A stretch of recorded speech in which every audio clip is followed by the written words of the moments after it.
here's a bargaining example for you, Keith. as I'm just checking We my might be paperwork live with my live moments. streaming. Oh, We are now. are we Okay, live we're streaming? live streaming, Janice. We are, and we're just waiting for, Who are we expecting on here? We're expecting a few more people on, right? so we're waiting for, the first one up is the building amendment bylaw, so Bylaw, we're yeah. waiting for Sam, I think, Yeah. for that. So we have to formally start the meeting. We did formally start, we Yeah. went back into Yeah. the special. Okay, so we're ready to go here, folks, and we're heading back into the special meeting. We're okay? Yep, all good, All good. streaming, good to Okay. go. Yeah. Okay, welcome everybody. Thanks very much for being here.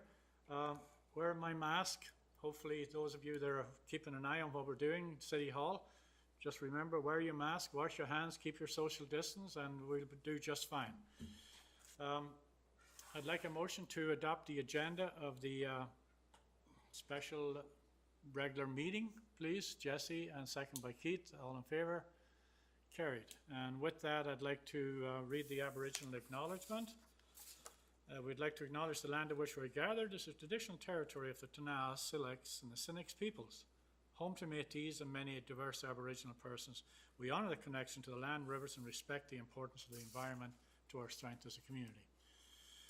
And with that, we have done the, we want to adopt the November 9th, which we did, and November 23rd, which we did.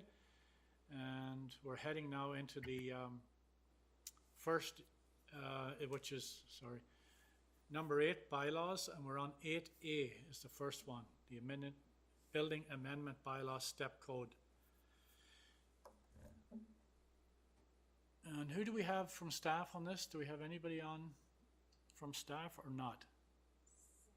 Sam Ellison, I'm here. Can you guys hear me? Sam, we can hear you, but we can't see you, my friend. So There he is.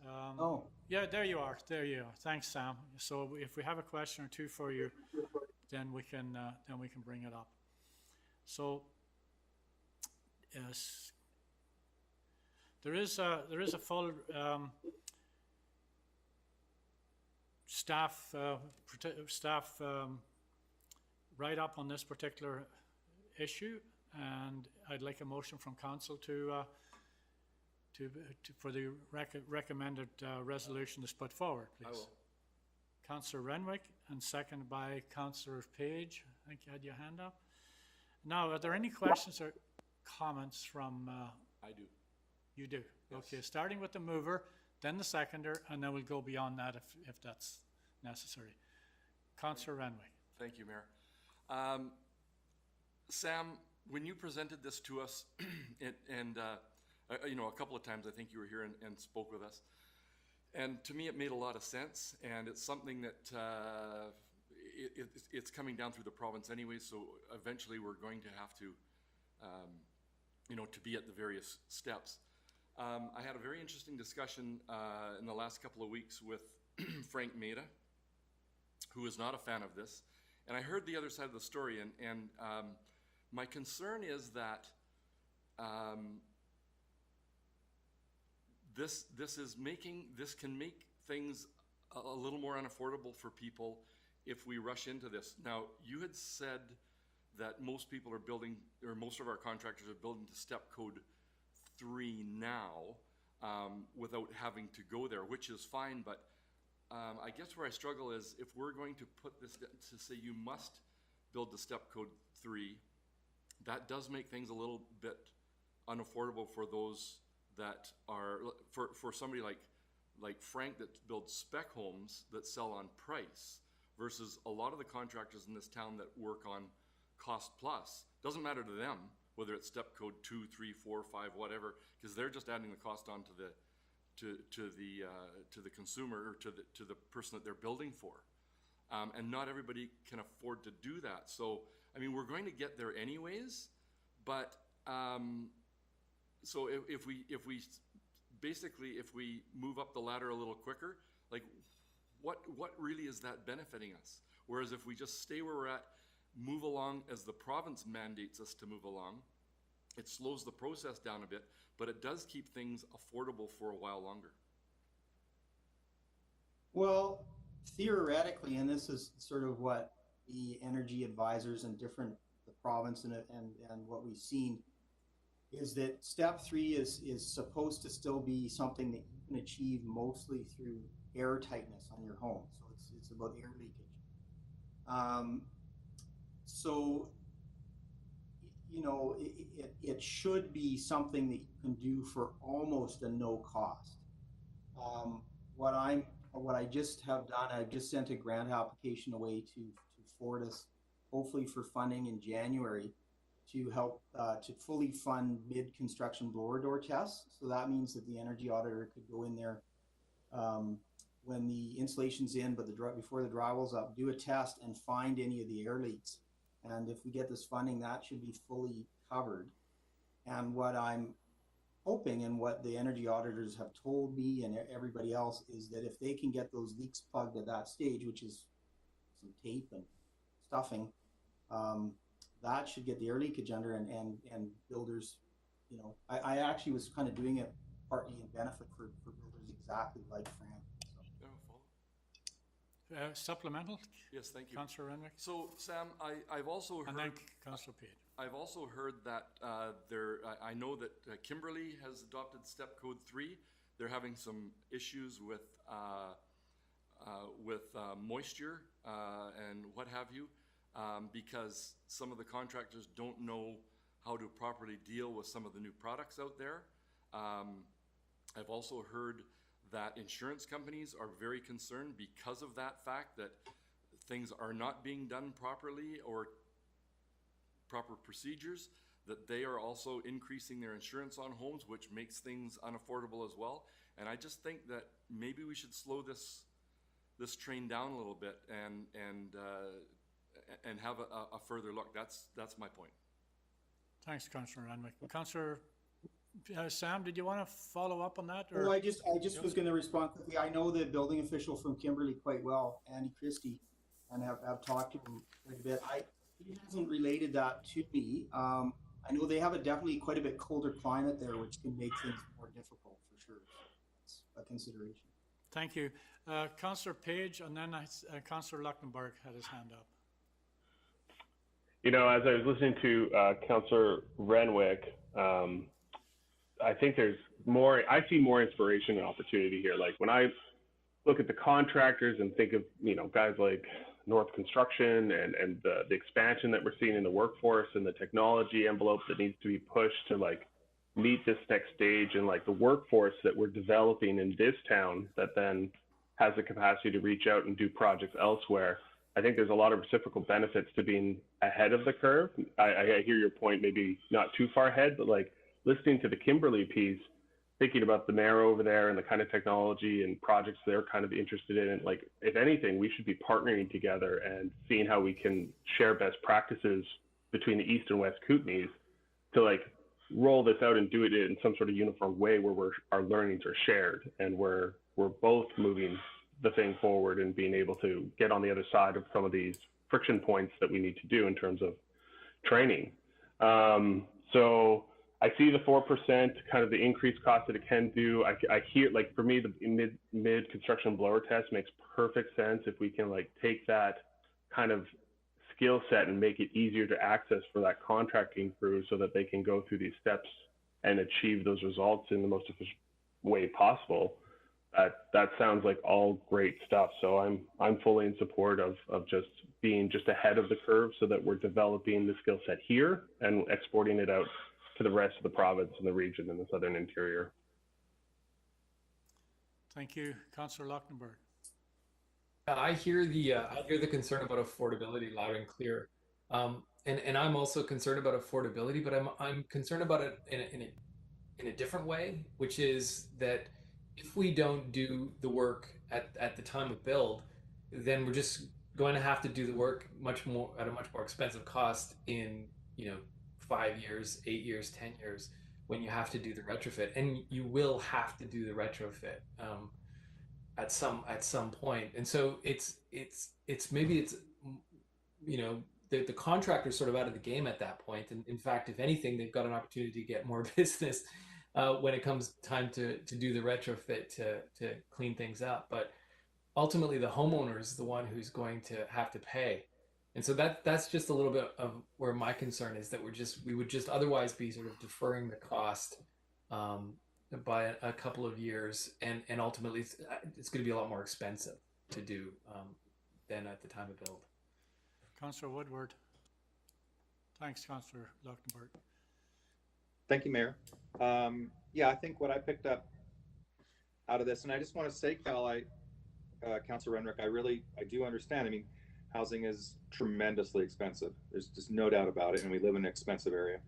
But what I did pick up from the whole agenda package was that there is an upfront cost, but there is a back end savings because your house is just so much more efficient, and so then you can pick up your expenses that were up front on the back end, and over a very long period of time, of course, because if you get that house set right in the beginning and done right in the beginning, then you're just year over year, you're having those savings pile up. So I feel like a lot of things with kind of greening up housing and well, generally our life in general, it is these upfront costs, and they are a little bit expensive, but it's that long period after the work is done where I think, benefits will be seen. So thank you.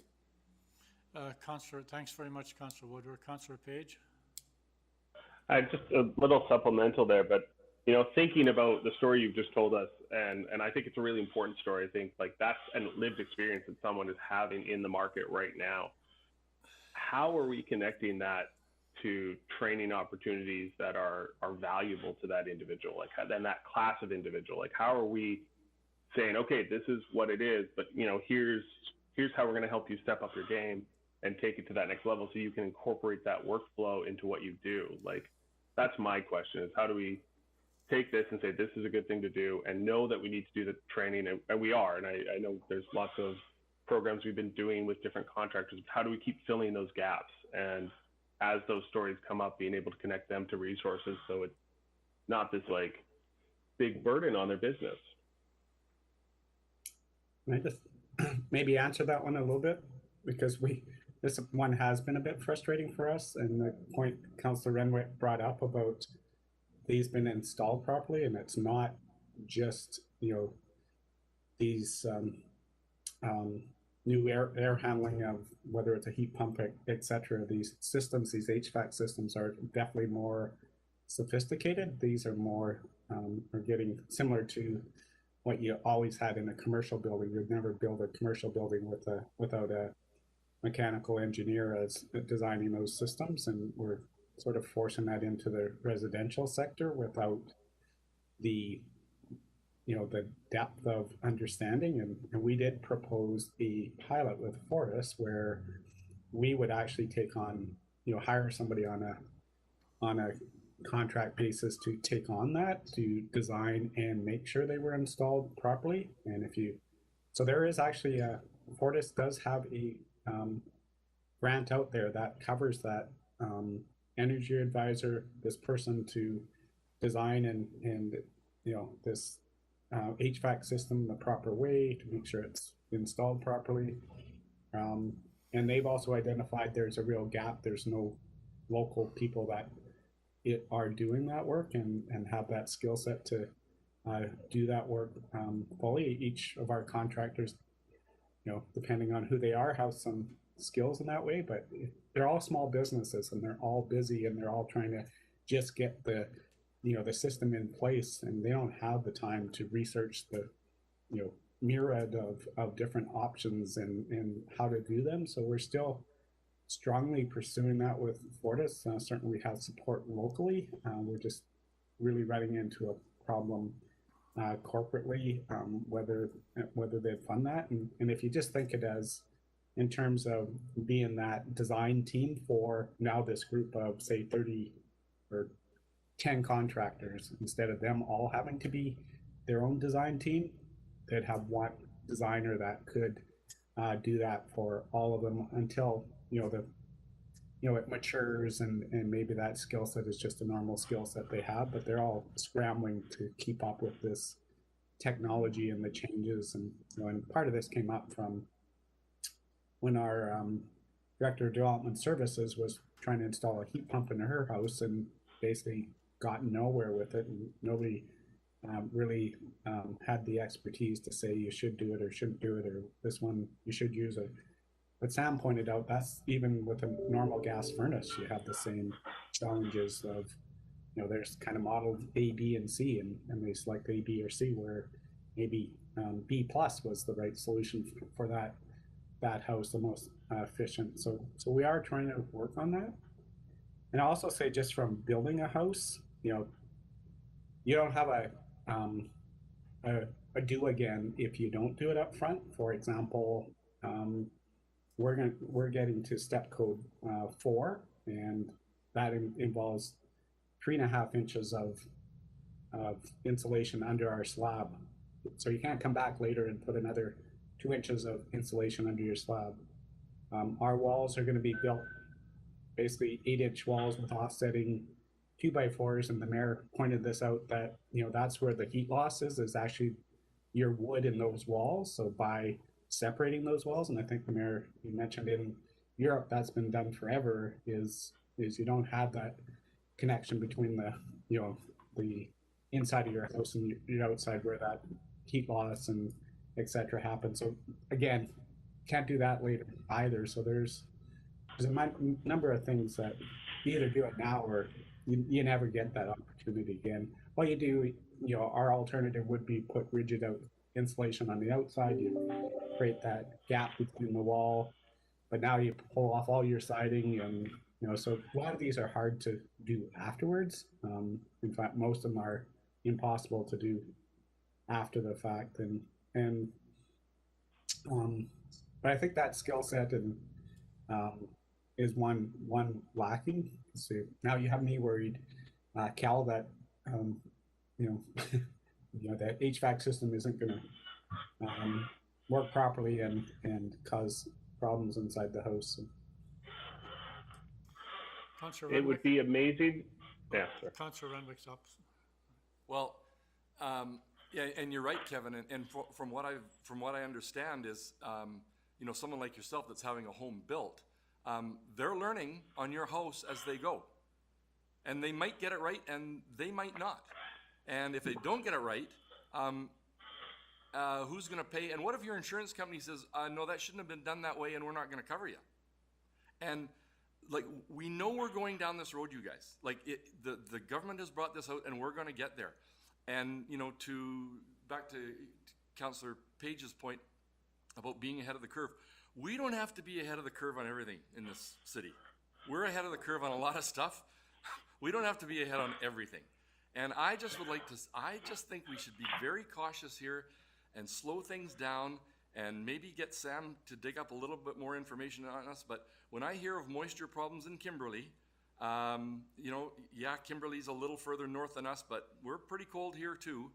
And we can have moisture problems, and some of the issues that are going on with some of these foundations that are being put in, with all sorts of these foundations that are being put in with the styrofoam insulation on them, and, you know, trucking loads of styrofoam to the recycling depot or to the dump. That's not, you know, that's not what we're all about. And, you know, we sit around this table and talk about affordable housing, yet here we are making it more expensive for everybody. So, like I say, I think we're going to get there. I just don't think we should have to get there. We don't have to win this race. So I think in our document, Council, I'm sure everybody's read it, and thanks for staff putting this together. It does say in there, it should be noticed that the province will require step code 3 be met by 2022. And I think that's an important piece, because, you know, it's a step code for a reason. And that's why they're calling it a step code. They're moving in different, you know, increments of getting us there. And I have to agree with Councillor Renwick in this situation. I really think that this is an area that maybe we should just stick with what's being offered up at the present. And maybe one of the things we need to do going forward is, we have an advisory planning committee, we have a housing committee. We don't have these conversations with either one of those groups. And maybe it's time for us to bring in the 10 or 12 major contractors that we have in our area and have a conversation around, what does this really look like? Because we're here as a bunch of lay people making a decision, on a step code program that we're not that familiar with ourselves. And yes, thanks, we have Sam here to sort of back us up to a point. But I have to agree with Councillor Renwick in this case. And I can tell you that in Nelson, the spec home builders are few and far between. Most of the builders in our community are building for individuals that want a new home. So when you mentioned, you talked to a spec home builder earlier, these kind of changes are driving up costs. And it's not to say that we shouldn't go there, but I think we're running the cart before the horse at this situation. The provincial government has done their homework, and they're looking at stepping this code in over a period of years, and I'm not sure why we would want to jump ahead of them in this particular case without understanding the full ramifications of what we're putting forward. It's getting to the point out there that I don't know if Keith or whoever, I think it's Councillor Woodward sitting on the Housing Committee, if we're looking at costs of delivering product, and these costs will not only be pushed to the consumer, the regular consumer, but they're also being pushed onto the affordable housing projects as well. And I notice it does identify in here that there's a number of projects in town that have met or exceeded the current code, step code, and that's fair enough, but they're doing that on their own ticket. And there's a lot of other ways, as Councillor Renwick pointed out, about the use of styrofoam. And in the next document that we're going to deal with later on here today, we talk about embodied carbon, etc. And that's exactly what this is. That's embodied carbon, styrofoam blocks, pouring concrete into the middle of it. So there's a lot of things we need to think about here, and why we should push our community, why we should be pushing our community ahead at this point in time, even ahead of the provincial government. I'm not sure we're consulting with enough people to get a fair response on what this is going to look like going forward. So with that, sorry, Councillor Lochtenberg, you had one more thing you want to throw in there. Sorry. Yeah, just to get some clarity here about what you're proposing. You're saying to ask the APC to step in and have a good review of this. I'm okay with that. I would just caution that the frame of this debate should very much include an understanding that whatever you build today will have to be retrofitted. There's like no question of that. So I think when we do some of the cost calculations here and we look at it, we're probably not considering the downstream costs that are going to come from having to do this work after the fact.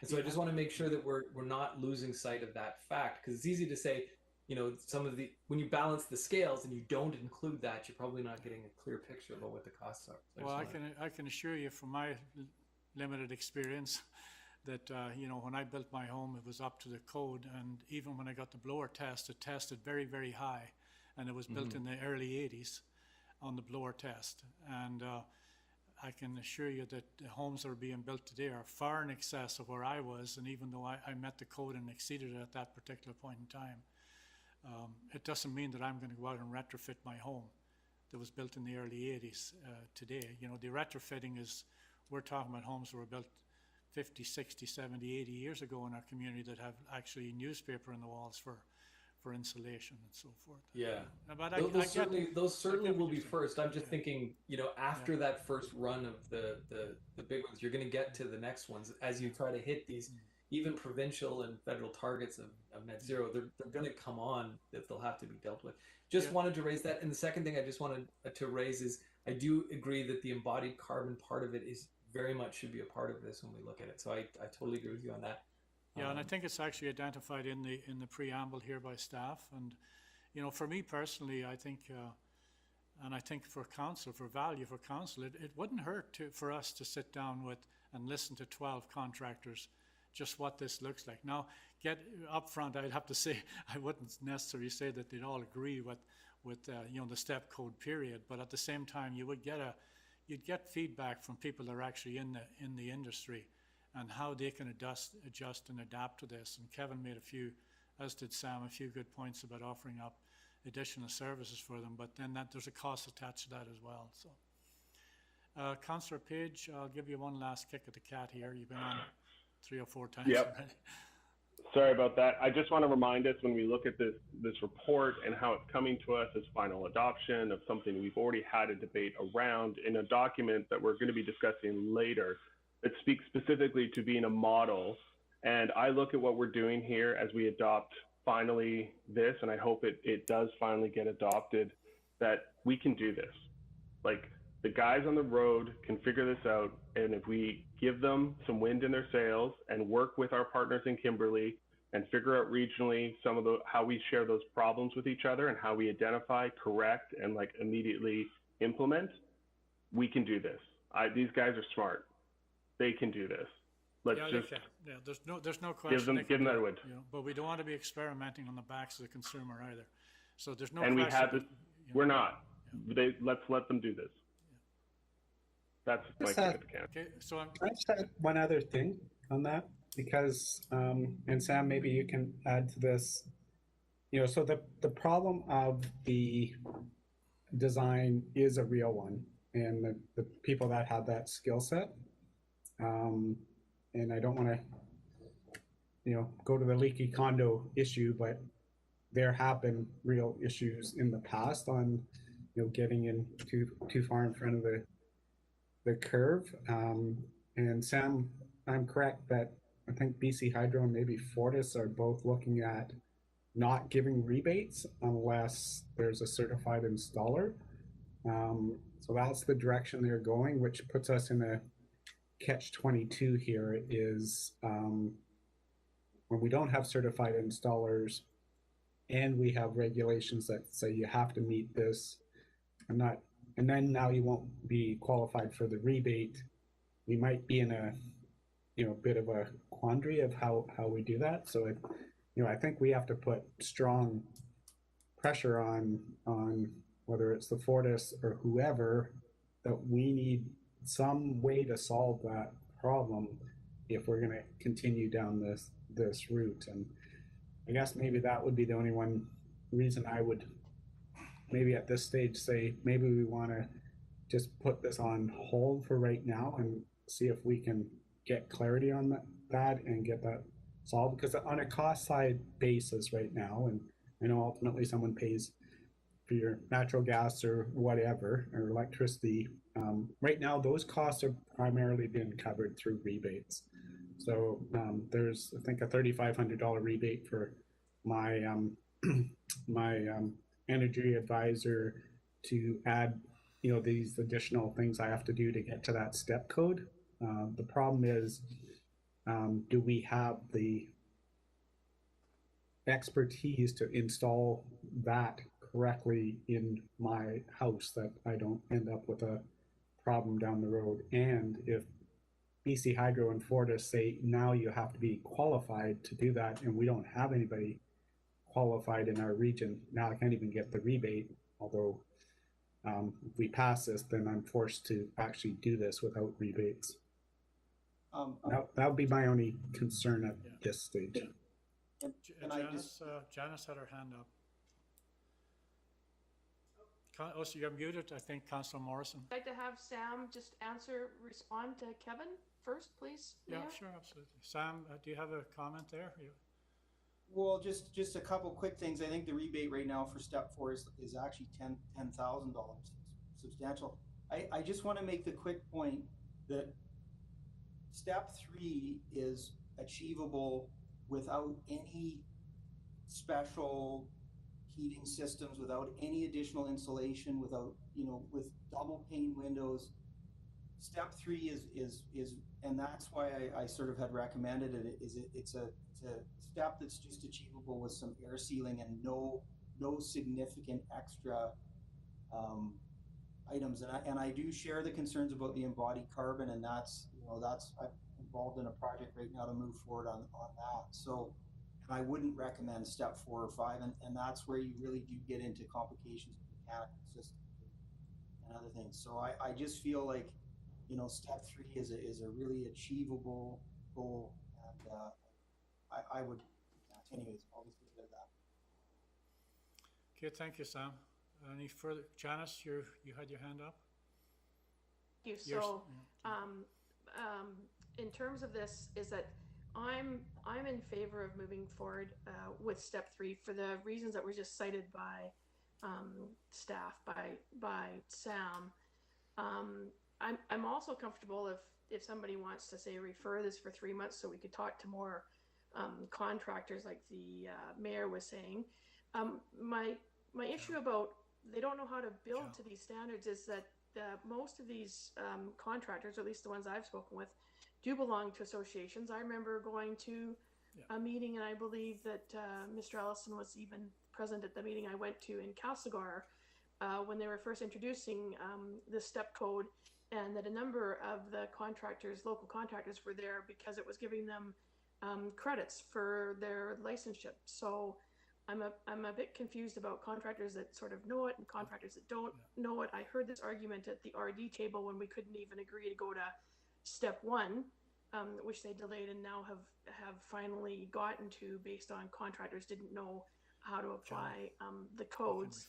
What I do want to see here is that that we actually don't do part 2 of this recommendation based on this idea of step 4, because embodied carbon is an issue. But now that I've talked too much, I would put that I would refer to March staff recommendation number 1 with the hopes that it eases some people's issues on this, and that we can bring it back and pass moving to step 3 in March. I would second that. Moved and second. So on referral, any further comments? Councillor Locke? Sorry, just a point of or a question. So if I'm understanding correctly, Councillor Morrison, are you saying I'm just trying to unpack what you said. You said part 1. So you are saying to move part 1 and then for part 2? So no, what I've asked is that what's been moved and seconded is just referring part 1 to March. And I'm actually going to, once we get past that one, I am going to actually ask that we table part 2 or rescind, whichever one, because it deals with step 4, and that's when we get into a number of issues around embodied carbon. Okay, then why am I having, sorry, then can somebody clarify for me that I must be having some issues with my agenda, because part 1 for me is referencing the building amendment bylaw number 3508, and then part 2 is referencing the $450 laneway house development fee. That is what you're talking about? Okay, got it. Councillor Woodward? I'd just say, Sam, maybe you understand this better. The laneway housing piece, I think we're asking to remove that because of the whole thing around more of the zoning piece. Is that my correct on that? That wasn't, I mean, it got added to this. It was something that Alex too was working on. Right. So I'm not actually, I can't speak to it too specifically. It was just asked if it could be added to this, so it's not really. Okay. So I mean, Alex did speak to me. So this was being taken out of that building, or the amendment to the building bylaw, because council wanted to do a workshop around the whole zoning and laneway houses and that whole piece. So if we're going to, it's right now it's in there, and if we're going to put the other piece on hold, we wanted it to be removed. So so why I'm saying that is if you defer making this change to the building bylaw, then maybe we can address that last part before this comes back to you. So you can either, that's why they're linked. So if you don't make this amendment, we don't this new provision that was in around laneway houses won't be in the new building bylaw. But if you do pass this, then in fact, likely you need to do this in the opposite order, because you need to take this out of that building bylaw first, number 2, if you were going to pass it.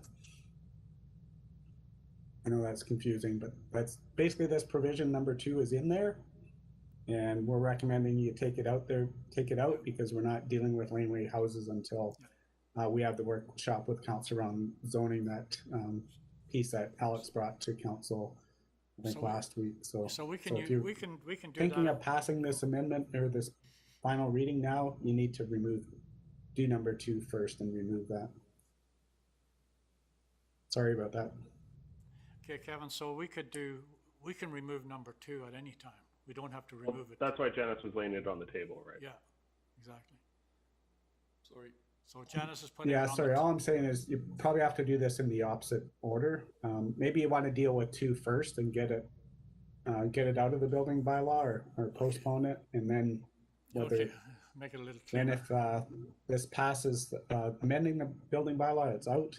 If it doesn't, then it's irrelevant. So Sarah, is it okay to leapfrog what's on the table currently and deal with number 2? Can I? Sorry, I just have to go because I moved referral. So I've moved referral of 1. So I'm thinking through the mayor to staff that 2 kind of flows with it. You can do whatever you want with 2. I'm just saying that we're referring the first decision for 3 months. It's been moved and seconded. Yeah. And As long as referral happens, we're good. You're okay, yes, and Councillor I think Woodward, that I see that's you. where we're going. I think we're going to get referral if we get to call the question, but Jesse would like to speak, I think. Yeah. So Councillor Woodward. I can't hear the mayor. Okay, sorry. So honestly, when you're watching Sarah here, it's like, being at a rock concert, the guy that handles all the little knobs for the sound and so on. So it's a full-time job over here, so just bear with Sarah. Sorry about that. Councillor Woodward, go ahead. I'm I'm a little astounded what's happening here. This is to be finally adopted. We've already gone through this a bunch of times, so I'm a little bit like, all of a sudden this is happening now. And I do want to say that in the past, when objections at this point we have been pushed back pretty hard, because we've already done this. We've already voted on this. This is just final adoption. So I'm not sure what's happening here. Second of all, we're going to be looking at our climate change plan later today, and this is part of that process. So I'm a little bit confused as to what's happening here. We have to do this anyways in a year. 2022 is a year away. So I'm confused, and I don't really know what's happening here. It seems like this should have just been, this is what we're doing. This is just to be finally adopted. So I'm a little bit. So there is, I think, Councillor Woodward, you're right to a point, but having said that, there's a reason why these things come back to us over a period of time, and that is for people to have the opportunity to do their homework, do their research, and make sure they're doing the right thing at the end. And that's really what's happening here. Just because it's final reading doesn't mean that it's right or it's wrong. And we've seen there's a couple of examples of that. Let me just give you an example that's on this page here. So Alex is going to come to us and talk to us about the laneway housing piece and potential variances around that. And I think, we're not experts in any of this field. And I have to say that I do take a little bit of, I struggle a little bit with the fact that we seem to believe that we don't have the expertise in our community to do some of this work, or advise us on energy retrofits or energy fits to a new home. That's simply not true. We have many good people that are very well trained, and if you have the certification in gas or plumbing or electrical, you don't get that certification just because you happen to say I'm an electrician or I'm a gas fitter. You have to do the courses and you have to understand them. I put a heat pump in my house, and I have to say I was very impressed with the recommendations I got from the contractor that came to my house. I think they did an exceptional job. So, okay, I think it's important. So I'd like to hear.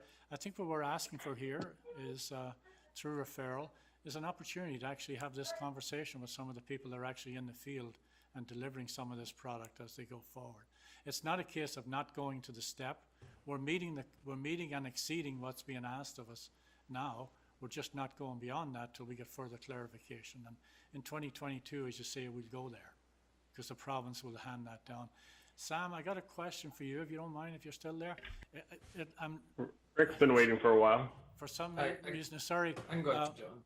For some reason, Keith. Sam, I forget the last, it wasn't a code, but requirement for building, there was a different name on it, and this is sort of a transfer over to that.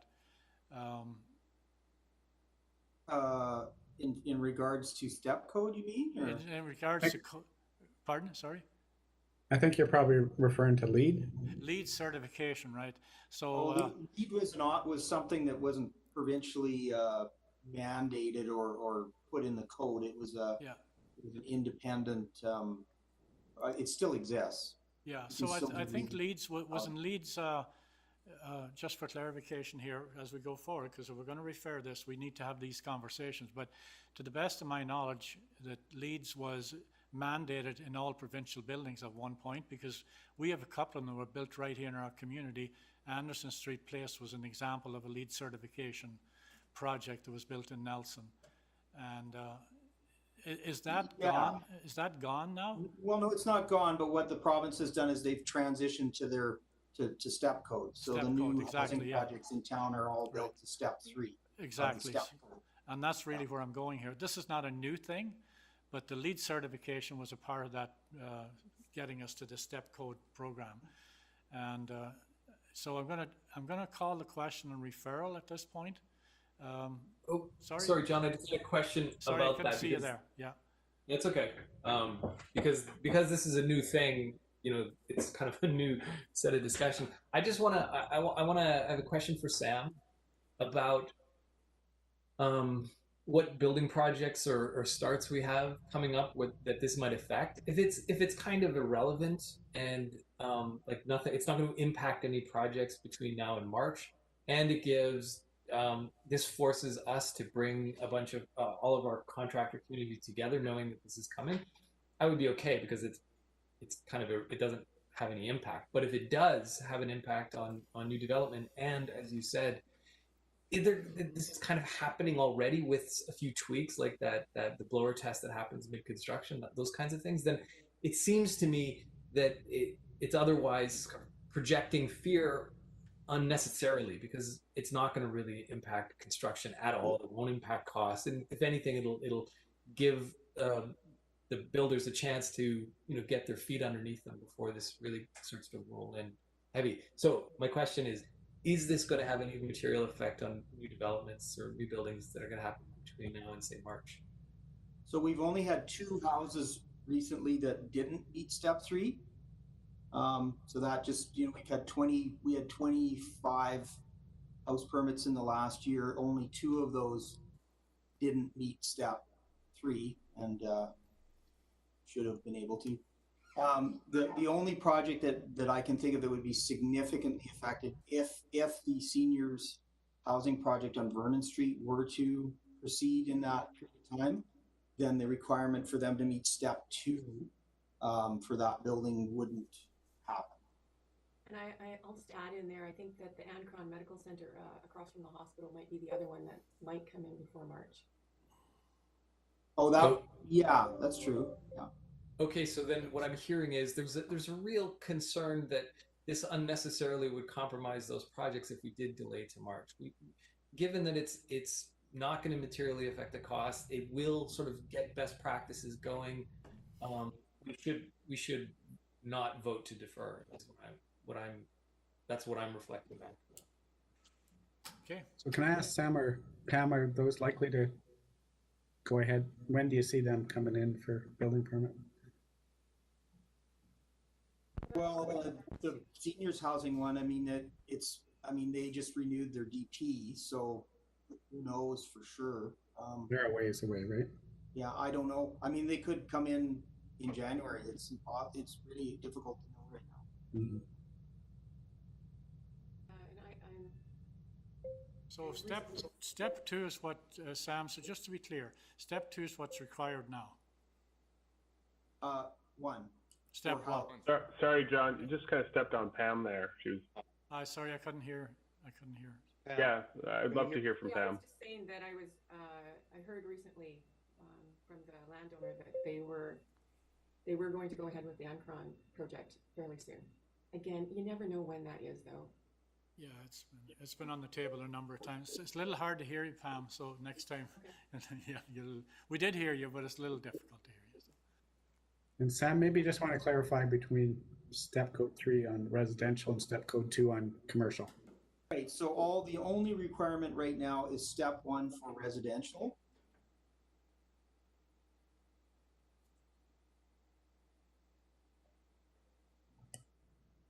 Sorry, we lost him.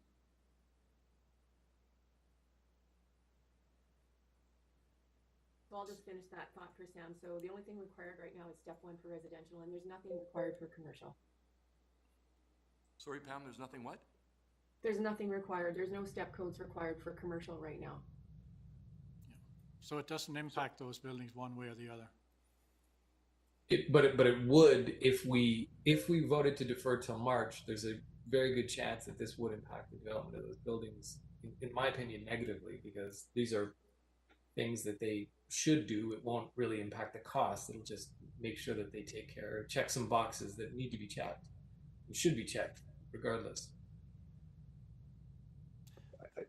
Pamela, so just a bit for clarification, Pam, just so everybody's clear, are you saying that commercial is not required to meet anything beyond step code 1? Is that right? Correct. Regardless. So, sorry, commercial isn't even required to meet step code 1. Well, no, they are. Sorry, commercial is required to meet step code 1, which is really the blower door test. So if we change the code today or in March, would they have to abide by that code at that time, commercial? Is this only for residential? Sorry, what's before you today is for both residential and commercial. Is both residential and commercial? Just so Correct. we're clear. Okay. Mm-hmm. Okay. Thank you. Councillor Woodward? I really want to reiterate that all we're doing here is we're delaying the inevitable. And if this is going to happen in a year, so I'm just not sure. We could pass this now and get the ball rolling on getting our local contractors and people understanding how to do these things. It's just a process that needs to happen, and we either do it now, which would be good to get ahead of the curve, or we're going to do it in 2022. So I'm just a little bit confused as to why this is such a debate. I mean, we're just trying to move along, greening up our town, which we're going to have to do, and we're about, and it's just inevitable. So I'm a little unsure why. And what Sam was saying is that builders are already moving, and Pam, builders are already moving in that direction. So this by voting this in, we're actually just helping that whole process and making that push happen right away, which we need to do anyways. Okay, so I'm going to call the question on referral. All in favor?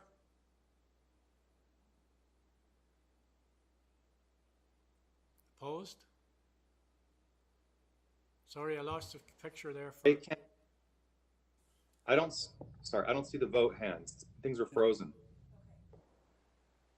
Motion is for referral. All in favor? My hand's up. My hand's up, just so you know. I got to get to the right camera here. Opposed? And I don't see Councillor Page. His hand was up. So Yeah, I vote to refer. Vote to refer? Okay, so it's referred to March to let Cal and Janice and everyone feel the trust and just sit with this one for 3 more months. It's important. Thank you. Yeah, what I would I would suggest to Sam and Pam, I don't know if this is even possible, is encourage that Abercrombie or the building that is going to be built to take it seriously if they could. I don't know. It would be a shame if they didn't make that small step up. Okay, so it's referred to. So do you want to deal with number 2 now? No, we don't have to. Sarah's telling me we don't have to deal with number 2, so everything's good. It's a separate motion, though. Sarah. But we can just, it hasn't been put on the floor, and Okay. it's related to number 1, which is. Okay, all right. All right, clear as mud. Thank you. Next up is the Parkade. Fees and Charges Amendment Bylaw. Staff is proposing amendment to the Fees and Charges Bylaw in order to update the fees and charges of the Parkade. Council is now requested to adopt Fees and Charges Amendment Bylaw number 3511/2020. So moved. Moved by Councillor Renwick, seconded by Councillor Lochtenberg. Questions or comments? All in favor? See how easy that is? So we have some people waiting to be. For some reason, the Rosemont one is not coming up on my computer. Sarah, do you have it there? Thank you. Thank you. So up next is the water billing for the Rosemont Mobile Home Park. In 2019, Council passed a resolution regarding the water billing for the Rosemont Mobile Home Park and resolved to review the water billing applied to the park following water system upgrade work. Council is now requested to review the water billing for the park in light of the upgrade work and pass a resolution adjusting the water billing applied to the park. I'll move that recommendation. I'm sorry, I didn't, who was that? Rick? Councillor Yeah, Lochtenberg? The recommendation is that council direct staff to return all households in the Rosemont Mobile Home Park to a flat water billing for 2021, and the council direct staff to refund $22,277, part of the deferral in 2019, to the park's owners. And further, the council directs staff to refund $20,333 to the park owners, which is a difference between the amount they have paid for water in 2020 under the metered rate and what the amount would have been had they been charged under the flat rate. And finally, that the 2020 quarter meter bill, estimated to be approximately $6,300, be waived. And I'll second that. And seconded by Councillor Renwick. Any questions or comments? Councillor Morrison? I know that we can't stipulate with, in this return of funds, the return of increased pad rental charges that resulted as a result of these high water rates over the last actually probably several years. So I'm just I know that the owner was on our call at some point, and I Still is, can't John. see him anymore. Okay. That I would encourage the owner in a show of goodwill that he returns this increase in pad rentals, and perhaps even, although this is December and we were late in getting this to a meeting to pass, that he would also consider a retroactive return of the $50 increase for the month of December, but definitely on a go forward starting in January, that those increased pad rental costs that were above any normal rate that a landowner could have increased gets returned to the people in the Rosemont Trailer Park. Thank you. Thanks very much, Councillor Morrison. Any further comments?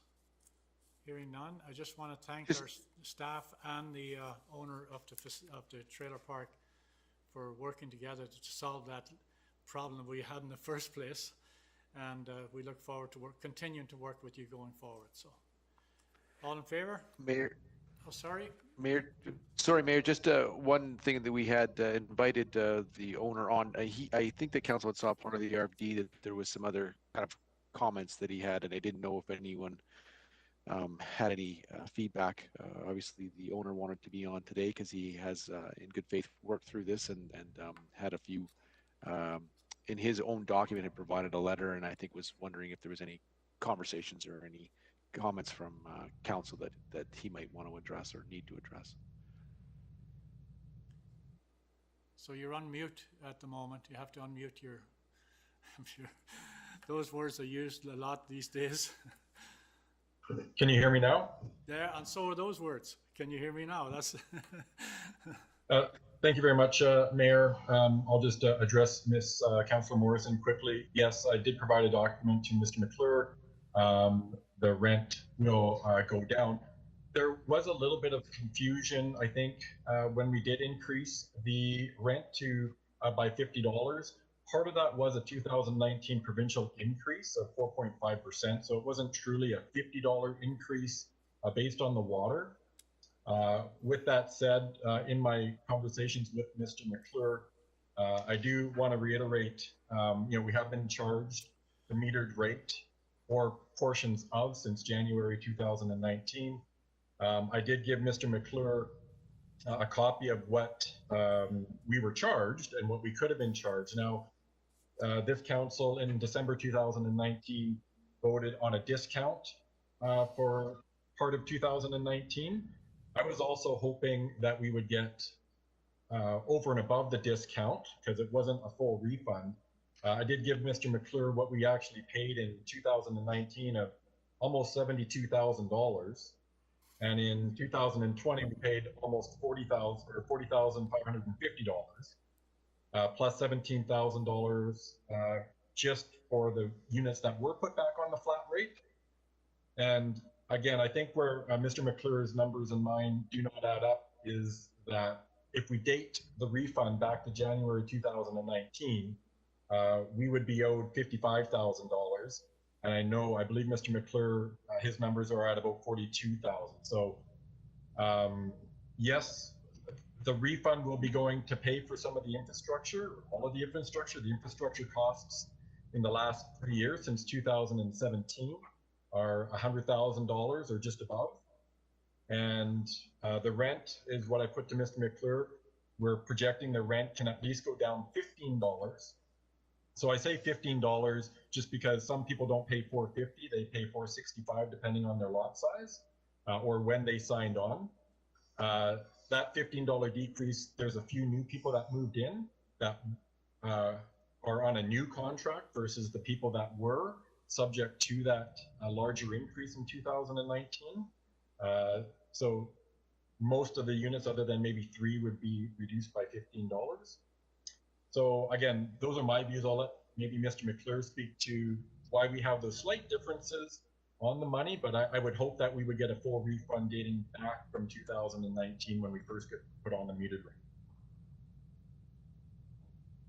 rate. The homeowner's correct. Based on 2019, he was his math is if he was on the flat rate, that's where he comes up with his number.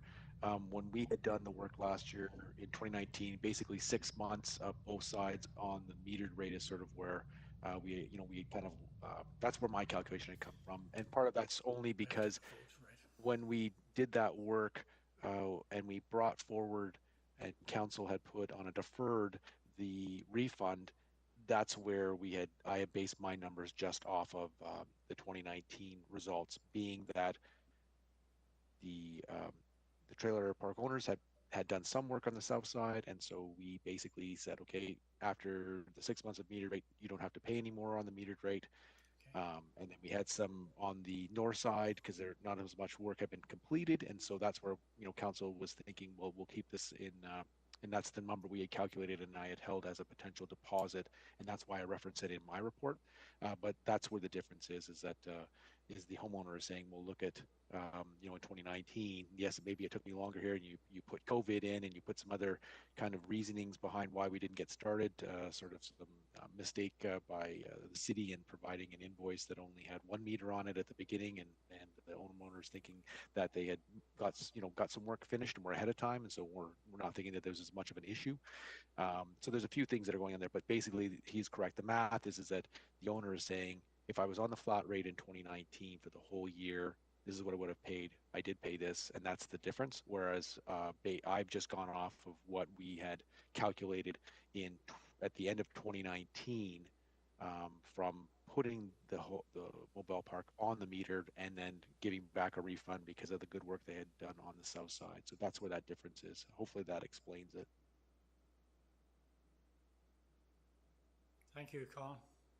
Okay, thanks very much, everybody. All in favor? Carried. Thanks very much.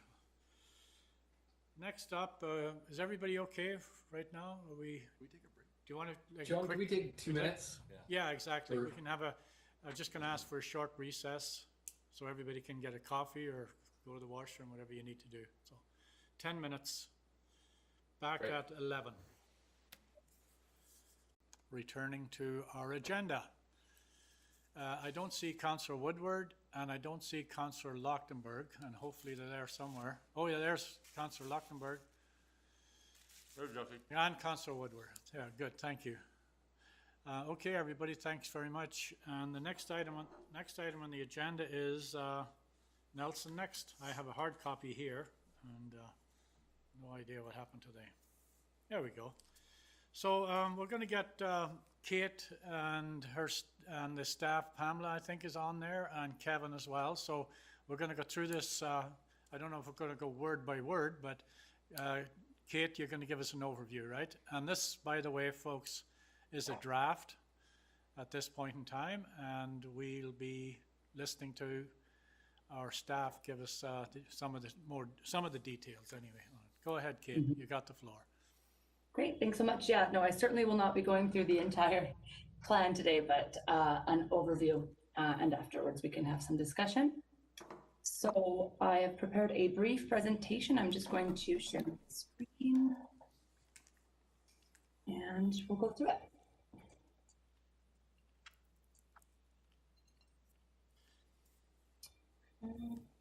Sarah, I could probably move that microphone there, you know, there's enough cord on it. How's that looking for everyone? Can we see? Looks Yeah, good. I see it here. It's good. Yeah. Thank you. Great. No problem. Okay. All right. So hello, Mayor and Council, and thank you very much for the opportunity to come and present today. My name is Kate Letizia, and I'm the Climate Change Coordinator for Nelson. I'm going to walk you through our final draft of Nelson's new Climate Change Action Plan, Nelson Next.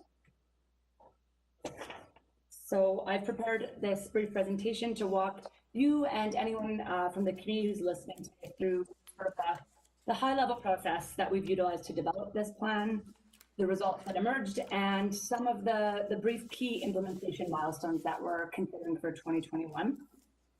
As you have all been briefed on the plan's development and involved at various stages, I have kept the presentation brief as well. So please ask for elaboration on any of the items that I covered today if you need more information or clarity. Okay, I'm going to start with some background. Before we dive in, I think it's really important to continue to remind everyone of the agreements that we've already made and the leadership that we've already shown when it comes to climate change. Starting with our signing of the BC Climate Action Charter in 2007, all the way to our recent commitment to 100% renewable energy by 2050. Not to mention the 100+ distinct climate actions that have emerged from these agreements and commitments over time. I just wanted to remind you also that Nelson Next does not represent this major about turn for Nelson or a major new direction. Rather, I'd like you to think of it as a continuation of a path and trajectory that we've long been on, as well as an opportunity to make our future work on climate change more collaborative, more efficient, and more impactful. Okay, so to date, as mentioned, the city has taken a number of key steps to address sustainability and climate change. That said, as we all know, our context is changing rapidly and new opportunities are emerging at a similar pace rapidly. Nelson City Council and administration have recognized this changing context. They've recognized our observable shifts in temperature, precipitation, and extreme weather, and that our greenhouse gas emissions are increasing. And as such, they've called for further strategic action on climate change. So to make this happen, we received the Federation of Canadian Municipalities Municipal Climate Innovation Program grant, taken on a dedicated staff, myself, to work with the city and with the community to develop and implement a climate change plan over the course of 2 years. This funding also means that we made a commitment to implement operational and institutional changes to ensure long-term adoption after the grant period. In terms of the scope of this work, our inquiry was guided by a number of parameters when it comes to time. We used 30-year projections to better understand our climate trends and our emissions trajectories, and to inform our priorities and targets. We've then developed a response that focuses on actions that can be completed or initiated within 1 to 5 years. And in terms of implementation planning, we're looking at a 1-year planning horizon to give ourselves the freedom and space to shift and pivot as circumstances change. When it comes to geography, obviously we're focused on Nelson's municipal boundaries in terms of data and the focus of our action opportunities, but we know emissions and extreme weather don't have borders, so we've made every effort to align and collaborate regionally with other planning processes, such as the 100% Renewables Plan and the West Kootenay Renewables Plan, and to keep our global context and shared responsibilities in mind. When it comes to stakeholders, we've said this over and over again, this is a community plan. We are all stakeholders when it comes to developing a climate response. Of course, the city's led the development process when it comes to the plan, and we are also committed to stewarding the implementation of the plan, but the collective success of Nelson Next will require action from all residents, all organizations, all businesses, all sectors. Finally, to inform the plan's development, we also adopted an innovative and integrated planning framework that removes the planning silos that these processes and plans are often damaged by. So this is called low carbon resilience. We're looking to be low carbon and resilient. And that simply means we're working on mitigation and adaptation at the same time. And we're looking for solutions that will also result beyond the climate benefits in other benefits related to some of our community priorities. So when we insulate a building to save energy, we perhaps look to support the use of local natural materials with a lower footprint, creates less waste, stimulates the economy as well, for example. When it comes to process, I know I've shared this all with you before. Nelson Next is the result of a fairly thorough and inclusive research and engagement process that we're pretty proud of. We began in stage 1, understanding the current state to as much of a depth as possible, looking for those priority challenges and opportunities, evidence-based, to surface in stage 2. Finally, we then moved on to focused research and engagement to help co-create focused climate solutions with the community and with subject matter experts. We then, in stage 4, sort of assessed the solutions on the table and applied some balanced criteria to make sure that we were looking at actions and prioritizing actions that will have impact, they'll be feasible, that their cost is appropriate, and that the distribution of the benefits from the actions will be as equitable as possible. Finally, we verified results with community and staff, and here we are with Nelson Next. This process led us, thankfully, to an updated understanding of our climate trends, our impacts and risks, as you can see sort of described in that table on the screen, as well as our community greenhouse gas emission inventory. We learned that we are facing climate trends toward higher average annual and seasonal temperatures with an increasing number of heat days and extreme heat days, and we're facing shifting precipitation patterns and increases in annual precipitation. To illustrate just one of the points of data on that table, we're currently experiencing about an average of 36 annual heat days, or hot days, here in Nelson annually. And in a high carbon scenario, we're looking to over 70 days per year by 2050. We also learned that our corporate and community emissions are increasing and are projected to continue to do so over time if business remains as usual. Passenger vehicles, as you can see there, are contributing the highest proportion of total emissions, and residential buildings at 52%, and residential buildings are contributing the second highest at 22%. Okay, so to truly understand our climate reality, we have to also understand the behavior, the needs, the values of our residents, and where they're at, and try and meet them where they're at, and our businesses and organizations as well. So to do this, we engaged in a 15-month engagement period. It resulted in thousands of community touch points, insights, ideas. I won't list all the activities. I know we've gone through them before, and they are listed in the plan in detail, but some highlights that came out of this process were the ongoing strategic and committed guidance we got from our working group on climate action. And this was a collaboration between staff and other service providers and community. The launching of a first of its kind social innovation lab on climate change in the province.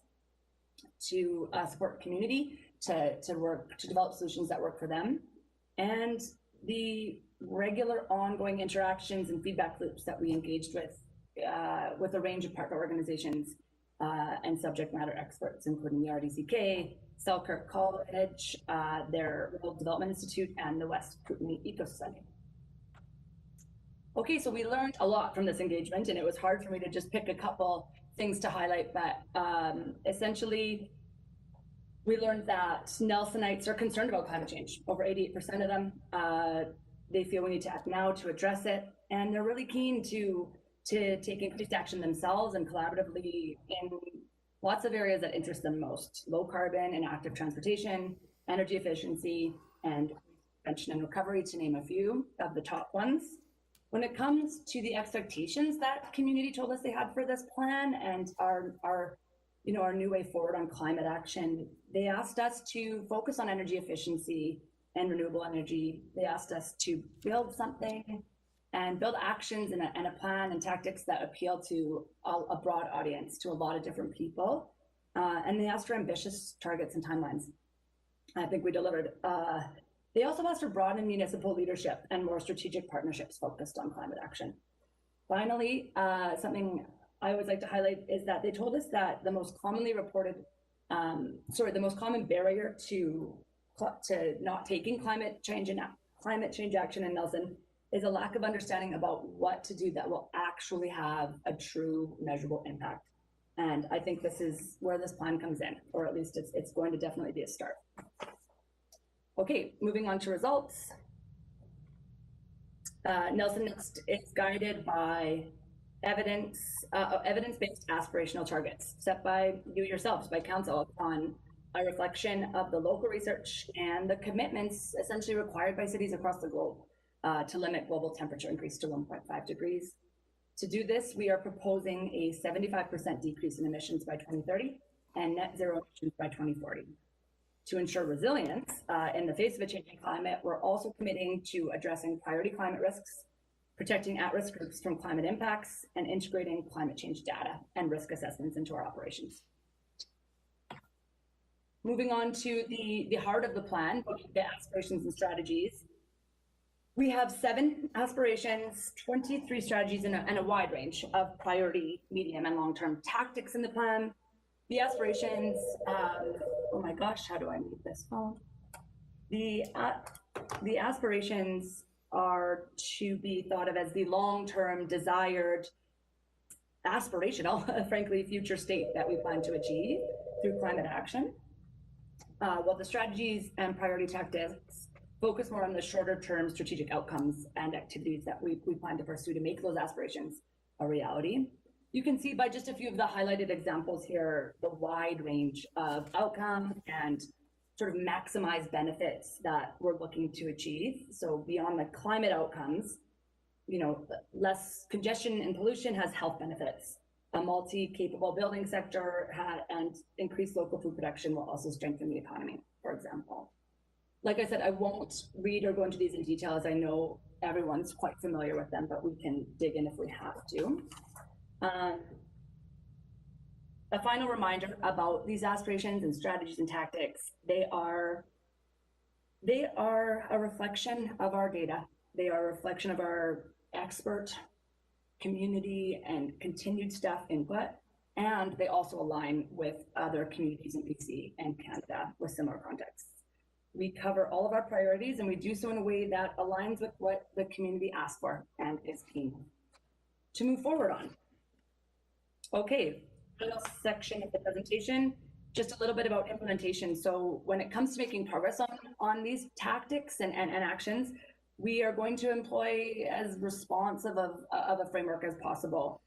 So just this is sort of an overarching snapshot of how a tactic might go through the process. We will put it on the table. There will be more planning to come, partnership building, fund development, engagement. We'll build the tactic, whether it be a pilot, a program, a bylaw, and we will do everything we can within our resources to evaluate its impact related to emissions, risks, and of course the co-benefits that we're seeking. If when we're checking back continually and it's working, we continue. That's the play button. If we have to change course or make a tweak, we pivot. Or if it's not working, back to the drawing board. We pause. Through the use of a framework like this, we're really hoping that this plan will evolve and change over time. It should evolve and change over time. I think that that's going to be a sign that we're responding to the outcomes that we're seeing. In terms of the specific milestones and the activities that we want to focus on to support implementation in the coming year and beyond, the key milestones that you're going to see us tackling are, of course, to build a detailed implementation plan. And you read in the report that will be coming to you by in March. And that's going to include a timeline, prioritize tactics, indicators to measure progress, and budget and resource estimations, as well as, of course, roles and responsibilities. We will also, of course, look at designing some long-term structures and programs around just continually engaging and communicating in a really accessible and focused, specific way with the community and keeping them, along the ride with us and doing this work together. We are going to do that. We'll also be convening some diverse working groups and action teams to keep touching in and working with us and keeping us accountable. We're looking also to develop a long-term financing strategy to put us on track toward stable and sustainable funding and resourcing for Nelson Nets. And finally, of course, we'll have to install some specific processes and mechanisms to allow for all this regular progress and impact measurement and the affiliated plan revisions to occur and to allow us to be able to report transparently to community and to council how we're doing. Okay, so that's Nelson Next. It is our ambitious climate action plan and our city's new roadmap toward low carbon resilience. It's a policy document, and it's also a dynamic guide for collaborative action. It's a comprehensive set of solutions with high impact potential. It's guided by evidence, and it's guided by what we know our city and community can achieve. It will evolve alongside our city, our people, our planet. It's where we start, and I think it's how we embolden and broaden our current climate leadership. But it is also a representation of our commitment to agile and an adaptive leadership as we learn more about our local and global conditions, and as they shift, Nelson Next will do the same. And that is my presentation for today. In closing, I just wanted to sort of refresh or put up our recommendations that you saw in the report. We are looking for council to adopt Nelson Next today and direct staff to develop an implementation plan and propose budget to be considered by council before March 31st, 2021. Thank you very much for your time. Okay, are there any questions from council for Kate? Can I just, before council gets into questions, I think I wanted to say a couple words, and I think Pam was going to say a couple words as well.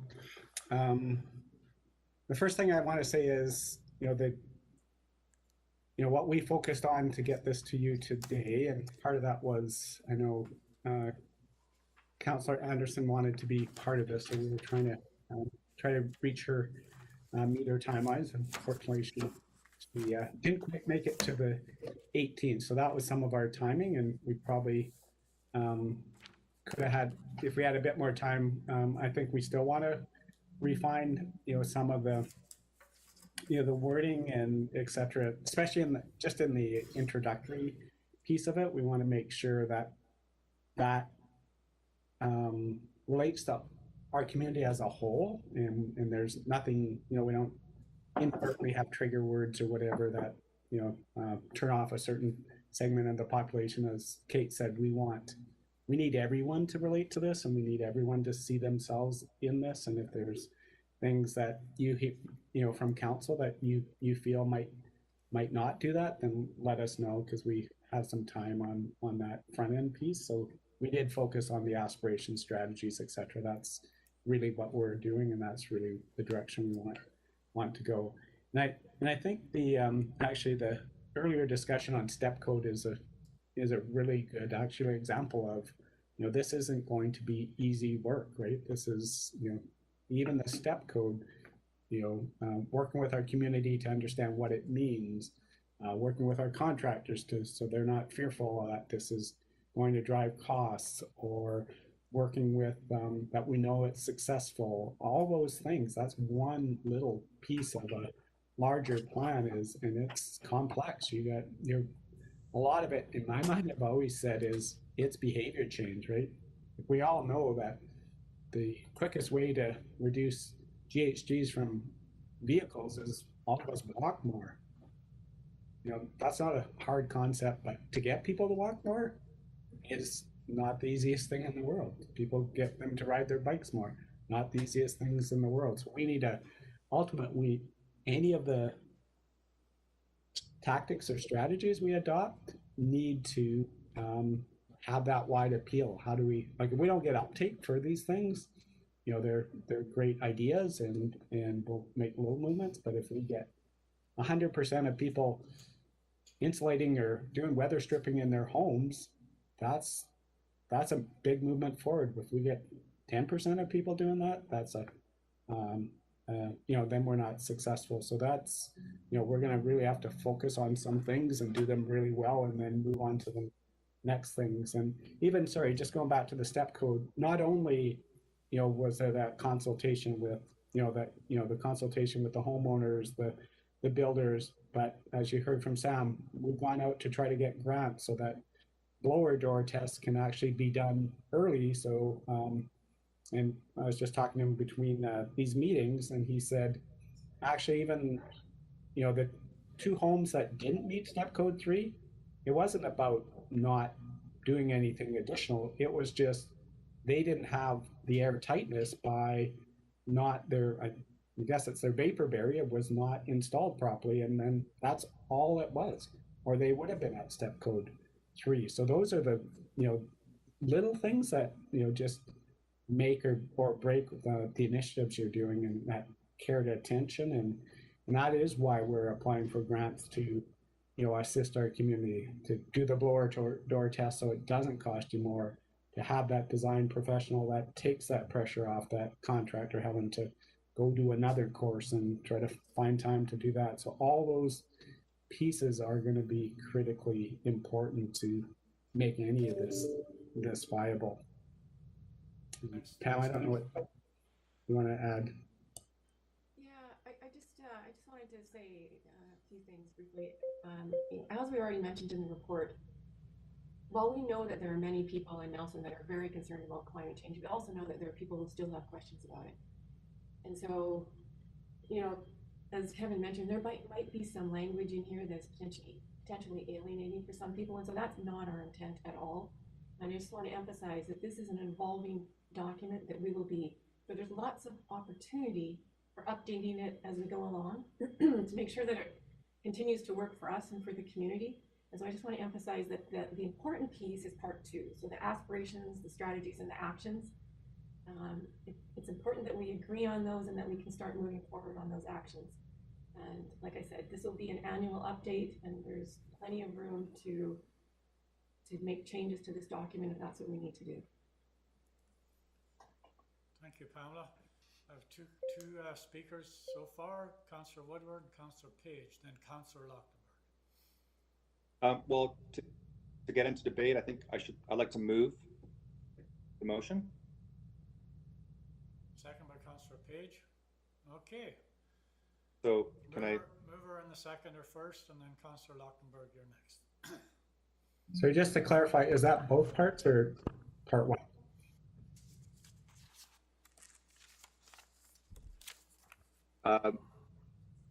That's both parts.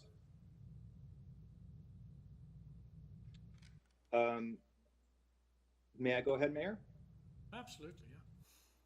So I just wanted to, on a really personal level, I just really wanted to thank Kate for 2 years of hard work, and I wanted to thank staff, Pam and Kevin and all the other staff that worked on this. I mean, this is a huge project, that a town of 10,000, it's incredible. I don't know how many other towns of 10,000 in Canada could pull something like this off. So I really want to express my gratitude for this to become a reality.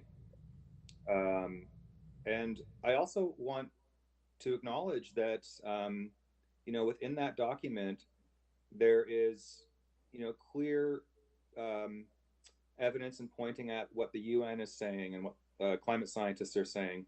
And, there are some real tight timelines. We're talking 10 years to get a grasp on this and begin the process of moving towards a lower carbon future. But I also want to say that it does leave a lot of doors open too. It's a living document.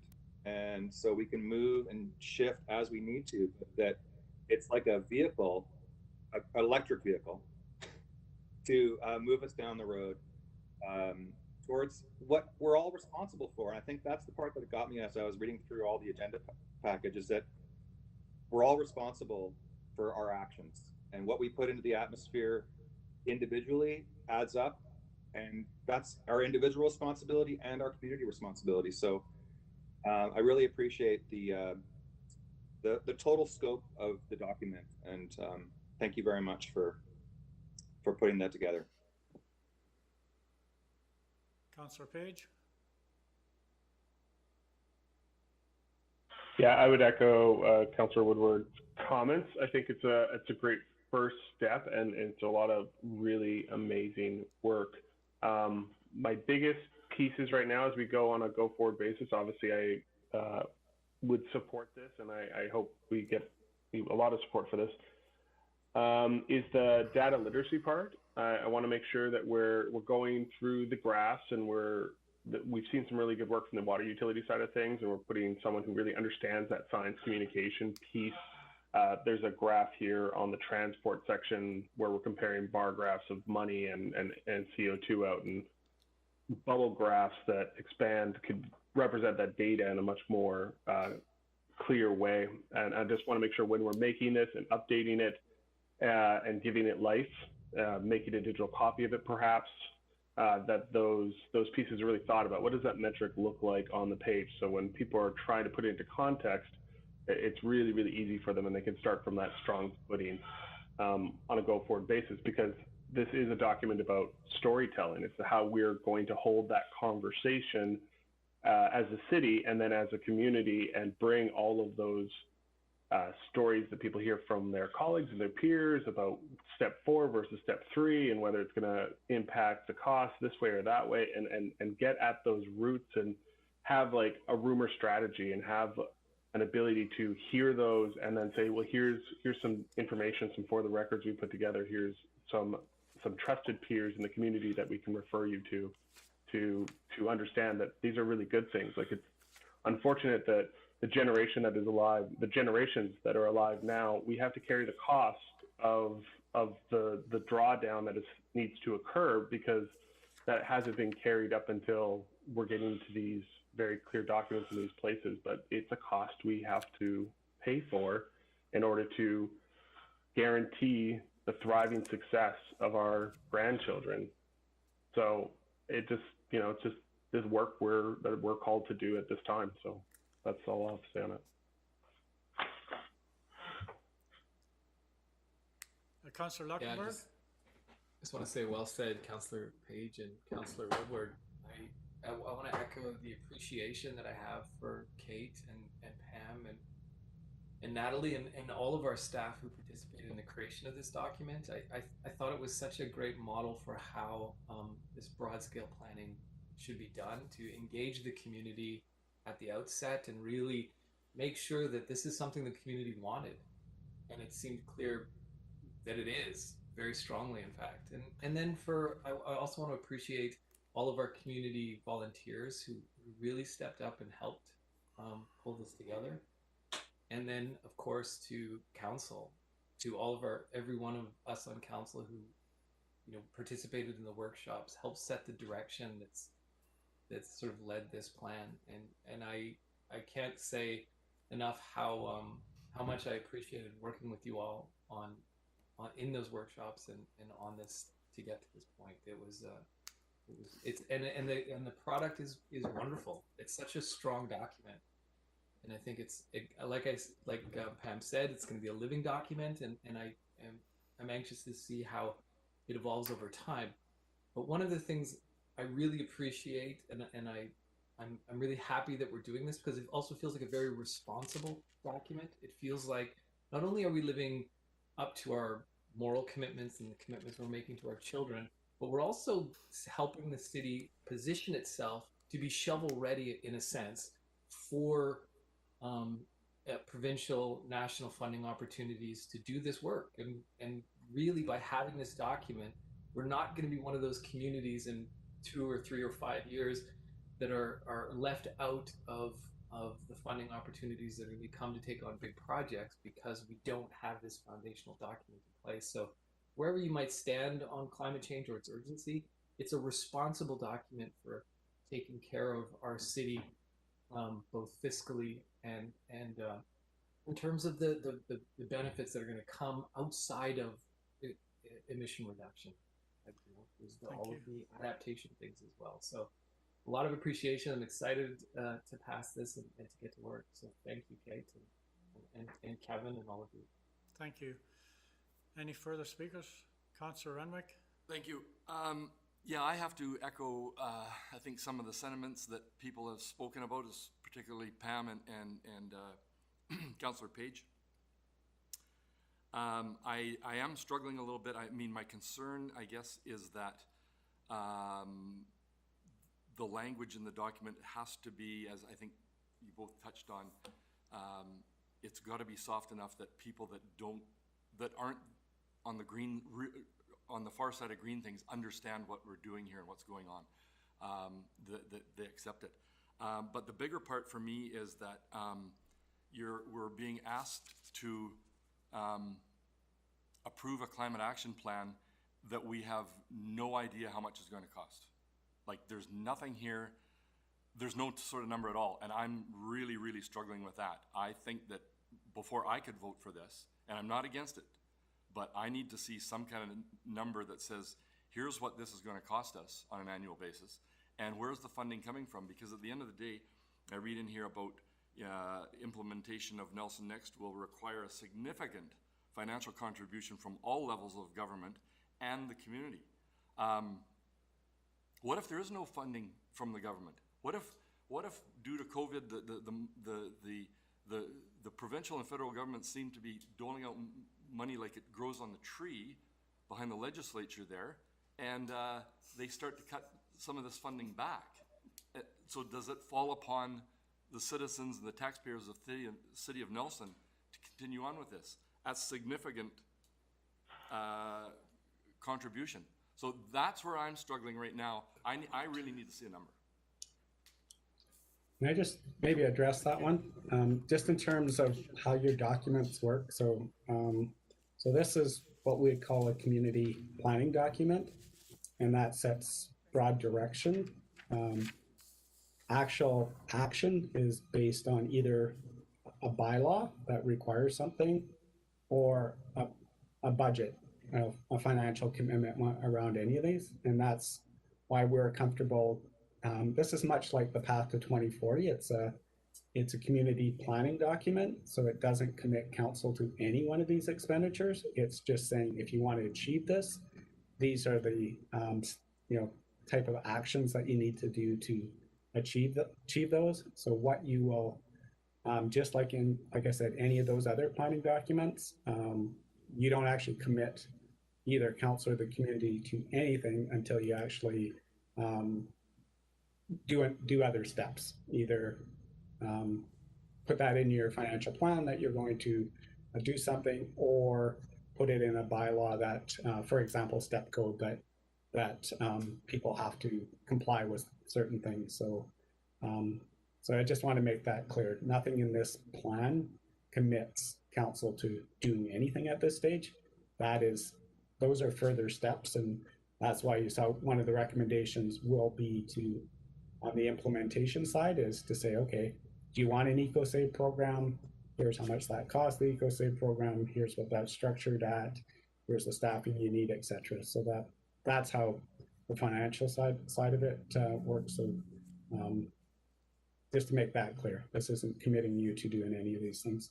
So Kevin, just for a bit of clarity on that for all of us, Yeah. did we have a similar resolution for the path to 2040 Yeah, you approved that. Yeah.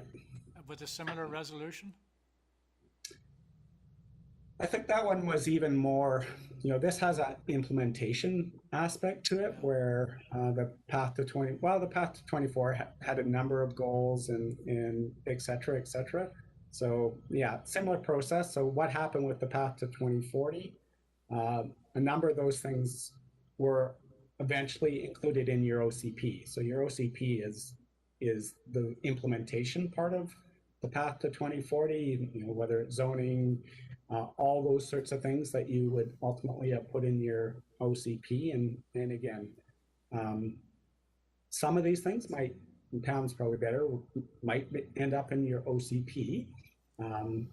Some will be just part of your financial plan. And just like all departments, if we say, one of the goals we're trying to do is reduce the whatever GHG out of our own fleet, then with, some of that might be just normal operations, but if we, for example, we bought a little electric,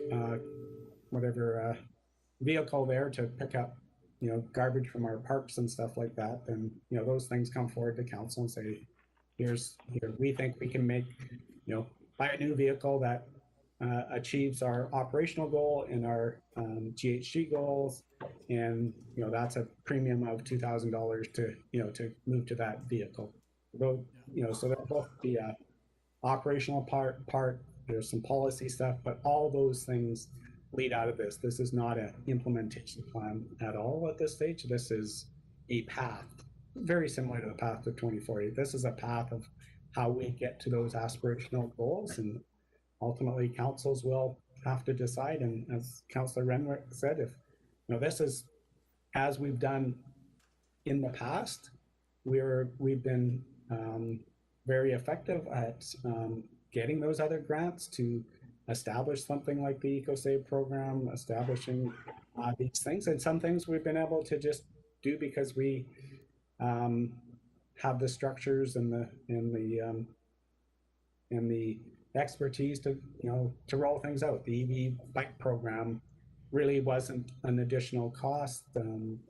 As people know with the EcoSave program, we're not, we're funding a person with that, but we're not funding the upgrades. Carmen goes out and seeks the grants from various, whether it's forests, etc. But that's how we've always implemented these things. We know we need grants to make many of these things happen. But there's also, we had an EcoSave program, so we were able to layer the e-bike program on top of that without really any additional staff or anything else.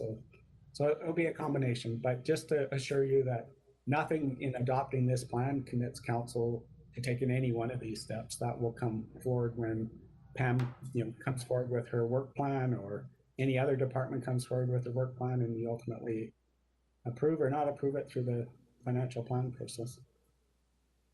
So I think what I'm asking here for clarity, Kevin, is it says further the council, and this is back to Councillor Renwick, just to be clear, direct staff to develop an implementation plan and a proposed budget. So what does that look like? So as an example, should we pass this today, I'm trying to get for clarity, what does that actually look like now? Because you're asking for a proposed budget for an implementation plan. Has there been any sort of rough calculation of what that looks like from the perspective of human resources and financial resources? Like if we say yes to this, are we opening the door to spend whatever you want and hire whoever you want? Like, what kind of clarity can we have around that, just for a bit of comfort around? So what will happen? So as part of the budget process, just like any other department, we will bring forward some options around how you would move forward on this. And Pam, I don't know if you've had any discussion of this at this stage, but we're just trying to get this plan in front of us and give us a couple months to say, okay, we've heard, council feels, for example, enhancing the EcoSave program might be a good step forward. So we would go back to our departments and say, well, how could we do that? We'd go back and say, what grants are available out there that we could apply for? And as you're aware, Mayor, we've had many things, whether playground improvements, et cetera, that will have the expenditure in the budget, but it's dependent on having a grant to fund that. So you'll probably see, that type of thing as well. If we can get a grant to enhance the EcoSave program, then here's what we'd do with that grant. And you want to add? Yeah, thank you. So a question then through, just so I just want to get, so Councillor Renwick. Oh, sorry, Pamela. Pamela, if I could ask you, please, it's really difficult to hear you. I'm sorry, I don't know if it's your how to make that be louder. If it's your volume on your end, but Sarah keeps adjusting it here to get you a little louder, but we find it in this room difficult to hear you. Okay. Sorry, yeah. I just want to comment quickly that, we did a lot of engagement and heard a lot of ideas, and some of those are included in this document. But while on the surface they may seem like good ideas, it's not until you actually get into each one of those and you start exploring it that you go, sometimes you find out that we can't do this. This doesn't make sense. We're not there yet. So that's part of this next step, which is the implementation plan. We need to explore these ideas better and to make sure that they still make sense. And that's what we'll come back to you with. And when we figure it out that they do make sense, then we'll come back with some costing. So that's the next piece, which is a really important piece. So sorry, John. On that note, I just want to point to Pam. Pam, it's showing that your headphones are plugged in. Because I think I heard what you said there, but it's saying on the screen that your headphones are plugged in. So that might be the audio problem. You don't have headphones? I don't have headphones. No, I don't. Bluetooth or anything? Okay, sorry. No. Okay. I just want to clear up just for Councillor Renwick at this point, so we can move to the next piece. So basically, what you're asking is you don't want to be an open checkbook here. Is there a way that you could reword that number 2 to have a bit of a comfort zone here? Or does number 2 even need to be in at this point in time based on what you just said, Pamela? Well, I think all number 2 is telling staff is for us to go away now and to look at each of those actions, see if they still make sense, and if they do, come back with some plan, with some costing and some timing. Okay. Yeah, our intent with number 2 was just to actually give that assurance that by passing this plan, you're not committing it to any of these, actions or expenditures at this time. That would come up back separately. That was the intent of number 2. So if it's not as clear as it's meant to be. Okay. So Councillor Renwick, are you okay with that clarification? I suppose so. I guess my concern is that, okay, we're going to pass the plan. And then it comes back and we find out that it's a ton of money. And now the debate is, well, but we passed the plan, so we should spend the money whether it's a bunch or not. That's I'm sorry, I come from the private sector of things where we do things a little bit differently, where we actually know what things are going to cost before you start the program, or you have an idea, you have a budget, and this just, it just, and it's probably me, but it just doesn't sit right. Okay, so to staff, can you clear that up, and then I'll go to Councillor Page and then Councillor Lochtenberg.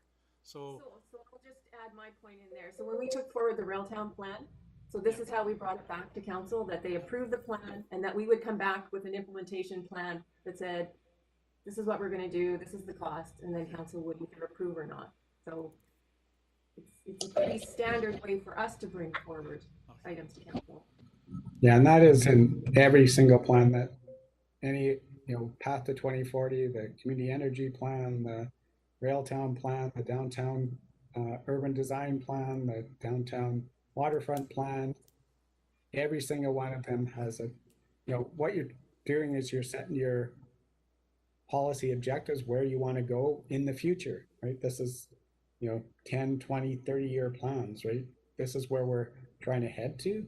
And that's really what you're doing today is that where we want to head? Does these moving in these areas make sense to try to head there?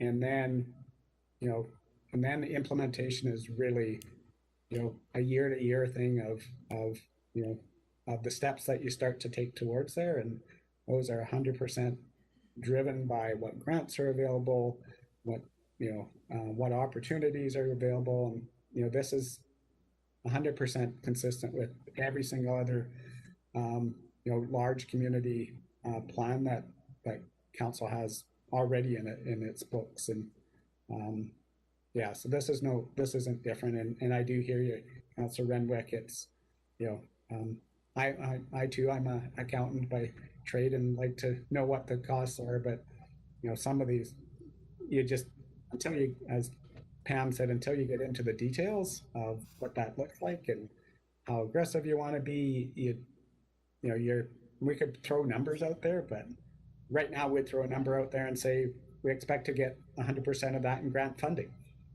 And I don't know if that gives any more clarity than anything else, but you'll see that in March when we actually ask for some level of budget to do some of these things. And we recognize, as in every other service we do, that has to be realistically within the capacity of our community, especially coming out of this COVID of you know, of trying to manage our costs and keep our ability to pay at a reasonable level. This isn't, we haven't heard from anyone that we're throwing all that out the window with passing this plan or any other plan that we have. Thanks, Kevin. Councillor Page and then Councillor Luchtenberg.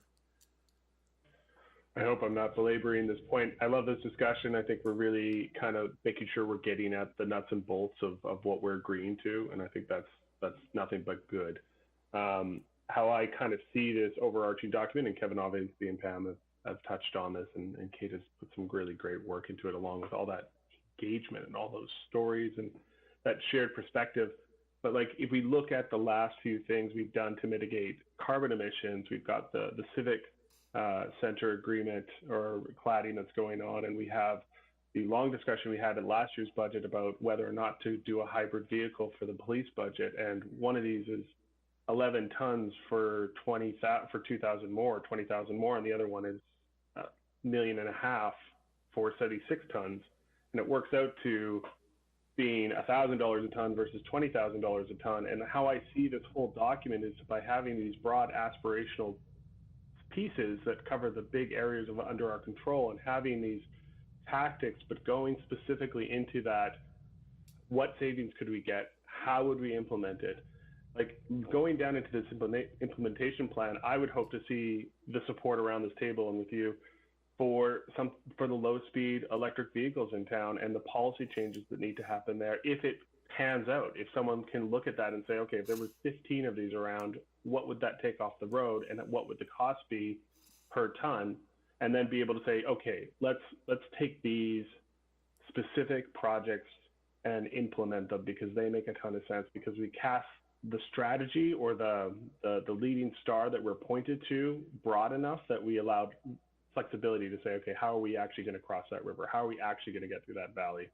And I think right now what we're having is more of a reactive, like a project comes up, so it asks a question. So we look at how we can do some mitigation, and we should be doing that. But I'd like to look at the whole picture and say, you know, there's some real quick wins here, some strong wins, some wins the community's behind, and they should be in our strategy, and they're not now. But this plan gives room for them to bubble up and punch through and have an implementation budget in a couple more months where we like look and say, okay, we have enough money, we can take these 3 and leave the rest on the plate for next year or 5 years or never, because they actually don't achieve the result we want, or they're not actually working, and when we watch them through implementation.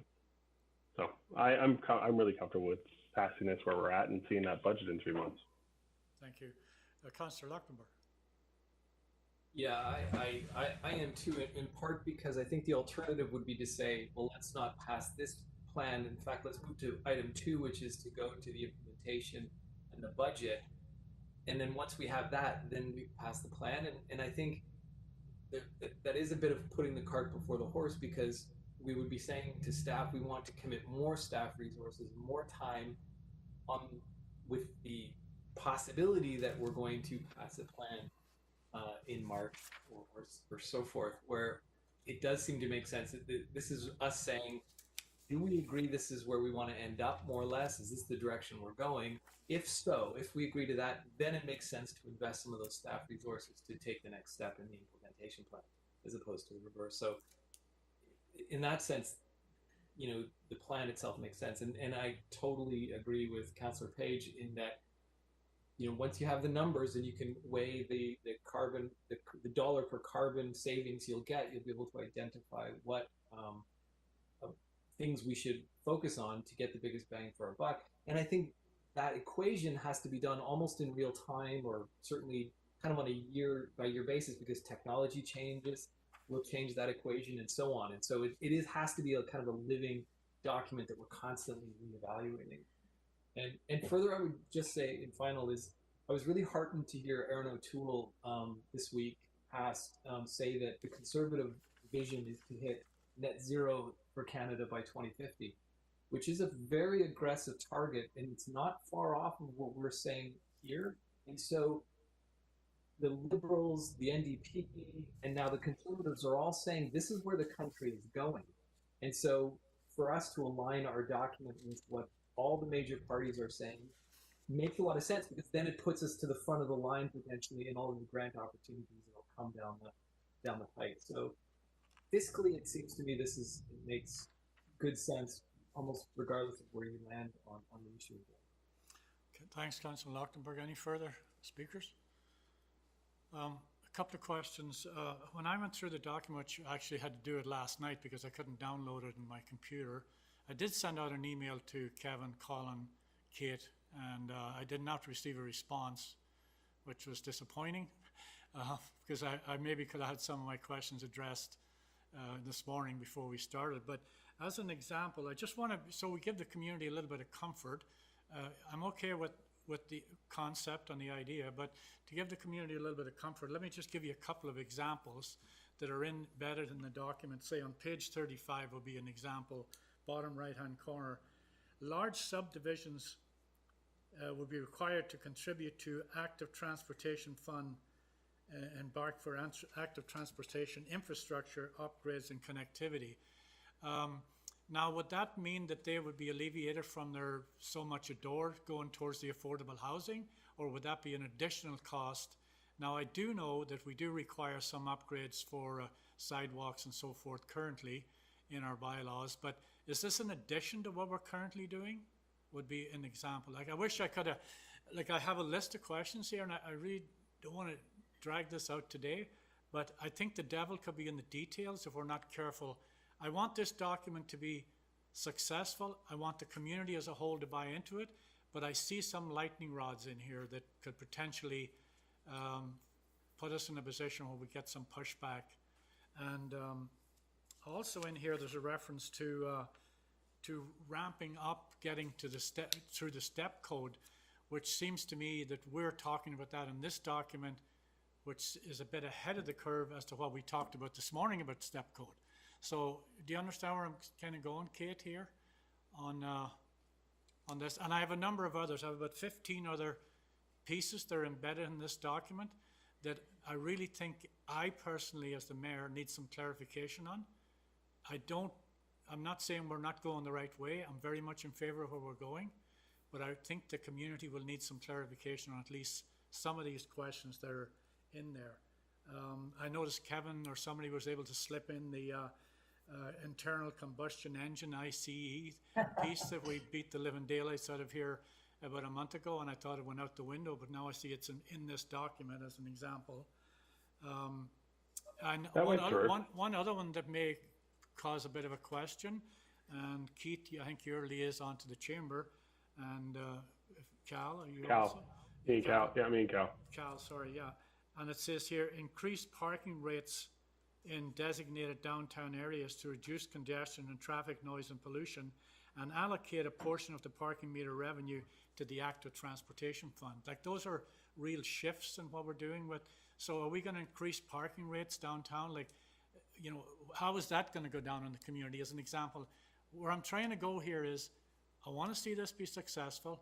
I just don't want little things like that that could actually take it off the rails. And when I went through it last night, my final conclusion was, without going into depth in the number of questions that I have, was should this document not be going back out to the community at this stage to say, is this what we heard? Now that we've drafted, now it's a draft, well, obviously it's a draft, but should we not be doing that? Because I got a funny feeling if you ask the Downtown Business Association, should we increase parking meter rates, regardless of where the money's going, what would they have to say about that? Do you understand where I'm going, Kate? And there is a number I've marked, you know, a number of pages here. And then going further in the document, when we get like in the 30s, 35s, up to 40s, we're actually looking here at potentially, you know, I don't want to stretch this out too much, but are we looking at building up a whole other department here? And I look at things like developing a shared yearly climate change report to track Nelson's current and shifting climate conditions. Would the province not be doing that as a whole? Is that not something we could lean on other levels of government? You're talking about just Nelson, so somebody has to do that. So going back to what Councillor Renwick is, somebody's going to have to pay for that, right? Yeah. If I could just comment quickly, approving this report does not mean that the very next day we require all large subdivisions to contribute to the Active Transportation Fund. These are just ideas, as I mentioned before, and they need to be explored. And so that's what we would do next, is we would look at all of the other things that we require from people who are subdividing large tracts of land and see if this made sense. And if it did, we bring it back to council and you guys approve it. So there's a lot of work to do before any of these actions that are in here actually come to pass. Can I just add to that in terms of a good example would be, which we've already done, is, for example, the Nelson Landing. You know, part of their subdivision and zoning was dependent on them building the waterfront pathway, which is part of an active transportation strategy. So again, a lot of these things aren't new things. They're just, you know, we require other subdivisions if they doesn't make sense for them to build sidewalks in front of their area because they go to nowhere, but they actually contribute to sidewalks up elsewhere. So some of these are things that we are already doing. And as Pam said, none of these are saying that we're actually going to do that thing. It just says this is an idea that we think has some merit to investigate. You know, would we get a grant for that? Would we, you know, does it make sense that we increase parking fees or not?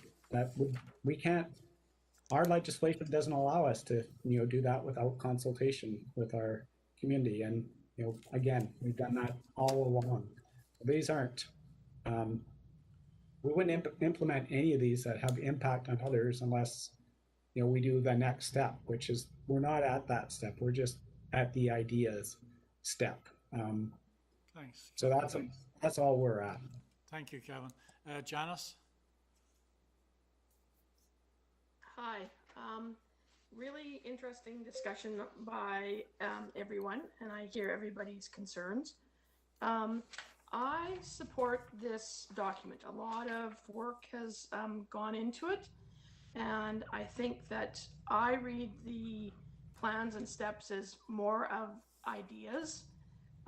If there's anything I've learned in my years in government and everything else, is the only constant is change. I think that we're going to realize that as time goes on with this document in front of us, that there's new improved technologies that we'll be pursuing.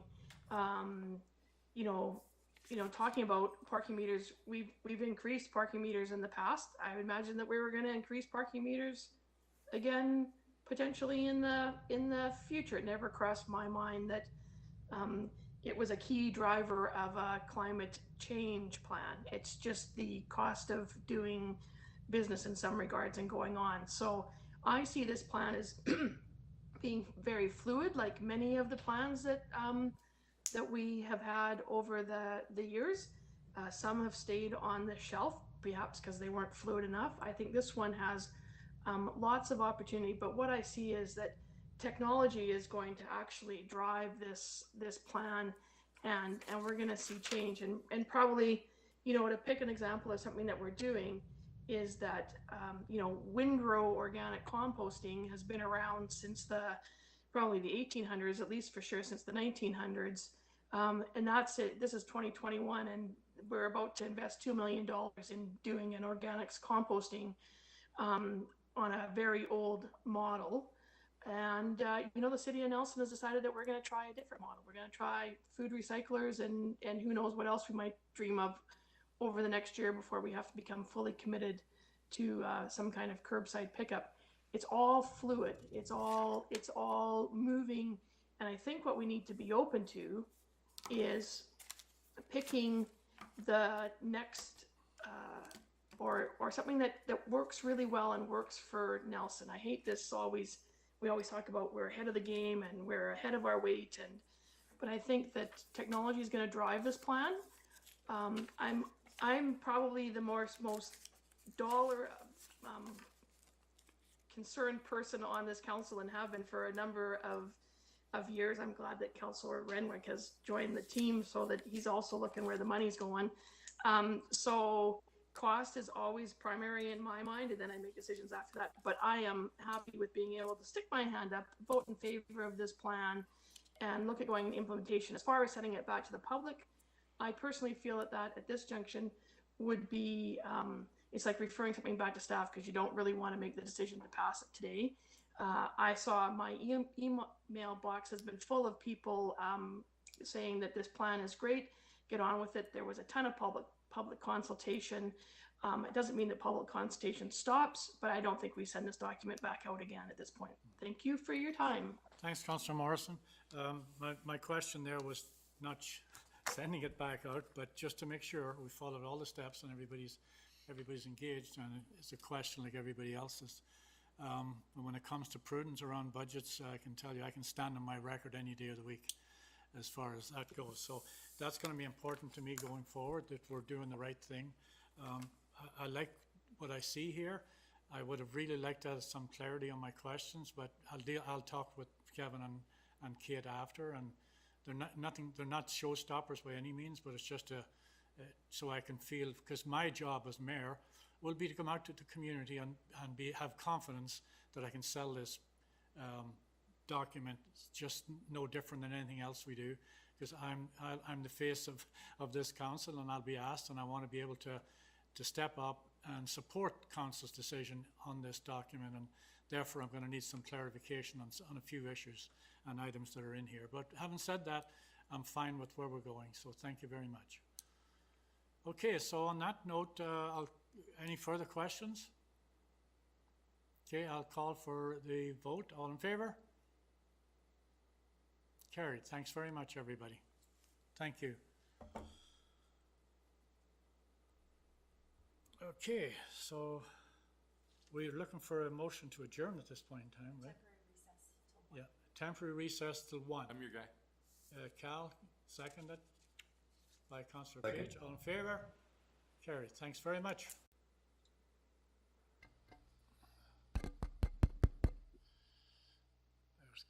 There's Jesse. Okay, folks, are we ready to go? There's Kevin. We're almost there.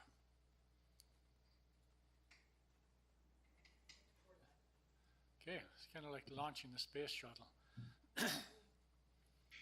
Thanks, Sarah.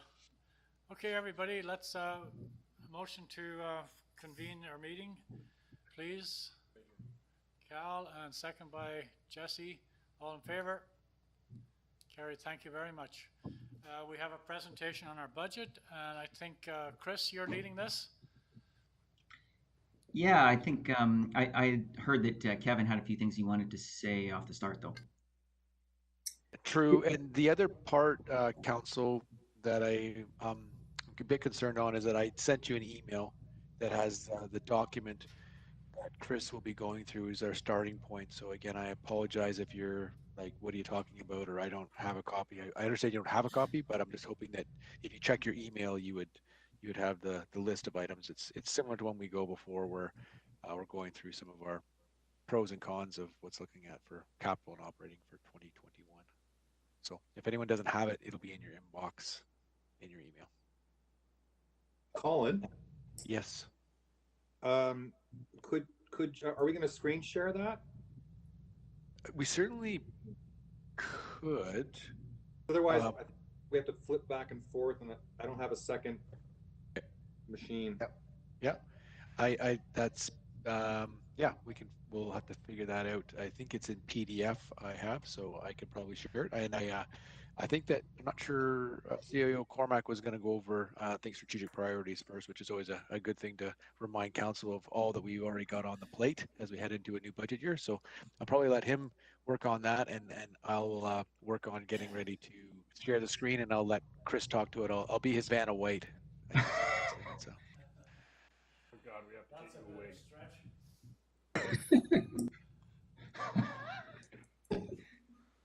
Okay, Chris, you might want to mute. So as Colin said, I thought it was always a good exercise just to remind council where you've been, what your priorities are, and sort of what happened over the year. Some of this you've heard because we've had presentations from others, and I know everybody's well aware that we've been in this pandemic, and we had a department head luncheon remotely yesterday, and that was back in March when that all started. So it was pretty well the full year this year that we've been in managing through this pandemic and trying to deliver on the priorities set by council. And as part of that was adjusting to the pandemic, and just a reminder of what that meant. The 25-point economic stimulus and financial stability plan, we had 0% tax increases. We had a hiring freeze, we had a salary freeze, we had a 0% increase for Nelson Hydro. We froze the Nelson Hydro dividend. We reduced taxation to reserves. We requested funding and for city transit, and as Colin or Chris will share today, we're successful on that. We really looked at reducing our purchases where outside our region where possible. We managed grant requests from other organizations that council's aware of. And then on the community support, we waived penalties on electrical bills, water and sewer, patio fees, sidewalk rentals. We had deferred property tax payments. So we did all those things in 2020. We prioritize spending in our local region. We looked at enhancing the energy retrofit program. I think that's probably one area we were. Other than we rolled out the EV or the e-bike program in the middle of this as well. Shovel-ready projects. How much work we put in, how many grants we wrote on that. We're a big part of recovery effort across the community. We created the Economic Stimulus Fund, which is a portion that's going towards trying to get our businesses to go through digitization of their businesses, and that seems to have some momentum now. We looked at a storefront improvement plan. We weren't able to do that. The Heritage Revite should be coming to you. Affordable housing projects. Our staff worked hard on these projects you see happening. We're still working on the youth center. Secondary suite waiver. They're starting to get some traction on that. And then even some utility upgrades on secondary suites. We did some of those as well. So those were all new things that happened. But as far as your priorities, I was just looking at the first one is around enhanced sustainability of city services and infrastructure. And some of the measures that we had talked about at that time, taxpayer confidence. We wanted to make sure our taxpayers felt good about the investments we were made. Municipal taxation per capita. Waste volumes and diversion rates, with the organics program we're looking at, we'll reduce those substantially. Corporate community GHGs, again, bike program, all those things are doing that. Annual water consumption, you had that great presentation from Rory the other day. I think Colin McClure in his 63 million liters a year, I think, on those 40 businesses. Average road condition index, the amount of paving that we did in this community over the last couple of years, again, substantial. Infrastructure sustainability, again, you pass the water and sewer and hydro, and all those are looking at building responsible reserves while still maintaining those assets. Recreation and cultural participation rates. So I think suffice to say, formalized ones took a beating this last year, but informal ones, all our outdoor stores, etc., were sold out of canoes and paddleboards and snowboards and all those sorts of things. So even in a pandemic, you saw that happen. So some of the things that we were trying to do towards that is delivering our utilities in a cost-effective way. And again, you've heard from those utilities, and I think that's we're doing really well on that. A safe and adequate water supply. You heard from Colin Innes what we're doing on secondary source. The reductions in water use by the ICI metering. And the replacements of water mains, etc. And in this understanding, preparing the impact of climate change, and again, you'll have heard from Colin Minnis, that's a key piece of what they do and their modeling and all that thing to understand what those impacts are and making sure that our systems are resilient. Emergency management, plan is, we just had I think Councillor Renwick was part of the group yesterday of where we're at with the emergency management plan, and partially sidetracked because of the pandemic, but we have Amanda in place. She's doing a great job, and we're moving forward with that. We got to not only establish a EOC, we got to run an EOC for about 3 or 4 months there. And we do have that coordinator in place. Energy efficiency, the EcoSave program, reducing corporate GHGs, again, we continue to do that. And some of these partnerships that we're working on. So in strengthening neighborhoods, some of the success measures we're looking at: bylaw compliance, citizens' perception of quality of life, crime rates, property crimes, call for service for police, injuries and fatalities, fire calls, the housing inventory mix, rental vacancies. Again, the assessment came back and was done regionally. And the number of affordable housing projects are underway. Quality of park space. The variety, quality, and quantity of new development. We saw probably more single family being built this year than in the past. Downtown revitalization, development on the waterfront, public transit utilization probably took a beating this year, although I think better than in many communities. Walking and cycling participation, energy index of buildings, and green space per capita. So those are all metrics that we're working towards. Some of the things we're trying to do was the downtown parking strategy that was presented to council and was kind of asked, wasn't a huge priority of this council, so Alex is still working on that, but we'll bring some of that back. Laneway housing, the pre-approved designs were done. It was a great program, and we're starting to see some of those. I just saw an article from Vancouver on their laneway houses, and they highlighted their top 9 or something, and I sent that to Alex, and he's looking to do something like that this summer for laneway houses in Nelson and really promote that. Urban design strategy, again, even in the middle of the pandemic, we have this beautiful new mural on this building. Sydney was able to go ahead with the plan. Street light, we'll give you an update on January 28th. Unfortunately, underground infrastructure has gotten in the way of that one, but we'll give you an idea of how we're going to try to manage that.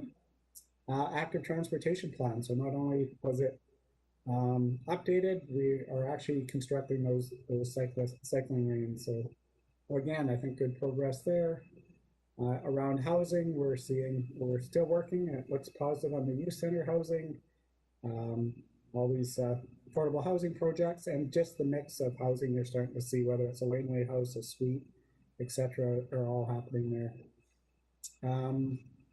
As far as expanding local jobs and local prosperity, some of the things we're looking at, construction values and housing starts, you saw those stay strong even in this pandemic. Industrial and commercial floor space, again, the pandemic's kind of turned that a little bit on its ear, but we're certainly hearing from CAS that there's strong inquiries about those workforce desks, or I got the term wrong. You know what I'm talking about. There seems to be still a strong demand for that. They're looking for other options from that. Festivals and events got hammered.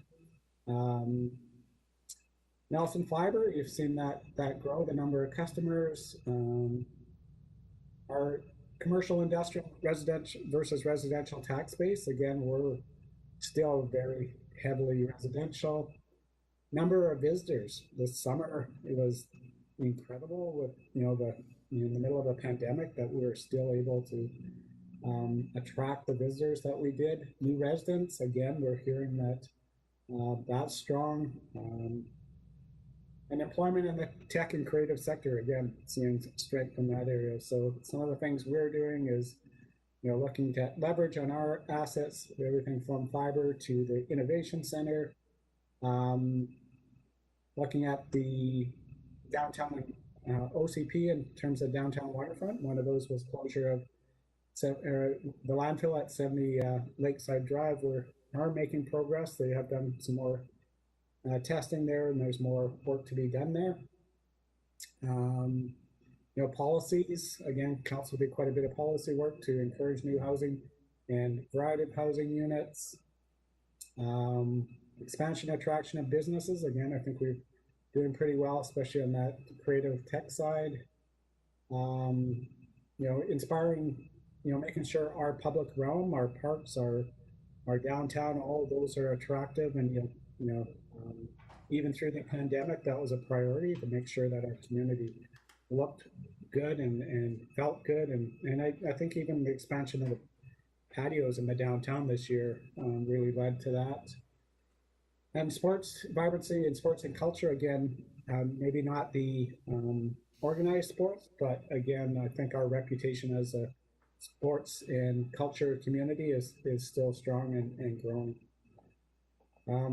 And then on the government side, some of the things that we looked at to measuring our success in this area was citizen satisfaction with our services, and we do need to get out to the community and do that survey. Number of volunteers and volunteer hours. Again, I think during the pandemic, you saw that people rallied around that. Employee turnover and vacancy rate. I'm not sure. We seem to have a fair amount of turnover this year. So, public participating civic engagement. You just talked about the climate change plan and what the engagement there. Whether it was laneway housing and some other things. Again, I think we had a pretty good success with that. Social media, etc. All that seems to be growing. So some of the achievements you were looking for, or some of the goals: prudent financial management policies, our asset replacement, our long-range planning. We're all part of that.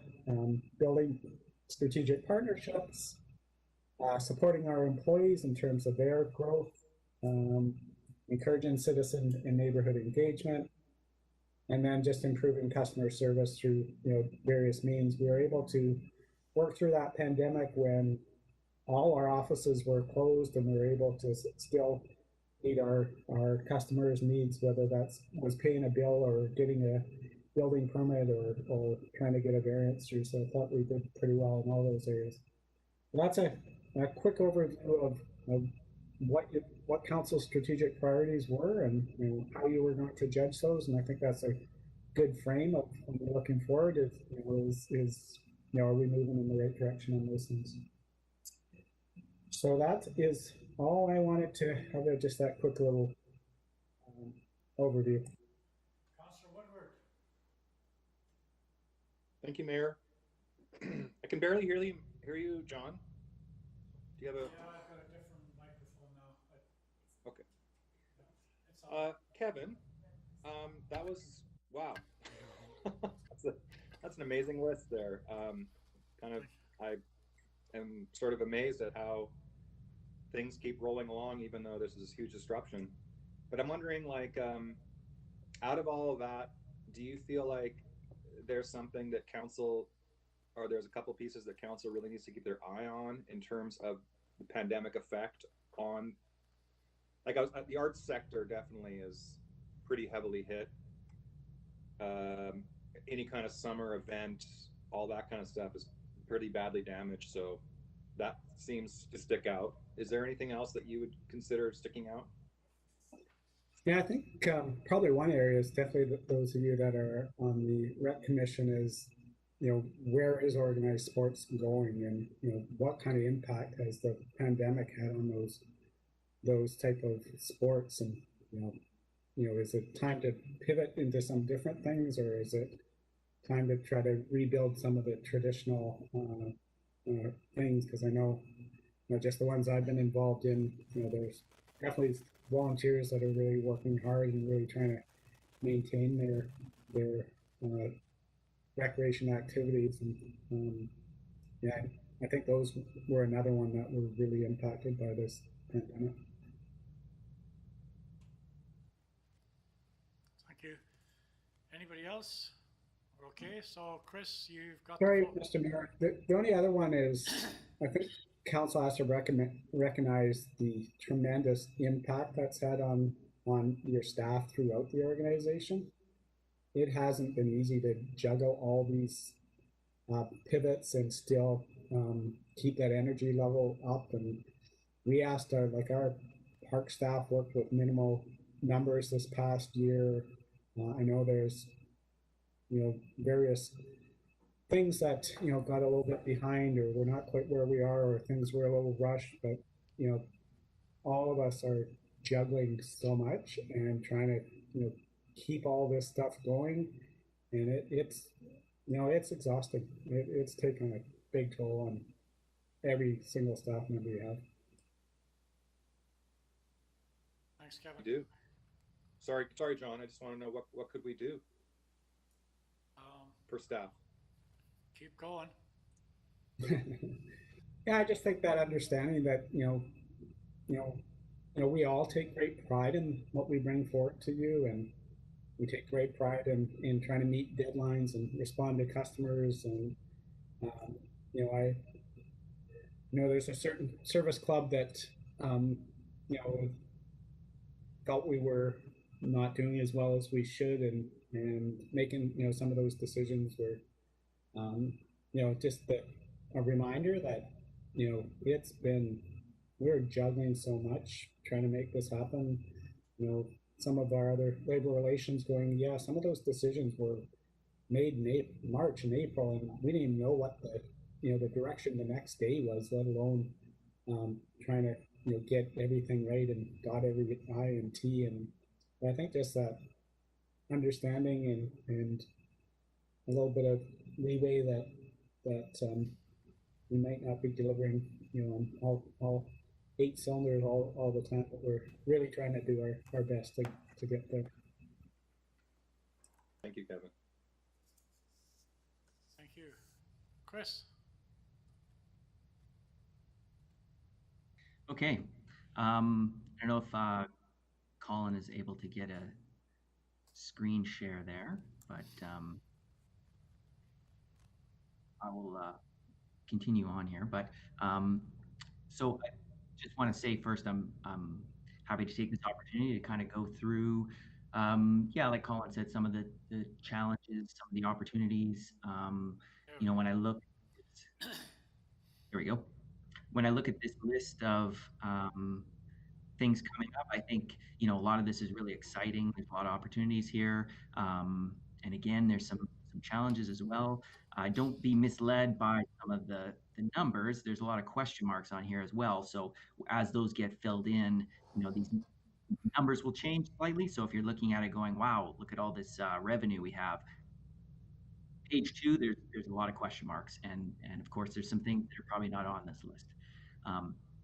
But we'll just kind of go through, and this kind of gives us an overview of some of the things. This is not an exhaustive list, of course. There's other things as well that may come up. But I think in general, it's kind of hopeful and exciting. And I think in general, we're probably, most of us or all of us, glad to see 2020 in our rearview mirror. So this is kind of exciting to look forward to 2021. So we're just kind of looking at that first line there, line 7. This is our estimated new construction tax revenue. Every year, BC Assessment comes up with their mid-November non-market change, it's called, and what that is a summary of the new construction that's happened over the past year. Now, those BC Assessment does their valuation on July 1st, so we're 6 months behind here, but based on that, they're showing 19.5 million in new construction up till the year up till July 1st. So from that, we should be looking at about $73,000 in new revenue that would come in. So even with a 0% tax increase, that's kind of what you're looking at for that additional revenue. To put that in perspective, I would say that's sort of on the low end of average. We've kind of been in that $70,000 to $100,000 range every year. Last year was $107,000 in new construction revenue, and 2 years before that was $71,000. So it kind of gives you an idea of where we're at there. It's not out of line with where you'd expect it to be, but maybe on the lower end. And I think a lot of that, though, has to do with when that valuation was taken, that July 1st date. If you talk to development services, they'll tell you, they've had, right now they're tied. I was talking to them yesterday. They are tied for the record for a number of building permits in a year. They've issued 205 permits so far this year. So that's ties the record for the most they've ever done. So if anybody's thinking of putting in, a 2-car garage or something, you might be able to tip them over the edge there if you get that in before the end of the year. So, I think we might be looking at even more of a lift next year. Plus, if you factor in some of these big projects coming up, I've listed a few there. This Fairview Health Campus, the Vernon Street piece there, and the potential housing on top of the youth center.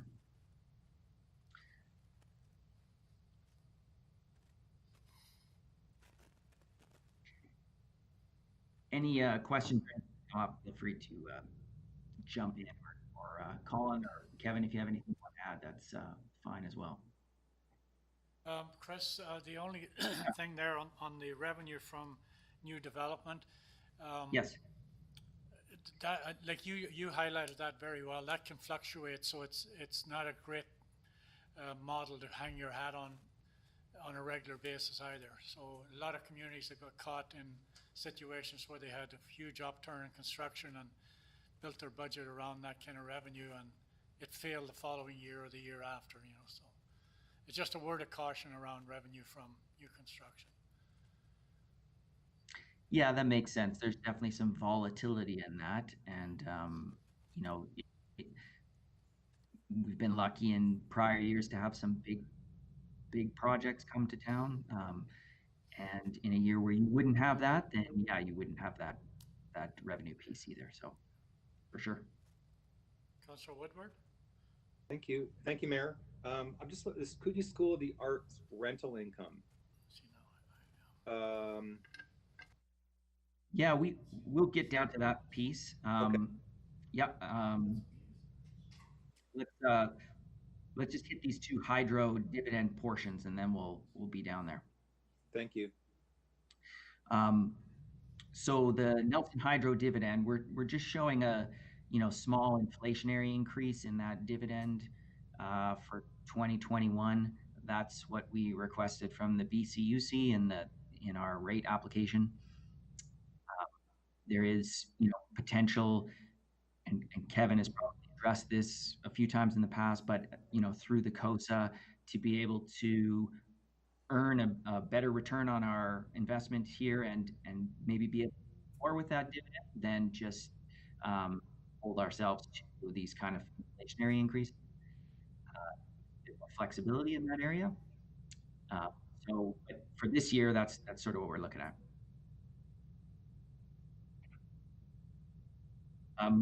We do have, as back to the tax revenue piece, BC Hydro gives us the grant in lieu every year, primarily from the dam, and that is tied to our tax revenue increase from the prior year, if that makes sense. So if we had, say, a 4% increase in our taxation revenue, they'll give us an extra 4% on the grant in lieu. So, we'd be looking at an extra 21,000 or so versus what we budgeted for.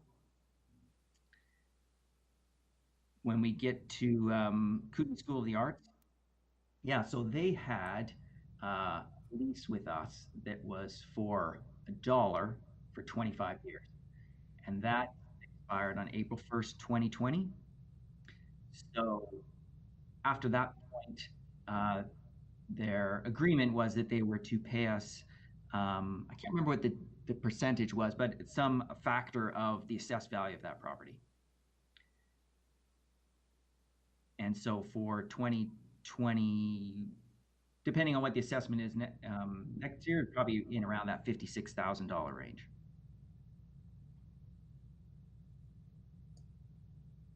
Chris, I just want to comment on that one. So when they talk about the Kootenai School of Arts, obviously that's Selkirk College now. That wasn't who signed the original lease back when this lease came in to place, but they took over the lease when Kootenai School of Arts became part of Selkirk. I'm talking to their VP Finance, and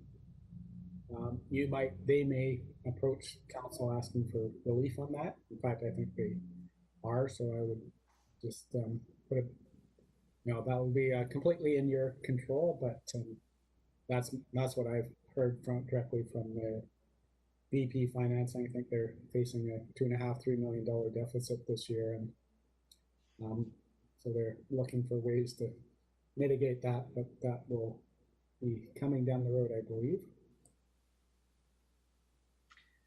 Okay, thanks, Kevin. Yeah, you might want to put a star next to that one then. Not sure how that'll work out for this coming year. If we look at a couple of COVID-19 funding sources, we did have some funds come in for transit. And this is the city's portion of that. I don't know if there's more to kind of touch on there. If Colin McClure has anything he wants to add to that piece at all, but that was for the transit portion. And then we did also receive these COVID-19 Safe Restart grants, 2.6 million. Now those are restricted to certain purposes only, addressing revenue shortfall, facility opening and reopening costs, emergency planning, bylaw, things like that. So we would have to report each year to the province saying, here's what we use those funds for. 2020, definitely there's an opportunity to use some of that for the revenue shortfall piece, and perhaps some of the work we've done to, upgrade small things we've done to our facilities to get those up to speed to be able to take customers, for example, things like that. But a large portion of this would be things that we could use going forward. Just again, to let council know, we've been tracking those costs and, the costs that we've incurred. And, it does give us an opportunity, for example, when we converted to Microsoft Teams to allow us to work more remotely or better separated and things So all those type of costs we believe are eligible as well, and the more laptops, a bunch of things that we've needed to work in a different way. We're hoping those all fall in there, but as Chris said, you can't balance this year's normal expenditures and pay for the parks employees or with that expenditure, or enhance the eco save program or anything like that to with this money. This is strictly our normal operations and how we've had to incur more expenses or lost revenues because of COVID. Thank you. Go ahead. Okay. So the next piece here, I think this was on here in the prior year as well, but if we have some plans up on the 5th floor for reorganizing some things, doing things down here as well for services for ourselves on the 1st floor, maybe creating some additional rental space in this building. There's some maybe things we there to, again, that's an opportunity for on the rental income side. And also just in general, maybe as a convenience factor for folks coming to do business here at City Hall.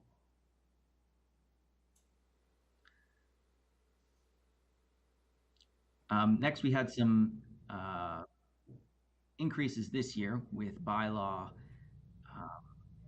taking over, not taking over, I guess, starting to do some ticketing down at the NDCC. Part of that contract would bring us some revenue per the contract, in addition to some additional ticketing revenue that we'd work out some share, I guess, with the NDCC. There is a $21,000 sort of fixed portion of that would cover bylaw officers' time for going down there and doing that work. And there may also be other potentials in here. We just sort of made some notes for things, if there's, and some of this might be tied to the work you heard from Kate this morning, that climate action is, are there some things we can do with parking rates, with parking fines to kind of increase that side of the equation?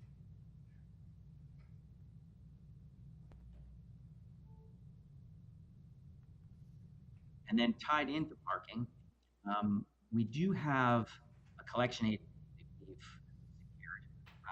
We had some work done on the IT side to tie the two systems together so we can flow our ticketing information through to a collection agency. And we got that online just as COVID-19 hit. So it didn't seem like the right opportunity or the right timing to introduce a program like that of bringing a collection agency on board to start calling folks. So we did hold off on that. They're ready to go and we're ready to go. It's just a question of timing and when might seem like the right time to bring something like that in, not too early, but also not wanting to lose too much opportunity. So that's there and ready to go. It's just sort of seeing how things go and feeling out the environment, I suppose, is when's the right time to do that.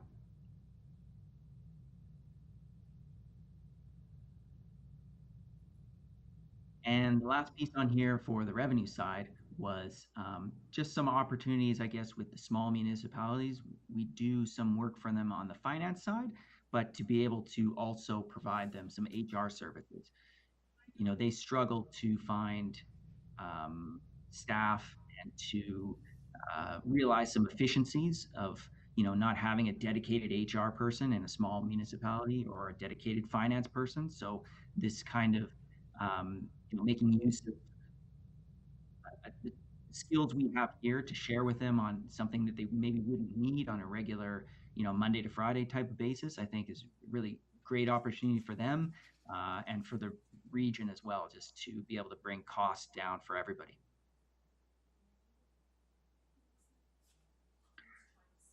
So that's all I had on the revenue side. I'm not sure if anybody has some thoughts, or if Colin or Kevin, you have anything else you wanted to add to that?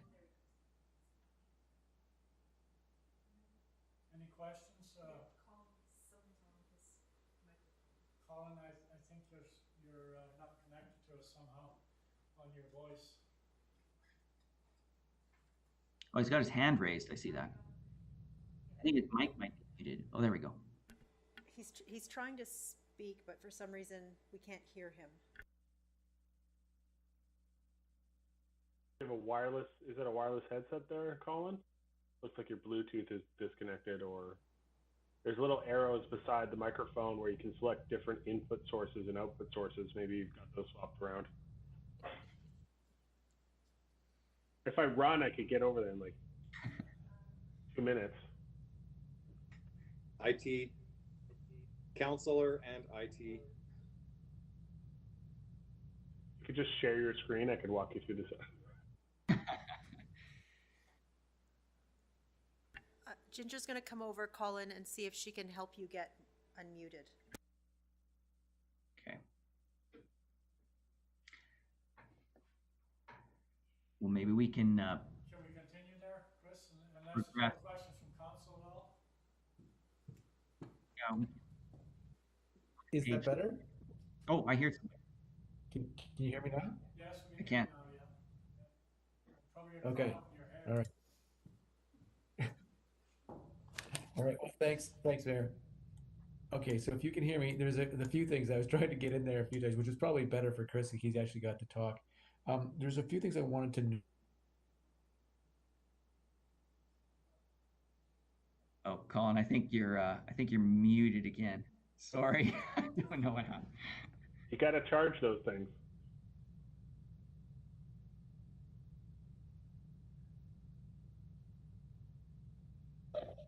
So there's some training costs that are going to have to come with this COVID adjustment period. The restart funds should cover that.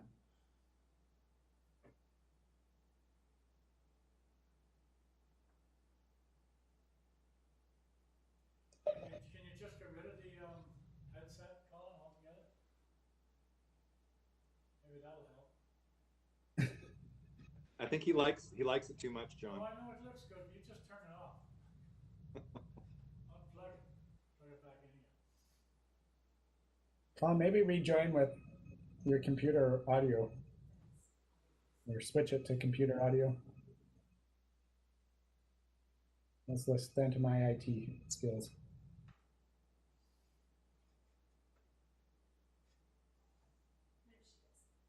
Oh, there's Ginger.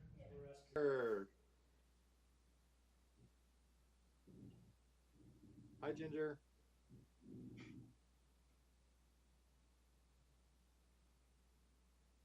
Okay, so we have any luck? We're good. Okay. All right. So much for the. They said it looked like a pilot with my headset on, so I kind of like that. So sorry. I had a few things that I just wanted to let council know. I'm talking with BC Assessment. They're figuring right now that there's going to be a 5 to 10% increase in assessed values overall for Nelson properties. But they're expecting a decrease actually on the commercial side. In particular, one of the things that kind of not necessarily on the street, and I know that we had a successful year as far as I want to say, I guess it's rebounding, that the commercial people aren't necessarily paying the rent at the full rent level that they have. I know that we've had a busy summer here, but there was a lot of the commercial renters that were not paying their full 100% of the rent, some of them at 40%. So that's something that BC Assessment looks at, is like, what's the value of your building? What's happening if you're only getting a portion of the rent? Then that has an effect on your value for your building. So just wanting council to know that. Again, fascinating when we talk about the new revenues that are happening in the current year, especially from development. The one thing I would say there is that it's been interesting because projects that have maybe not, we thought were going to start, haven't. And secondly, next year looks like a big year again. But as the mayor spoke to, the one thing that we do or have done in the last couple of years, I want council to be aware of, is that in the good years, we have put some money away into the development reserve on your balance sheet so that if we were to hit a real skid for a couple of years sort of thing, that we would be able to draw from that to sort of keep the ebb and flow of revenues and be able to keep our employees where we're at. Because we know that you don't want to, it's hard to like, oh, we'll lay off the building inspectors and then try to get building inspectors. That doesn't work that way. So that's one of the things that we have been proactive, council proactive in the rain on the sunny days to putting some money away for the rainy days. It's interesting. Colin, I just want to back up for a second. That's interesting what you said earlier there about assessment. Now, I didn't realize that your rental income can impact the value of your building. Is that what you're saying? Absolutely. Yes. And so that is basically, so unlike a home where my home and a house that's 2 blocks away from me may sell, that kind of starts to create a market for that BC assessment can go on. They kind of look at your home property on a market valuation, on what's happening with the market. When on commercial properties, what they look at is what is your income stream? What is your net income? What's that building worth?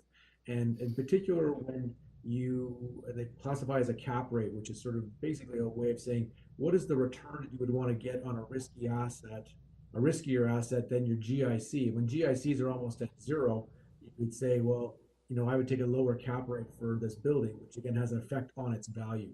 But in particular, if your rental income and you're being assessed on the value of that building is what income it earns, anytime you've got someone not paying their rent, that can have a real effect. Now, what they do, because this is one of the questions the CAO and I were talking about, is if you look like, say, a Ryan Martin or Prestige, again, everyone had a pretty good summer, but if you were even looking at that time when they were empty, they can't just come to the BC assessment and say, hey, look at, we had our rooms empty for 3 months, and so, please lower our value of our building for by 25%.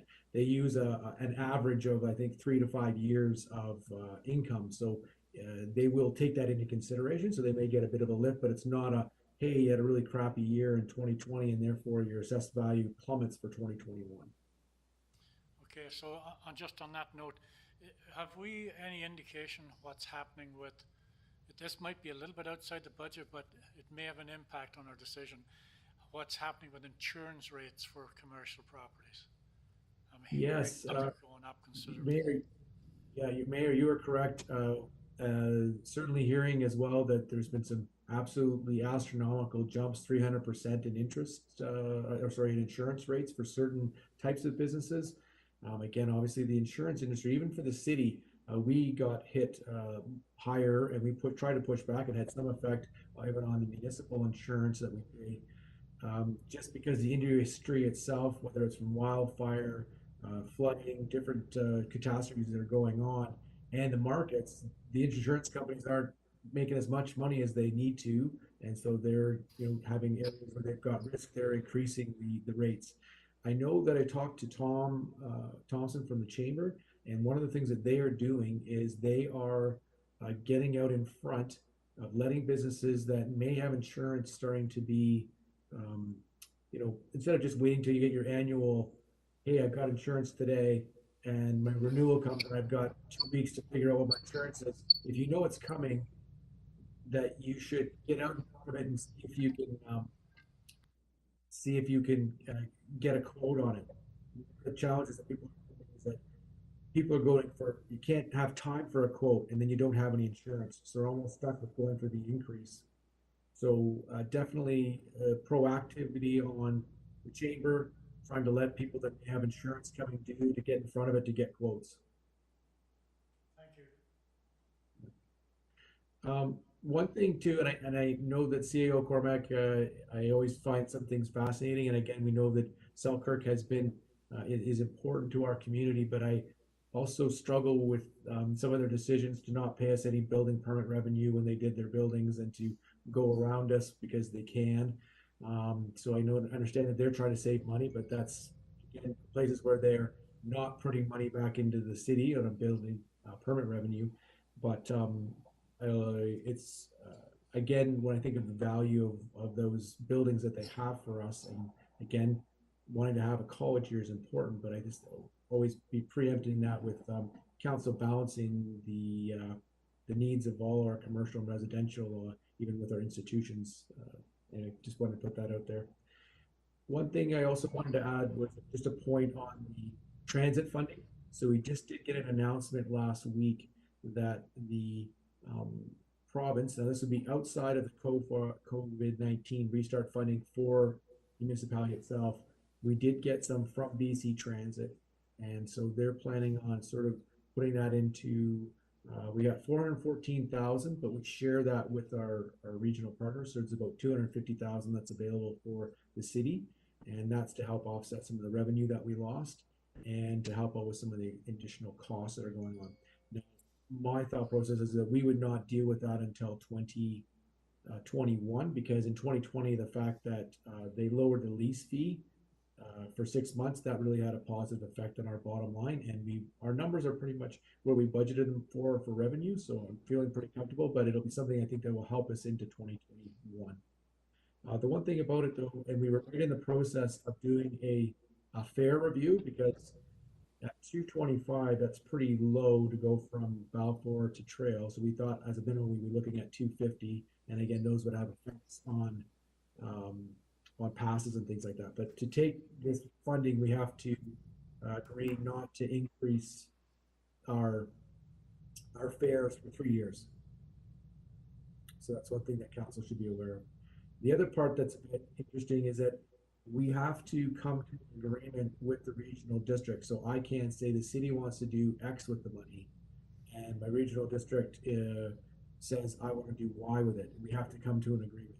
And I know that for me, I don't have to go through as many hoops and backflips as the RDCK director does, because they got to deal with all their area directors.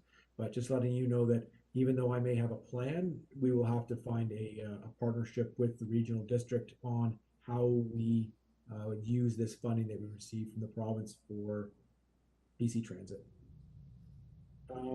Again, just want to allude, we have just signed the agreement and we are doing only, I guess, education at the NDCC. So letting people know that you can't just park there all day, that it's 2-hour parking. There's signage that will be coming up. We do have some sandwich boards in the meantime. But again, with the facility basically closed down, it's not so much of a factor, but it is right now a good time to educate people, because we hope to start in January to actually issuing fines for those that don't comply with the rules of that. And again, too, just on that HR services, we're hoping that maybe with some of the funding they've received from the province as well for Restart, that would be something that would help them have a place, because they don't have a lot of money, but is that an area that they can use to be able to get some of the services from the city? Sorry, thanks, that was a lot. Thank you, Colin. Onward now for any questions from council? Any questions from council? Go ahead, Councillor Woodward. Thank you, Mayor. Colin, can you hear me? Or Chris? So like I would ask Kevin, are there like a couple of specific things that you feel like pop out that we really should keep our eyes on? Like something that could be sliding to the side or, going sideways? Well, there's a few things that we'll go through. Maybe that comes out in the challenges side. One thing that I get somewhat concerned about is sort of this idea, the pressure that council will be under for, providing a permissive tax exemption. We know that these are good projects and providing good funding, but when you start not having at least them pay something into the property tax stream, I think that's a challenge. It also goes back to, why, if BC Housing doesn't have to, why would Selkirk College have to? And I think that starts to put the pressure on commercial and residential to kind of foot that bill. That's one thing that I do get concerned about. And I also get concerned about the pressure that council will be under to find money, to find, this whole idea of defund the police and taking money from there and providing it to other groups. I know that this council has done a lot and is concerned about that and has put a lot of effort in, and I just worry that that pressure that comes to council is one of the things. And the last thing I would point out is that um, it's pretty fantastic place to work here in the city, and most people are really proud of that. They really do work hard. Um, but when I see the unbelievable number of grants that are coming our way, which is a good news story for grants, but sometimes it's like drinking from a fire hose and thinking about, okay, yes, let's get the next grant, and then you create all of this revenue, but you've still got the same kind of people here. It's not like you can just say, well, here, we'll just slot this person in to take this project on and do that sort of thing. So it's one of those pro cons things that I see that hopefully we're successful because I want to be successful in our community, but it also comes at a cost, whether it's your human cost or just resource cost for people. So that's one thing that kind of concerns me as we go forward. Both you and Kevin have pointed out, sort of be aware of staff overburden. Well, we're the staff here, we're absolutely maxed out, right? I mean, like they're, and so that's why, again, and I appreciate the passion for new plans that are coming, and I also respect, kind of a lack of patience. It's like, hey, I've been on this council for a while here, and I want to see some of these things move forward, and they're important to me, and I don't disagree with that, but I just always want council to realize like we are, and I know that you do, and you do, Jesse, you certainly, Council Woodward, you're a person that tells us how much you appreciate us, but it's coming at a cost of where people are I think we're at some critical stages, I think, in some cases on what people are doing. We've had a number of staff, for whatever reason, again, I would say personal reasons or closer to home, but are leaving our organization. And once you kind of have those people in place, at least you've got the legs there. But then you start taking a leg off, and then you start piling on more grants and more projects, and it really makes it hard. So, yeah. Okay. Yeah. Thank you for the honesty. It's good to know that. Thank you, Colin. The only piece I'd add to that is just be careful what property taxes were meant to do, and it's not a wealth transfer tax. And that's income tax, that's sales tax, that's those taxes that senior levels of government have. We don't have those taxing authorities as a local government. And I know provincial governments are more than happy to allow local governments to get into a bunch of things that, property taxes were never meant to do, such as social services, even housing, and were never meant to fund things like housing. And I think this council and previous have done a good job of recognizing that us giving away land to build social housing comes at a property tax cost, first of all, because that would be private sector development that would be bringing in $240,000 a year of tax revenue versus $50,000 a year, even without a permissive exemption. And then starting to fund, what should be provincial services or funded services with property taxes is, now you're starting to do wealth transfer and with property tax that were meant to just be a stable tax to pay property type activities, stuff around your property, road, your direct service that was related to your property, and that's why it was property taxes. So just a word of caution that it's, when you see gaps, it's really easy to walk into those gaps, but the pressure needs to be back on those.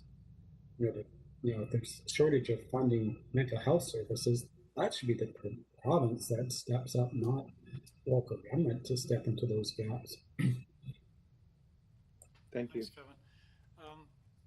Colin, the other thing that that we have to continuously factor in, I'm not sure we do as good a job on it as we should, is identifying impacts from other levels of government as far as taxation goes. And I take in, as an example, we have a couple of line items here on RDCK. And we know that in their wisdom last year, they deferred purchases and hiring that potentially could be on the books this year, which could have quite a large impact on the municipal taxpayer. Have you any update on that area? Yes, and I'll just make two comments, but then we'll let Chris get on to the challenges, because that's certainly one of the things that we've definitely got on the radar, Your Worship, is exactly that. So I'll share my screen now that I've got my sound working. I'll be able to interrupt him, which I'm sure he won't appreciate. But the one thing it did say, in one aspect, it's like, yes, you don't want to be too hard on the provincial government, though that did provide us a big chunk of funding to to deal with things on COVID. But it's fascinating to me because, unfortunately, I would say the amounts are too big. And again, you maybe don't want to hear the accountant saying that, but I worry about our province sometimes, and it's almost creates an atmosphere of, you get all this money, great, from the province, but are we going to spend it wisely? And I think that obviously the city, my goal will be to do that, but I want to look at some of the small municipalities and what would qualify. I get worried about, kind of the money being there and how will it be, pushed out the door, but will we be the most efficient with it? And I respect that much, like the federal government and the provincial government, really just trying to do the best they can to kind of keep things going. So on that side, I definitely, I do appreciate that the province has provided a large chunk of funding. And kind of an really offside sort of comment, but just popped into my head. The other thing that would be interesting is that I was talking to Chris, and we don't have to pay back the $6 million of property tax collected on behalf of the province for the schools until January 15th. So this year, when you look at our bank account, you're going to go, you have so much money because we've been holding on to this, but we'll also have a huge accounts payable. So anyway, giving you guys a bit of a heads up on that for year end. But I think we should move on. I'll share my screen, and Chris can walk us through the challenges on the operating side.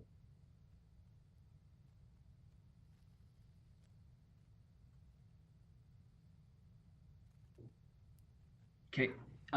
Yeah, and so just moving on here to some of these challenges, and it's good that we have Colin Innes here. I think a lot of these are in the public works realm, and Colin McClure can maybe speak to some of the regional district things. He's kind of touched on that to start with, but some of that in that area.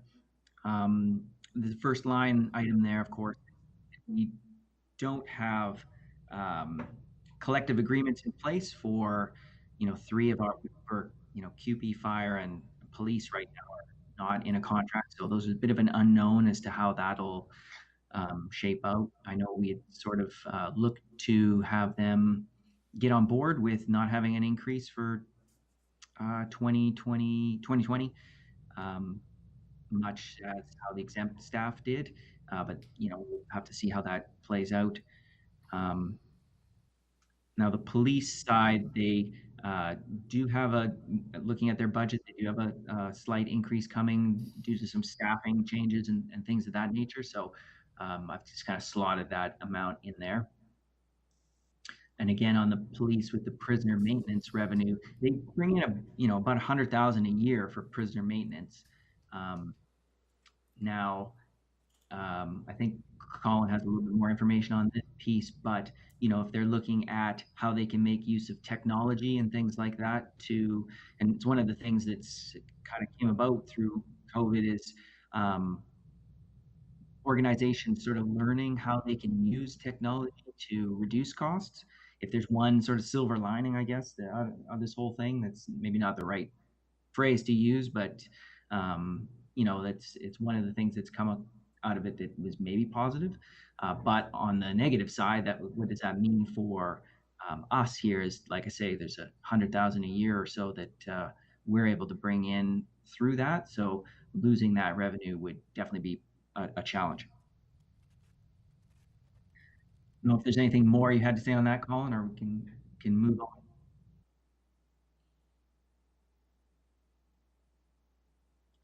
I guess we're good. On the regional district side, this is one where I do need Colin to help out a little bit because here's some of the pieces for the I guess the requisitions that they have from us. They were for a brief period providing us with that $350,000 for the parks. There's some funding or request coming for central waste and for recreation as well.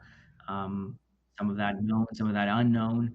So those are definitely things that will impact us in 2021. Yeah, Chris, if you don't mind, I'll step in, and again, have a problem with the unmuting. I'm not that skilled at this. Yes, I think the council's already aware of the potential loss of the prisoner maintenance revenue. So again, they understand that part. So I think that they're comfortable. We will see what happens for 2021, but maybe going into the future, it could be a place where we do use what has been a very good profit center to help out the cost of policing. I put this in here, and again, actually, I'd left this in here, and Chris had asked me about this, the first line on the regional park service. Now, I know that Council Morrison may have a comment or two, or maybe not, but I put it in here because this is sort of a not a locked-in guaranteed number.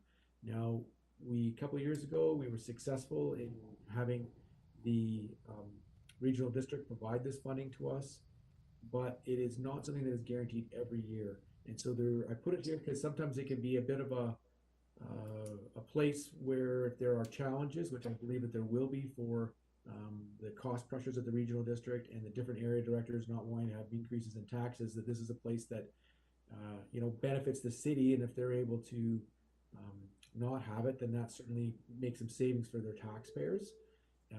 Obviously shifts a burden to us. And so that's why I've got it in here, more of a heads up. I don't know if any talk or any meetings even happened yet that Councilor Morrison would say that she has any concerns.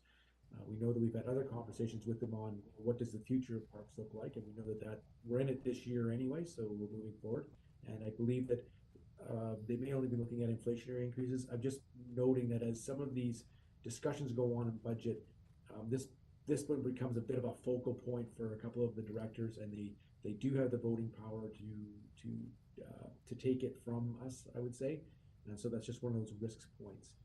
The central waste, we had talked about that, and I know that on the draft side that Council Morrison had shared that they were looking at a 20% tax requisition increase for the overall service. So I believe that would be mostly the waste and recycling side, although there might be some additional costs associated with trying to get the organics project up and running. Now, because where they're at for taxation, a 20% increase on that taxation is about $500,000, and the city's approximately 53% of that. So we know that, as the mayor had alluded to right off the bat, based on what's coming, that our taxpayers, our commercial and residential taxpayers, are going to see a close to 3% lift in their taxes just on the waste service at the regional district alone. Forget anything else that comes. And again, I've seen some brief numbers from the RDCK for the Rec 5, and I know that the chair would like to meet and discuss some of those things, and that will be fine. I was a bit surprised overall, the numbers where it looks like that I was thinking that there could be not a huge surplus, but a better surplus than had been expected. But my understanding is that maybe that's not going to happen, and I don't quite understand what's maybe going to be accrued for expenses. So that's something that we will keep our eyes on. The last one I wanted to address is a challenge, and again, a little bit different now that we're under managed down in Public Works, but certainly an opportunity, I think, for us to look at it, depending what the numbers come out for 2021 on the GIS service. But it would be, this is one of the services where, with a year's notice, we're able to get out of it. And a city of our size and all the work that we do, I think it's something that should likely be investigated and a report brought back to council at some point in time to be able to make a decision on whether or not we want to get out of the service and have GIS held by city. I know that we've talked about it before, and we've talked about different partnerships with people, but again, this is one where would be something I'm just putting on here for discussion. So I'll be quiet for a bit, see what happens. Okay, thanks, Colin. Yeah, I just wanted to also say, anecdotally, folks come down here to pay their property taxes. I mean, I think most people understand that that tax notice has city taxes on it, which, you know, make up half, but the other half is regional district and, you know, provincial hospital taxes on there that, you know, even though we will let folks know in our PR piece at the beginning, you know, hey, we don't have a tax increase for this year, you do get people who come down and say, you know, hey, you know, you said I wasn't going to have a tax increase, and you know, how come my taxes went up? So there's that kind of piece where, you know, it may be a bit of an education side to it that yes, we're not having a tax increase, but some of these other groups are, and that's where it's coming from. I did see that Councillor Morrison had some things she wanted to speak to. I'm sorry, but I'm not getting that screen. Sorry, so just in case going forward, if somebody wishes to speak, you may wish to put your hand up and maybe say, Mayor Dooley, I'd like to speak as well. So, because right now I'm just seeing two councillors on the screen, Councillor Woodward and Councillor Page. Go ahead, Councillor Morrison. Thank you. Sorry, I actually put into the chat as well that I thought I would address a little bit of what Colin was saying. So we really haven't started budget deliberations in any great fashion yet at the RD. They will all be scheduled in January and potentially even into February. So it'll be a run to the finish for them to get theirs in for the end of March. In terms of the question about regional parks, in the draft that we have in front of that we were given, we're looking at about a 2% increase, 2 or 2.2% increase potentially in the budget. It may be less than that. It shouldn't be more than that. They wait for the last of the end of the year numbers to come in. And also at this time, the $350,000 has stayed in the budget. So the budget wasn't designed with that out. It's still in the budget in the budget documents I have in regards to that. So and we still haven't had the discussion about whether or not in or out. That could still come up when we probably have the next budget meeting in January. I'll just speak and Keith can if he wants, because he's the chair of recreation. But we were told in our meeting, and my notes say here that they're looking at perhaps by the time they do all of the end of the year for recreation, that there will only be $100,000 to $150,000 surplus in that fund, and so we'll obviously be meeting and deciding what to do with that and whether or not it's a rollover to capital or what options are in front of us. And I believe we're meeting at the beginning, mid-January, to discuss that. And in terms of waste, Central Waste is trying to find a day sometime in January. It's looking like mid to late January that we'll be meeting and discussing that budget. And at our last preliminary meeting, it was 20%, which was the projected from last year that this year's increase would be, and potentially more. A lot of these costs are significant because they pertain to the HB tailings and closure there, and so those are always ongoing costs because the liability in this service continues to grow sort of exponentially. So I think if we can settle on 20%, that'll be a bonus, but my guess is the number will be higher than that for Central Waste Service. Thank you, Councillor Morrison. Okay, Chris, carry on, my friend. Yep. Okay. The next two. Yes. Oh, it's Kevin here. I think the other. I'm just trying to get some information from Stuart as well. The RD would have got COVID funding from the province as well, and obviously recreation would be one of those areas that would have been impacted the most. So, I'm just reaching out to Stuart to ask what that is and what thoughts are.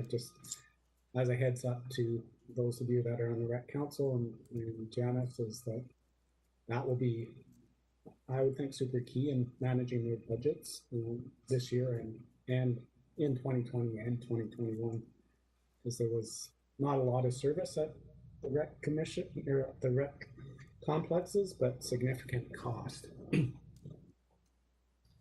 you, Kevin. Councillor Page.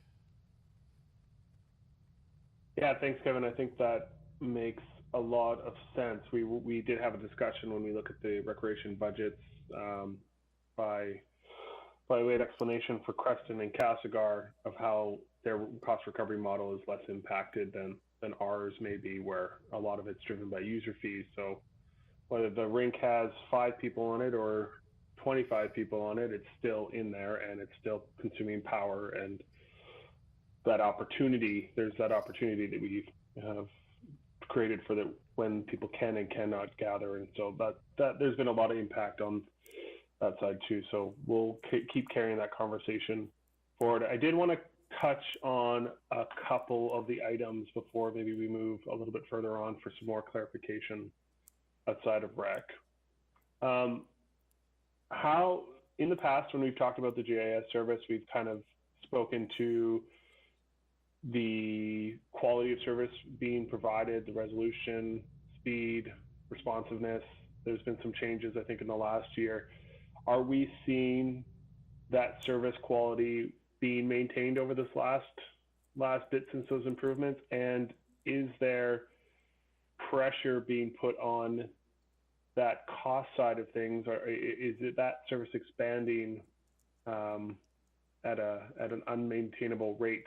I do still want to make sure that we're not duplicating effort. And what I would worry about, and I think we saw it in the exchange side of things, is when you move to a new system and you make those upfront capital investments in the system, that over time it can get pressure not to see the upgrade cycles that it needs to see to kind of stay current. It deteriorates over time or gets stuck until you need to do another great big software lift. I'm sure you guys are all aware of. I see the payroll software on here is a similar kind of thing. But what are we getting what we need on an operational basis from this GIS service? And are they trying to expand? What are some of the, I guess my question is, are they trying to include more things in the GIS service, levels of detail, trails perhaps, things that we wouldn't envision putting into our own GIS service to provide services to development services? Is that the goal, that we would have a much leaner system on our side and therefore be able to maintain costs and also keep it up to date? There's a lot in there. There's a lot there, Councillor Page, and you're correct on a few things. One, I know that the person that usually helped us out with GIS, we have not seen them because with the RDCK, everyone's working from home, so we have not seen anybody. I would have to touch base with Pam, but also with our Minister of Operations, he was one that was really, a key person that of saying, we overall, because of what we do at the city, the different layering that we have, that we should be looking at this. And when you started looking at the cost of what the program is, and because it's all by assessed value, the city picks up a large tab. And so you start saying, if I'm paying for that kind of a service, the reality is we should have, we should have our own. And again, you're bang on, Councillor Page. That's why I'm saying, if we make that decision, that's going to come as a report to council to say, okay, here's the plan. Here's what it's going to cost for software. Here's the person that's going to get it set up. Here's what it's going to do. It's going to tie in our asset management to what our different drawings are.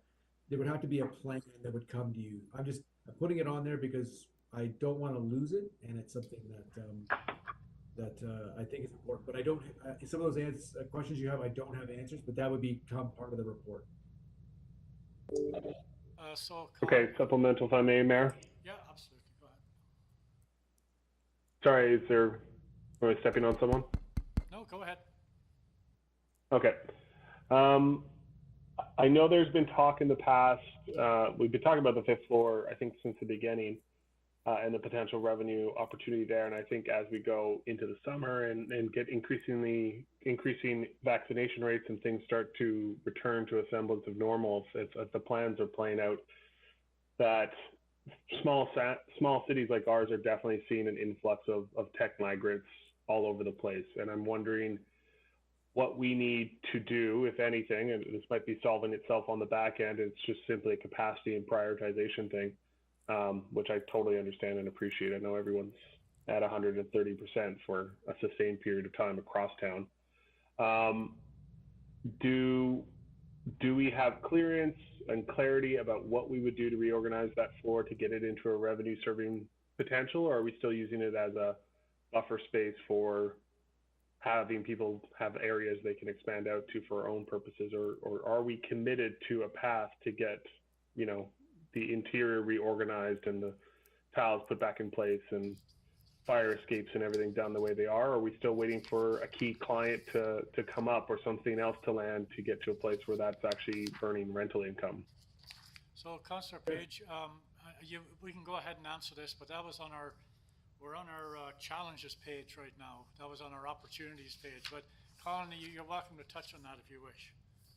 Yeah, no, and he's hit on a nail on a number of things, and this is where I would say to you that as a cascading effect of things happening, for example, we put a lot of grant applications in. If we weren't successful on a bunch of those grant applications, I think now you've kind of created a revenue source to be able to go and do that work. What really needs to be key is that there's definitely some movement pieces that need to happen, I think, to be successful on creating that fifth floor. And there's a bit of a domino effect on how do we move people around this building, because we need to get Ministry of Transportation off of that fifth floor to be able to do what we want to do. And if you've got to get them off that floor, then where do you put them, and how long does it take to get them in a space that they would like, and where do we put the people that are there into another spot? So again, these are all, I think, little plans that we've got started and we have some documentation on, but we have not committed on, because if we get some of these grants, we're going to be running in a whole different direction. I would say that would really put pressure on us. Now, a couple of great points on the fifth floor. We already had the federal government come and ask us. They wanted to start renting it out because they have a sense that there's an election coming for the spring, so they were already looking for a location. But we also know that Corporate Officer Winton was hoping to use that space for doing our own by-election. So we've kind of at this point in time said, keep us in mind for this space, but depending on when you have to have it locked up, it may or may not be available. And it's also, as you said, as we get to some vaccinations or things open up again, it has been a good place for us to meet as we spread out. And so I could see that the plan is there. How quickly we can turn that around, Councillor Page, there's I think a whole bunch of priorities in front of that maybe that may fall off, and then that would give us an opportunity. But thank you. And just to add, there is this new grant that came out, so we are looking at, can we advance at least some of that, retrofit, whether it's lighting, HVAC, etc., without doing the whole thing? Can we get some, at least seed money to, move those, even because some of it, I don't think it has to be spent for a period of time. So we are exploring it. It's and looking for those opportunities when there's granting available to allow us to at least knock off some of the challenges. Thank you. Okay, Chris. We're back to the page 2. Yep, just had to find my unmute button here. Okay, so a couple of ones here that are on the public works side. We've got invasive weed control, roots control, some storm sewer and vegetation management work. I think Colin Innes can speak to some of that. The invasive weed control piece is interesting as well. It's not just taking care of weeds on our own property, but of course, if you've got a few feet over on say CP rail land, for example, that have invasive weeds, there's not a lot of point in doing a lot of work on your own side of the fence line. If a season or two later, it's just going to be a problem again. So I'm wondering if Colin Innes might be able to speak a little bit more to those two things. Sure. Thanks, Chris. We've got a proposal here from CKIS for 2021. And in looking at this, they're looking to do a citywide inventory of invasive species. And, that's doing the field work and locating these, and then, of course, finding areas that need treatment with herbicide in order to address these different areas. So there's a pretty good program that they've got laid out here.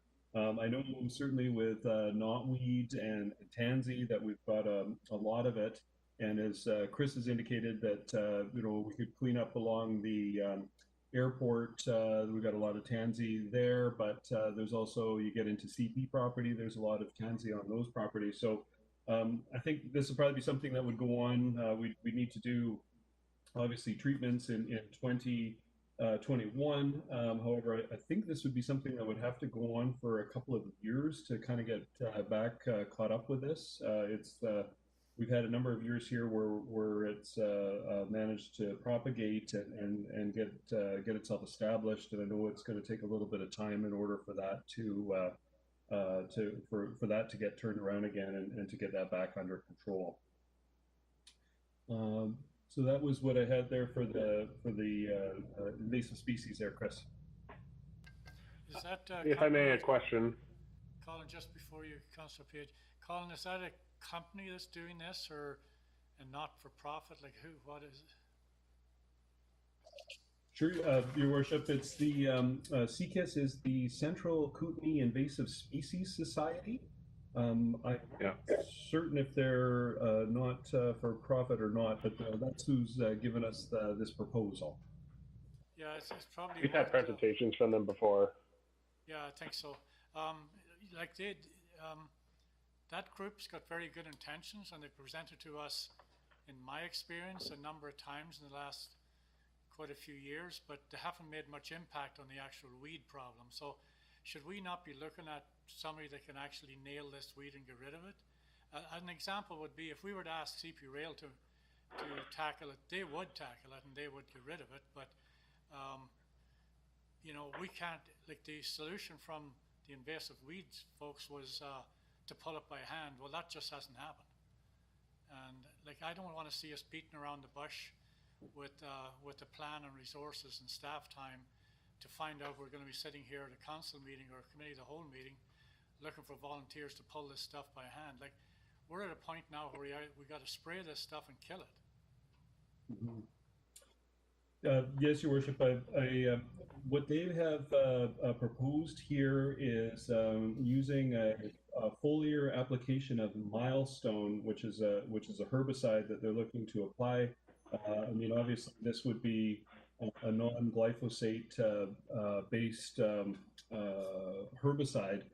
Now, I guess that's a question that it is a very good question. Is should we go this way, or because of where we're at, would it be better for us to take a look at our bylaw where we have where we've said that we're not to be using glyphosate-based herbicides, and that's something that's in the city bylaw? Do we just recognize where we're at and that it may be appropriate to move forward with doing those applications and I guess providing the release of us being able to use the glyphosate-based herbicide? That is a way that we could go about it. I do agree with you that going and trying to remove these by hand and trying to deal with that where we're at, I think we're way beyond where those kind of approaches could be taken. And I do think that having hit it with either a glyphosate herbicide, or if there is another appropriate herbicide, as the CKIS folks have indicated here. But I do think that we're on to having to get into applying some kind of herbicide to these plants, and that pulling them by hand just isn't going to work. Thank you. Councillor Page, you had a question or a comment? Yeah, just for clarity, I'd like to touch on the bylaw side first. If we're going in, CKIS is a nonprofit that kind of works within the entire Columbia Basin catchment here, or Central Kootenai anyway, and obviously, Colin, you're familiar with them. Bylaw side, if they go out and eradicate something, do we have anything in the bylaw that allows us to find CP? Obviously, we would notify and say, hey, we need this work done as well, but do we have the ability to then follow up with some bylaw enforcement, some fining if it doesn't happen, so that if there are those cross-jurisdictional, cross-property issues, that there's some ability to come back with force if needed to compel a property owner to remove things off of their property? I'm going to have to check that for you, Councillor Page. As far as what we have as powers, I would think that within the bylaw we must have some ability to go after folks, because evidently if you've got a noxious weed on your property and you know, it has potential to spread onto another piece of property. The one piece that I do know that we have in our bylaw, though, is that it does speak about not using glyphosate-based herbicides within the city. There's a definite exemption or a prohibition, sorry, about that using those kind of products. And so that's something, though, that I think that part of the bylaw is something we may need to reconsider.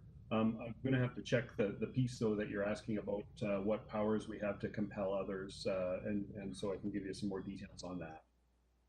And where I'm, if I may, Chair. Yes. Where I'm going with this is, it does seem like CKIS going around and mapping and giving us a good snapshot of where things are at, what species they are, and how big different infestations, be it rats or knotweed or whatever the heck else is currently being a pestilence upon our residents and our community.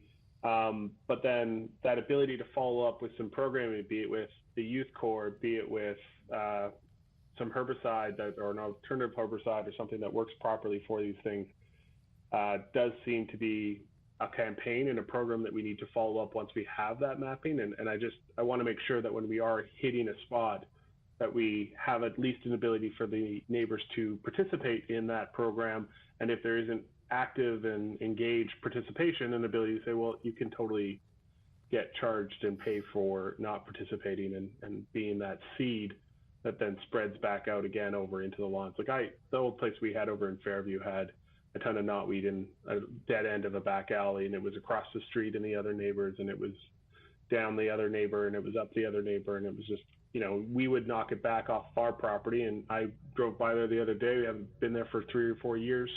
And now everything that I ever knocked off and finally got out of the backyard is pretty much back in the backyard, because it never, you know, you didn't get the whole thing, and it just remanifests. But it does seem that if we apply an approach like vegetation management for hydro, if there's some amount of budget and some partners to work with, but some consistent amount of chipping away at these things, we could make some progress.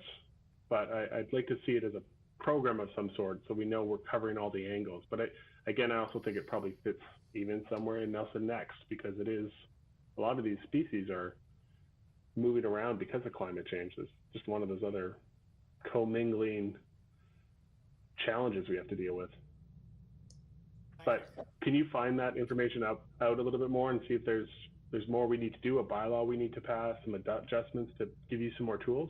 And I thought we gave the director of public works, or maybe that was a argument that was lost, but I thought we were giving you that power to exercise discretion over, I believe, how do you say it? Glyphosate. Yeah, I don't want to call it the other product name, but the stuff I used to mix as a kid, but. Sure. Well, Councillor Page, I'll follow up, and I'll take a look at the bylaw, and I'll provide you with those details. Okay, thanks. If I could, Mayor, just wanted to tie into two things on this particular topic, and I appreciate the conversation, but I really, on this one here, we brought it up because we think it's a big issue, but we also want to know, between this and goose culling, whether or not council is ready for us to put a bunch of resources into doing that. We think that it's important for our community. It's kind of a bread and butter item. So I'm hoping, we could, get a bit of direction. It sounds like for Director Page, he's on to, yes, let's get a bit more information and get a program kind of off the ground for weeds. So I'd like to see at the either end of this particular topic whether or not I can get a buy-in from council overall, if that's something they want to do. Because the other one is the goose culling, and I'll let Colin talk to it, but just wanting at the end of this to understand whether or not council is willing to take this one on. because Director Innes does have, I think as part of his directorship, a actual permit each year that he has permission to actually cull the geese, in particular on the airport. Now he would cull that, or have to, I guess, farm that out to people with a shotgun shooting the geese. And I don't know where council is at, but we would like to know if they are willing to entertain us even considering taking something like that on, considering people in our communities and stuff like that, and shooting geese. So anyway, just we know it's a problem. It's a danger factor for the airport for sure. It's fortunate the way that they just kind of walk around and do things down at the airport, and we get a plane accident from a bird strike, which they do at times. We haven't had a fatality, but that is an issue. But we know that we've got a lot in our park, and obviously they've kind of overrun. So we have talked about culling. Just again, I'll let Director Innes speak to how that might look, but don't want to waste people's time if council's going not interested in the details or people tying themselves to the airport tarmac kind of protests you might see. So Colin, you'll need the weeds for cover if you're going to be culling the geese. So you'd want to time it.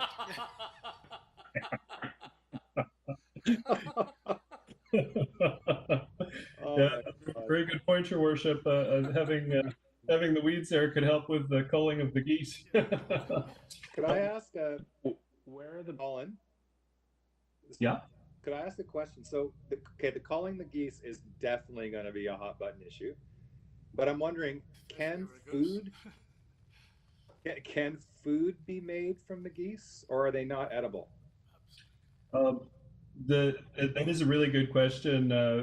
But unfortunately, this kill permit allows us to kill the geese by shotgun with non-toxic shot, but we have to surrender all of these birds that we kill over to the conservation service and come to them. This isn't something where we're able to hunt it and turn it into food or anything like this. This is essentially we're eradicating a pest, but we're having to provide that over to we're not able to keep any of the geese in the end. It's something where we're having to give that all back.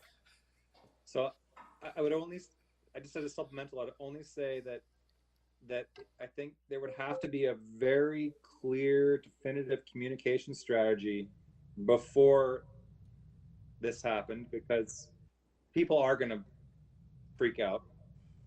But I think if like what Keith was saying, there's a relationship here between climate change and these geese. They used to leave in the winter. When I was a kid, they would leave here, but now that it's warm enough, they just don't go and they just breed. So it's actually another climate change result. But I feel like a very, very clear communication strategy and the damage they're causing would have to be delivered in due time before anything like shotgunning them on the tarmac at the airport. If I may, I got a couple questions about this one.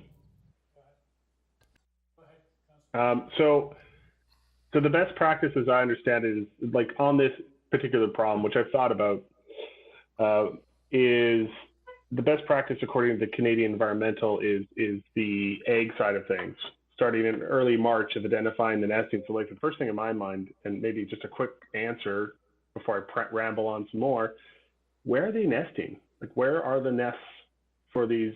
Like where are they nesting? They must be nearby.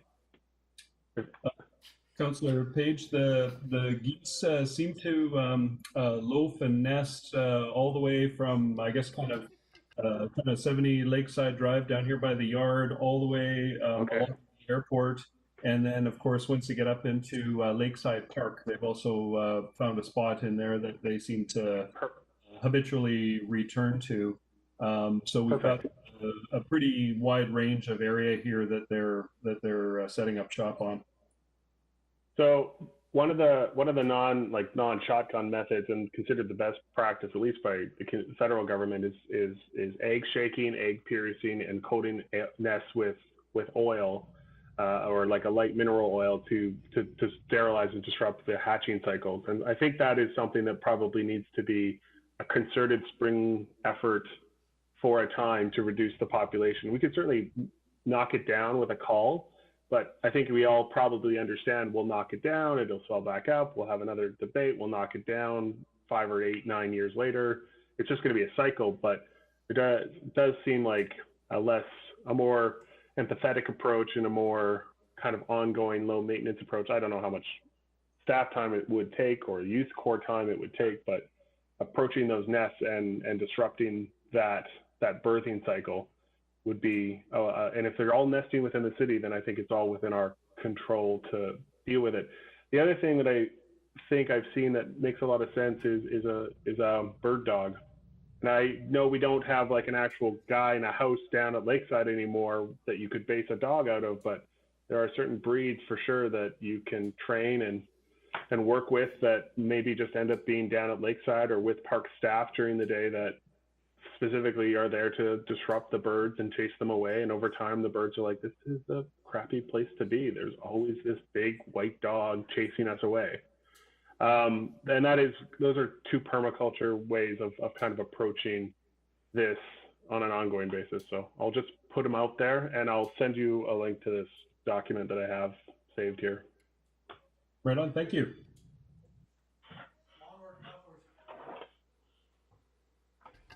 Onward and upward, folks. Let's take flight. Yeah, Okay. Let's sell tickets.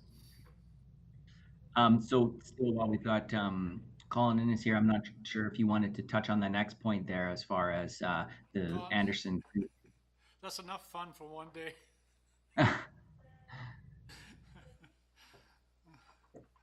Sorry, Chris, what was you wanted me to weigh in on there? That next section that we talked about yesterday, the as far as vegetation management, Anderson Creek. Sure. Yeah. I guess we've got, as part of the annual inspection work that we have to do along Anderson Creek, below where our water intake is, which is just about where the rail trail is. Once you get down into the area below that, we have, I guess, the creek's contained within a channel, and according to the rules of the province, that qualifies it for being considered to be a dike. And so there's an annual inspections that need to go on with diking. And so the city has to do an annual inspection of the diking. And part of what we're required to come up with is a vegetation management plan. So we need to establish a plan to do vegetation management, and then the follow-up, of course, of going and removing problematic vegetation from the channel. The problem is that the channel wants to grow in with vegetation, and of course that's the stuff that'll either fall over or get mobilized while there's a large freshet event on, and then that's the things that'll jam up and cause us to get into a potential overflow event, because your the trash rack up at I think it's was it Elwyn has would get filled up with tree branches and things like that, and then that basically then starts serving as a barrier. So so there's that piece as well.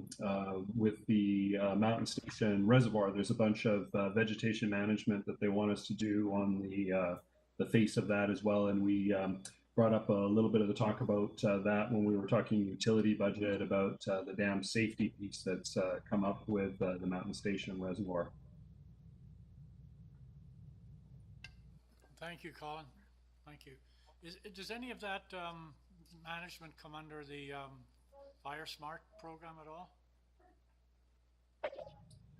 Your worship, I don't know if we could use Fire Smart for that. If there is an ability to do that, I think that would be great. I think with this, they're more looking to ensure that you've got channel flow. But I would think that, with all the vegetation management we're doing, we'd certainly want to not be doing something in isolation. I believe that, we've got a lot of vegetation management we need to be doing on a multitude of fronts. And so we want to try to work these things together. Thank you. Okay. The next piece in here, I've just placed this in here, but you know, there's a big question mark, of course, and some of the discussions, presentation that you may have had from Kate as far as climate action and what sort of funding or you know, projects or initiatives, I guess, would fall underneath that. And you know, there may be some revenue sources that are already, you know, kind of in your mind as far as how that could be paid for through parking or whatnot, but just kind of have that in there as something that I'm sure will be expanded upon as we move forward. The next two I can speak to a little bit on the software side. Sorry, Chris, just a second. Yeah. Just a question or a comment on that one. It was just something that came up today when we were passing the climate action plan that I do want to suggest to you guys, you and Colin, that this is something that we should be prepared to hold a line for, you know, and contemplate whatever it might take. The idea that we can do climate action without a little bit of pain is just not realistic. And so thanks for considering parking, and I think we should, Mayor and others, we should start pretty early on this conversation because we don't want to surprise anybody. And if it means, for example, with parking, to have a conversation with our downtown business owners, we should make a plan to start doing that engagement ASAP, because I think parking is a really smart way to raise some revenue and deal with some of those other issues we've got around congestion and parking in general. Thanks. Thank you, Councillor Lockenberg. John, Yes, sorry, Keith. I don't mean to take it back to Colin, but is there a reason we don't have rats included in this invasive goose, wheat rats? Or am I missing it later on? No, that's a great point. That's a misstep on my side to have not included that. So. Unfortunately, my permit doesn't allow me to shoot rats. Maybe we can give them a taste of eggs. But duly noted, Councillor Page, and we'll add that as part of my notes here for things for us to look at for. On that though, we want to be clear that rodenticide should be out of the question. We have to look at as David, I think it was David suggested, looking at the food sources, and that's probably more of a public education program as opposed to direct eradication. No, and you're bang on, but one thing that I remember, and I think we need to follow up on, was the work that WildSafe was doing, what Dave talked about with the, I guess it was the corn cellulose product where, you know, it's non-toxic, it's food for them, but, and it ends up killing them, but also would mean if a bird ate them that it's non-poisonous sort of thing. So I think we need to follow up with WildSafe. I mean, these are all parts of that conversation, but you're absolutely right, Councillor Lautenberg, on continuing with education, but also realizing that whether it's a trap or whether or not we can follow up with this non-poisonous, I guess, product that would kill the rats is something we need to look into. Thanks.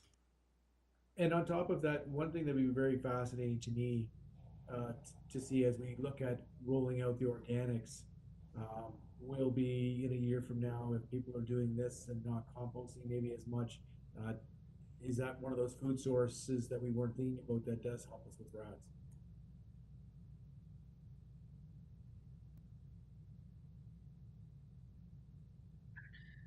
Okay.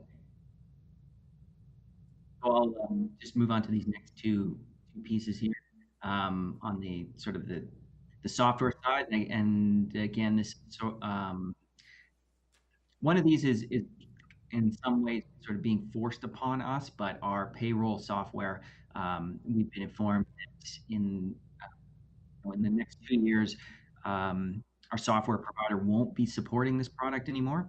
So they're trying to move us to a new product, which does have a significant increase in cost, but it does have features on it that we have been asking for a while, namely the ability to have electronic timesheets. Right now, everything's done on paper. Crew fill out the timesheet on paper. Someone manually enters it into our software system, and at each step along the way there can be potential for missteps or miscoding. So there's, it's definitely something we've been pushing for. So, it's not all a bad thing. And then kind of related to that as well is just, moving towards more digital kind of online document management type pieces as far as signing off on invoices. Again, we're very paper-based here of, using the internal mail system and moving documents physically from Public Works back up to here. And that's timesheets as well, timesheets and invoices going back and forth. So just having all of that done digitally, I think is going to more than the cost here save us in not only paper and printer ink, but staff time of transporting documents back and forth, and just being more accurate as well as reducing errors along the way. It's a great point, Chris. The other part that I think that this would definitely qualify under the funding that we receive, because the idea that you're not maybe handling papers and that sort of connection with people, if we can do it electronically, would certainly be some of the reasons for the funding. Yeah, and the ability for folks to work remotely as well, that you don't have someone, here in the office that needs to be here to pick up some documents and enter them in. They could work from home if they needed to, or work remotely, or even the managers as far as signing off on timesheets. They don't need to go back to the office and do it. They can do it, from a tablet in their work vehicle, for example.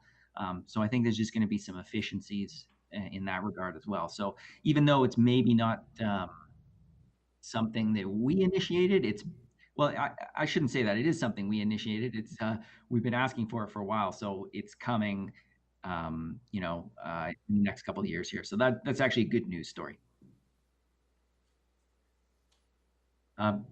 We do have a couple of things here as far as the IT and HR piece as well. They're all under pressure, I guess, and challenges as far as their staffing and having the right structure as well to be able to support, the users here, but as well roll out projects. And some of those projects can be quite time consuming, but then also having staff who can handle those day-to-day type issues.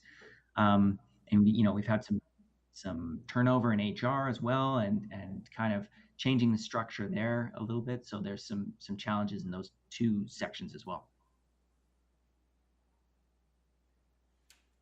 Chris, Chris, I just had a question for you. Sure. It may sort of fit in this or may not, but I'm sure you'll correct me if I'm wrong. I'm just wondering, what kind of flexibility do we have with any kind of communications with our ratepayers as far as getting information out to them through their online interactions with us? I just notice, if I send an email as an example to TELUS, the email coming back will have all kinds of information about the great things TELUS can do for you if you're a customer. I'm just wondering, with all the programs that we have currently and the information we want to get out to the public, are there restrictions on how we communicate with people, and is that a way to interface with them? Is this software going to allow us to maybe do a better job of informing our citizens of opportunities and so forth, rewards that they could potentially tap into through the city, like the EcoSave program, retrofits, those types of things, the e-bike program, and so on? Yeah, those are great points. We don't use a lot of email here for reaching out to citizens, and I'm not sure how, with the email overload that folks get, I don't know if that's, continues to be an effective way to communicate or not. I know we have, Ginger's got a lot of tools as far as the, setting people up on alert system and making use of social media and whatnot. It's interesting. I was talking to Marg yesterday about the, new CIS billing software that we're getting that will allow customers to be able to go online and pay, and how we can structure that so that there's a bit of a landing page for them, so that when they go there, we can put information on that page, links to EcoSave and things like that, so that if we're funneling people there to pay their hydro bill, we can also inform them of things that are going on, in the hydro program. Yeah, thank you. And that's what I was sort of thinking along those lines. And if that could be applicable as an example, I know this might sound bizarre, even when you pay a parking ticket online, that it's not all bad news. You could actually get good news coming back if, through a platform. I don't know. I'm just firing stuff at the wall here, not being a John, person. what you're talking about is customer relationship management software. I'm sure Rick can add some color to this kind of conversation as well, but you do want to have a piece of software that talks to those incoming mail channels and has the ability for people to make tickets off of it, pass them between departments, schedule follow-ups if an email hasn't been replied to in X number of things, have those follow-ups be filled with information templates, opportunities to do feedback surveys, all that kind of stuff. But that layer is usually considered a customer relationship management software.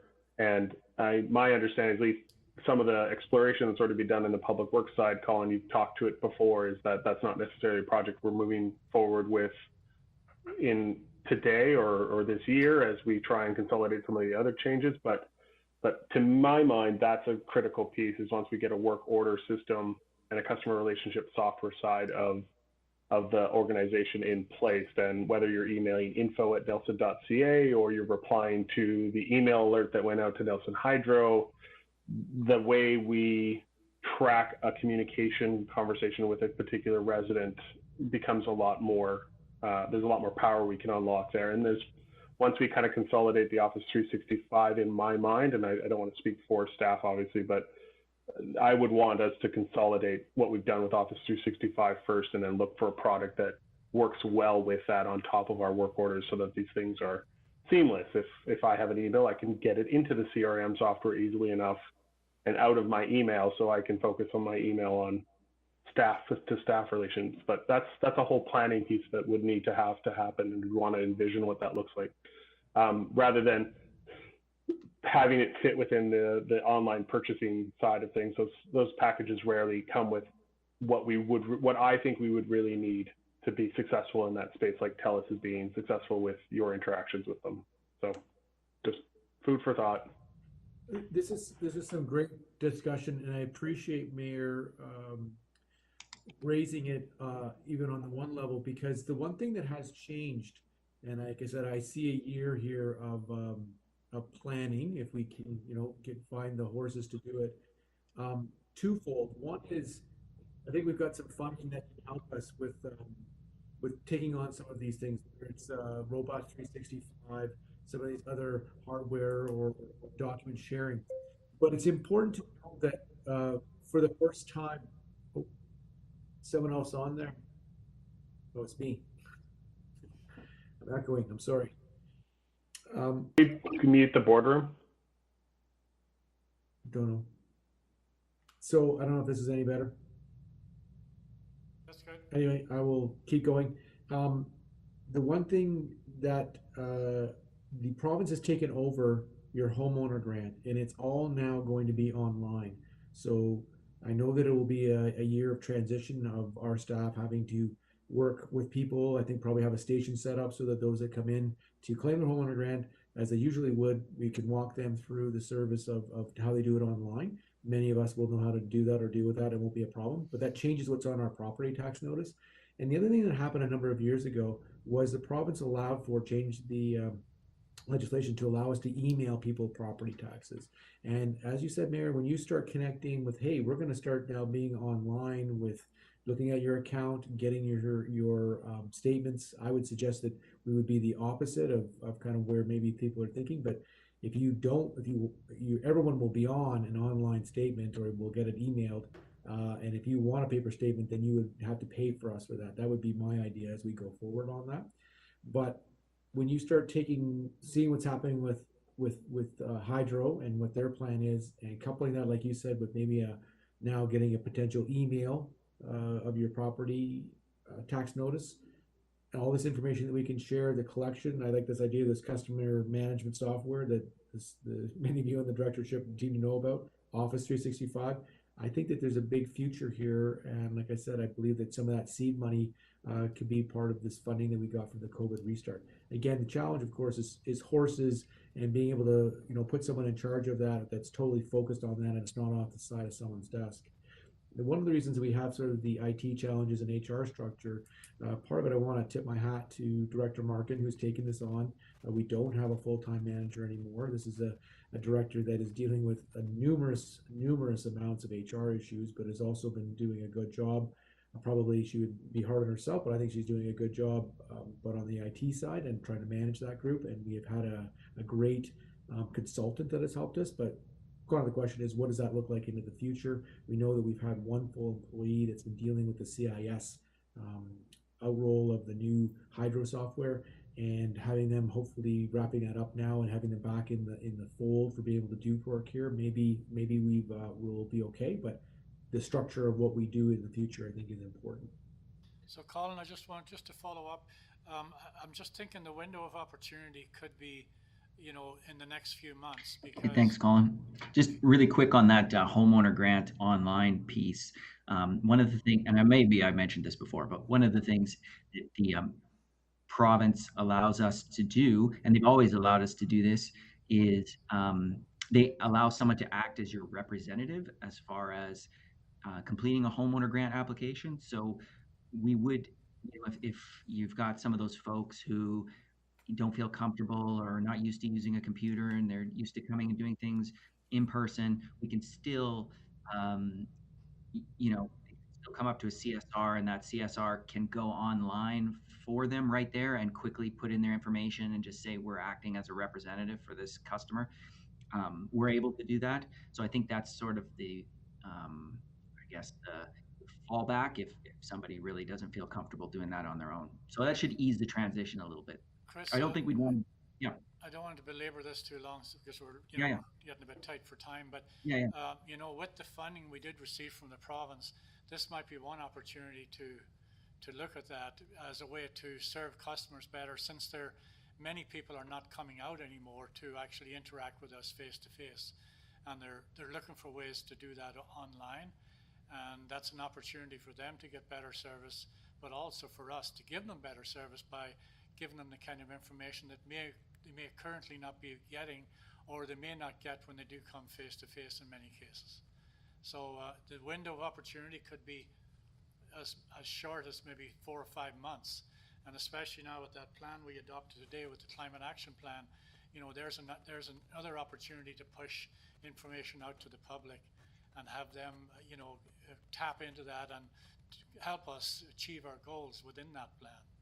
It's just a thought. I don't know. I'm not that technical guy, but I'm just thinking there may be an opportunity for some funding there through that grant we did get to explore that opportunity. Yeah, no, those are great points. Definitely, we make use of this technology to kind of reach out to folks. Okay, I'll kind of speed up a little bit. Like you said, Worship, would make sure that we're conscious of time. We have a 2021 by-election in here. I don't have a dollar amount next to that. It's just something that's going to happen here in the new year. We have, as always, we've got the not-for-profit groups, the various groups that we support that, do frequently request increases from us, and there's always community pressure as well to support those groups and the nonprofits in town. So that's just something that's on here to, it's nothing new. It's just, something that's happened. And the final two in here are really more intangibles. There's no or quantifiable amount in here, but it's just, and it's been mentioned a few times as well, but the increased demand and growth and things like that. What does that do for our infrastructure and for the folks here that support that infrastructure? And then, just the year that we've had in 2020 and how are our citizens doing and how are our businesses doing and what kind of financial pressures do they have as far as being able to deal with increases in taxation or various fees. Um, that's something that'll be quite unique to this year.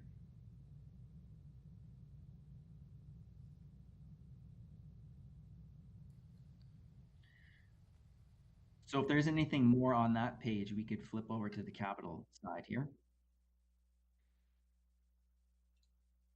So we did have this Fortis Lilo.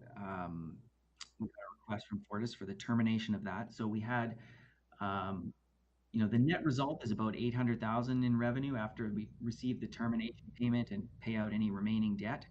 So that's a positive, and that can go, to funding future capital projects. So that's on here for this year. I think that will occur in February of next year.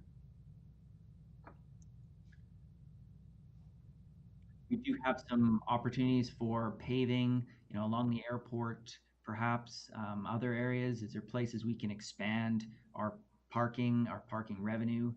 And again, this kind of flows to some of the other things we were talking about earlier in the parking side, but being able then to use that for capital projects. Are there things we can do with other types of parking? When we brought out the the pay stations on Hall Street, there was some thought of, can we bring out also a pay by phone option? How would that work? Could we have that not just for the Hall Street piece, but maybe for the rest of the city as well? And that'll probably come out of a whole parking strategy piece. So it's not just a one-off, but that's something that could be considered, right? And allowing people to renew their parking by phone as well. Interesting on that one, Chris, without dragging this out, but in the plan was put forward, the climate plan, there was a suggestion in there of having a bus on demand or something along those lines. If we had outlying parking around our community, as an example, people didn't have to walk, as an example, from say the airport hangars to downtown to get to their office or their business and so forth. There might be more uptake on that transit side and an opportunity to maybe develop a program along those lines going forward, even from the parking right just outside our city. Just a thought. Yeah.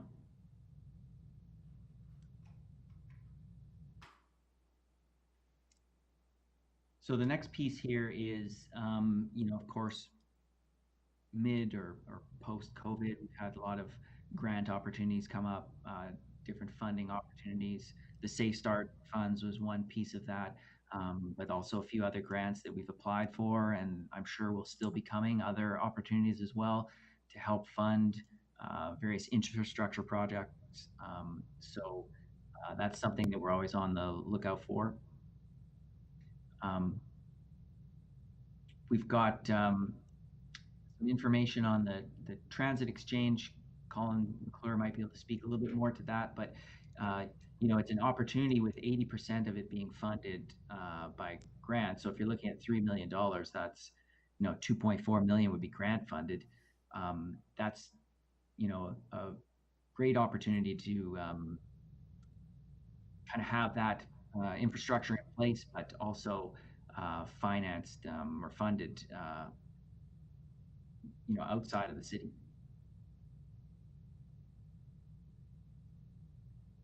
Okay, thank you. What's that? Thank you. Carry on. Yeah. Okay. I think we have a fire ladder truck that's always been on, or has been, slowly approaching on our capital plan as something that needs to be replaced. And the last look I'd seen on there is it could range from 1.5 to, pushing close to $2 million once it's all in for a fire truck. And I believe the fire chief has been looking to kind of work with our insurance underwriters to get a little more life out of the current vehicle we have and extend that further down the road, which is a positive. and just be able to, yeah, maximize the assets that we currently have before rolling over into something else. So, Chris, will somebody refresh my mind here? Is I think in the way the fire trucks work, they work on hours, not years, right? Is that? Yeah, I don't. Sorry. No, Your Worship, actually, it's years, which is one of the Years. reasons Okay, it's the why. other way around. Okay. All Yeah, right. and that's why when you look at how great a shape the ladder truck is in, so the fire chief has done a great job and is working, and they look like already that they are going to extend the vehicle for another 5 years. So putting that huge cost pressure out a number of years because we have a great vehicle that is in great shape and working well is good news just for the taxpayer. Because I think we all thought it was pretty silly that at 20 years, all of a sudden, this truck had, wasn't useful or wasn't allowed to be used in the municipality. So they've also indicated that there's some other things they're looking at on the positive side, and there may be a few other of the pumper trucks that we can also maybe get a extension on. So again, when you're talking about vehicles that are in the $500,000 to $600,000 range, getting an extra 5 years on them because they've been so well maintained by our fleet staff that it makes a lot of sense, and it's good use of the taxpayer dollar.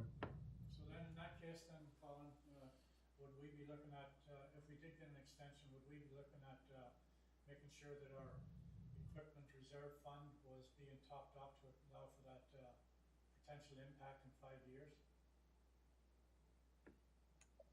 We have been doing that already, Your Worship. So we had been going that building it up. So I know that Deputy Financial Officer Jury had been already looking at that a number of years ago, and so we've actually increased, especially on the fire side, more of a value that's going into the fund to be able to make sure that we've got the dollars available when that item does come up.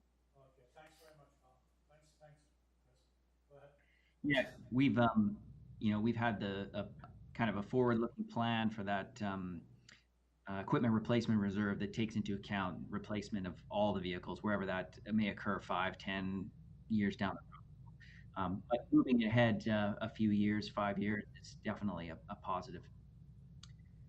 The last thing on the opportunities piece here is just, we're in a really low interest cost environment. I was just looking at the MFA website, like 5-year borrowing is at 1% and 10-year at 1.64. So these are incredibly low borrowing costs. So that's an opportunity. If you skip ahead to the very last point in the challenges, basically the same point there, but on the flip side, is that our reserve investments are also subject to those same low interest rates. So we've been lucky, or not lucky, we've been fortunate in the last in this year to because of the funds we have in the bond fund, is to realize some capital gains on those as interest rates have fallen. But as we stagnate to maybe a lower interest rate environment, and as that starts to tick upwards, we won't see that anymore. So it may be time to shift into some other types of investments. So that was the challenges piece. I'll go back up to the top, line 62 there, as far as the challenges. I think, as Peter Sinstad will probably discuss when we get deeper into capital, is just looking at, some of our buildings, especially the Civic there, but, the repairs and maintenance to not only maintain, but upgrade those facilities, like the curling club, the Civic, and soccer are all in that complex there. And what do we do with those buildings, and how do we maintain them and do it in a cost-effective way?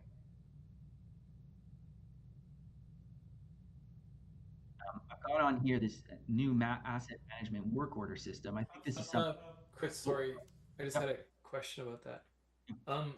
Going forward, when we look at creating a framework for making decisions about the curling club, the Civic, and the rest of our buildings, can we make a note that it'd be helpful to have a common decision matrix for evaluating these priorities? Because it does seem to me when they come out as one-off, it's tough to see it in context about what might be coming next, and how much, should we put towards one building versus another building that might be coming. And I feel like we're a little bit without a rudder here in terms of, of making decisions like this. So yeah, so I'm not sure if this is more Kevin or Colin, but it would be nice to flag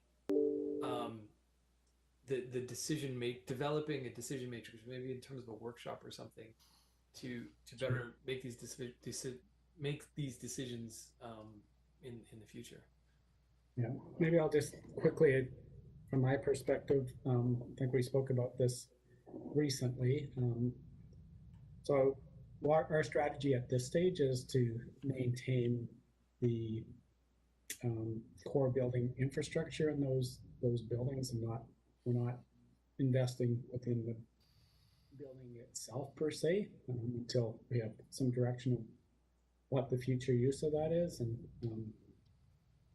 we're in this catch-22 because we did have a recreation master plan that sort of identified that, which everybody knows is quite out of date. And if the regional district is not taking a role in that, then I think the city needs to build a plan around what the future of these buildings look like. And so we're in a, like I said, a bit of a catch-22 in terms of this whole recreation campus area, and whether it's solely the cities and we need to go out and hire a consultant to come up with a full plan for that, or is the RD going to have be involved in it or not?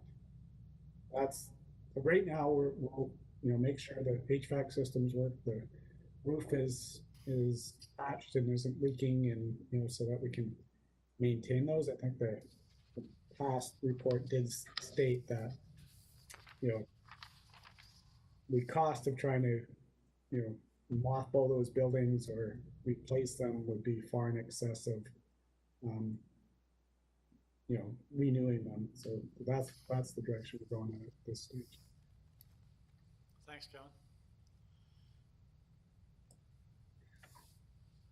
Okay, so Colin, I'm not sure if you had something you wanted to bring up on this asset management work order system.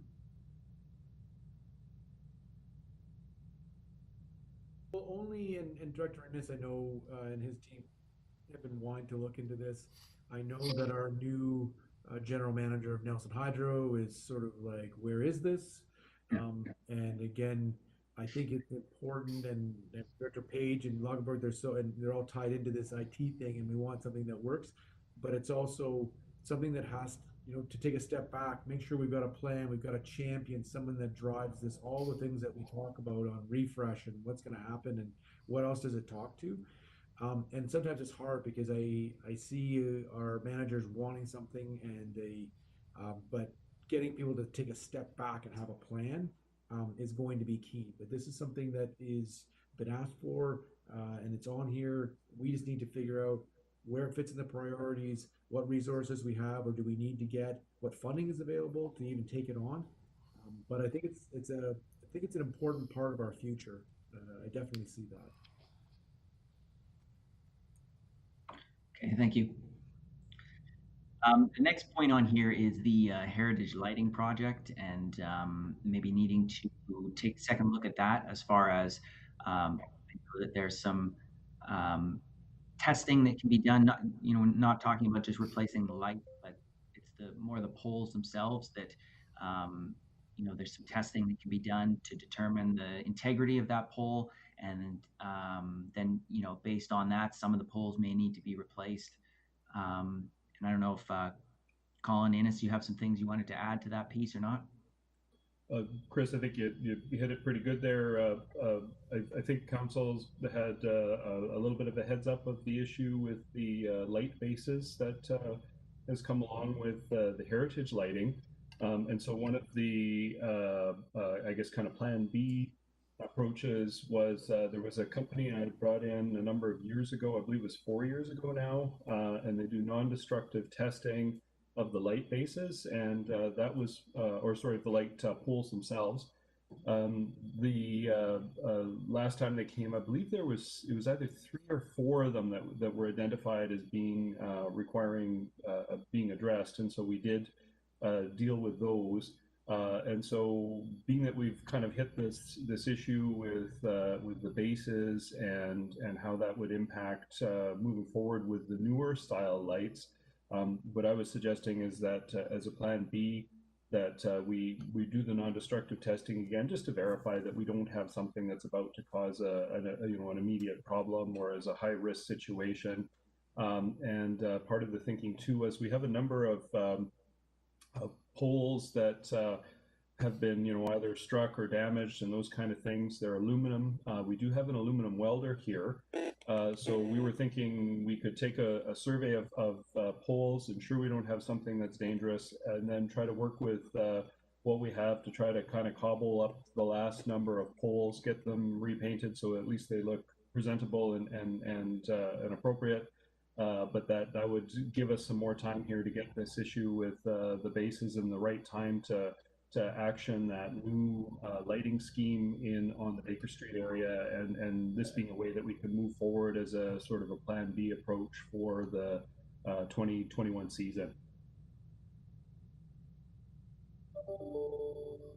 I just want to add, we don't have to get into the specifics of this today. This is just a quick heads up. The capital is coming on January 28th, I believe, and Colin will be able to bring a more wholesome report. I think the bottom line is the bases are not going to allow us to move forward with the original lighting, and the amount of work that you would have to do and the disruption in our downtown to solve that problem is just doesn't make it feasible at this stage. So we're going to have to, as Colin said, go to plan B and limp along until we're in the place where we have to start replacing all the infrastructure on that street, the underground infrastructure, the sidewalks, paving, that whole piece. It's trying to deal with the bases at this stage. They're not in the right place where they would be if we did that street over, and the disruption to gain, be able to put those lights that we picked out on just doesn't seem worth it. But we'll get into that more on the 28th. Okay, Colin, Chris.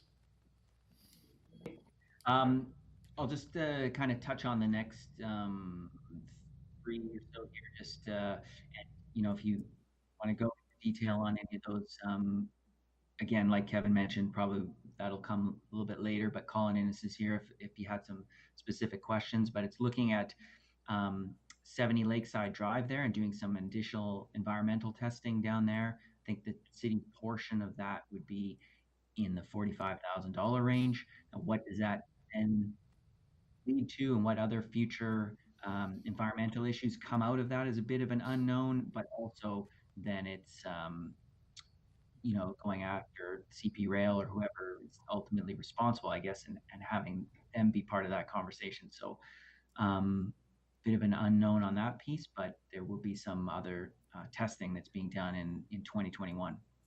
Chris, is that a shared cost with the regional district? Central Waste? I believe that was our share of that cost. Am I right, Colin?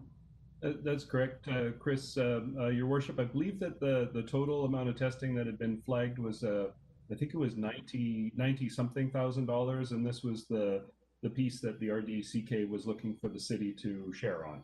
Okay, thank you. The next one here is just right across the street. We had sold some property for some roadway, I guess, to here on Lake Street, and the city had committed to doing some curb and sidewalk work there. So that's something that would occur in this next year. And also getting some systems in place for being able to automatically open and close the park washrooms. So not having to have, staff go down there to physically close them and open them each day, having something done digitally, remotely, I guess, on a timer. So that's something we thought would be just in the saving of staff time alone, staff and equipment time alone would be pay for itself.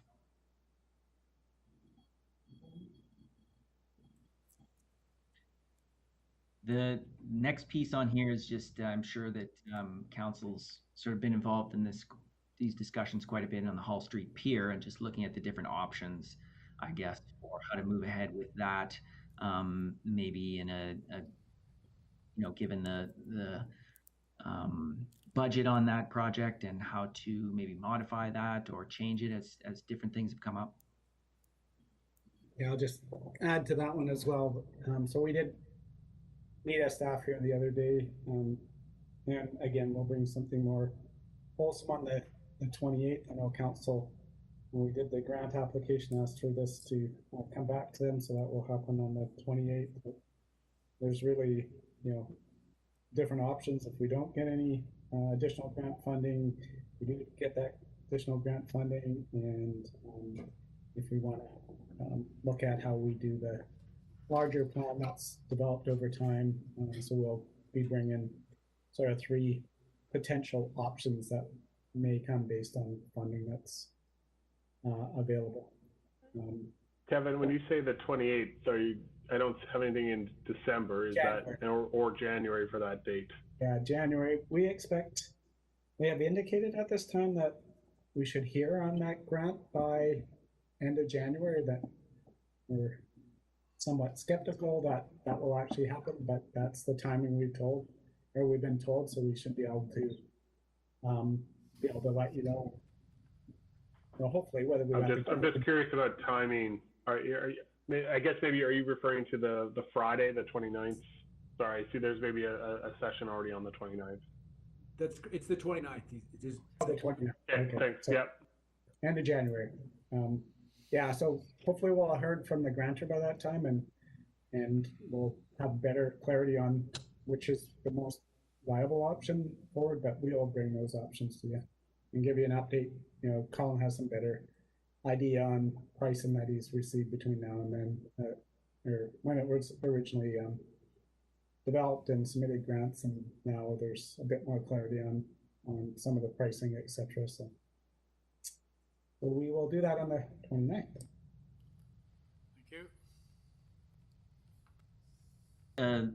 Next two here, kind of both related on the paving front. I'm hoping Colin can speak briefly on each of these two, but the tramway project and also some potential to do some paving through local improvement. Sure thing, Chris.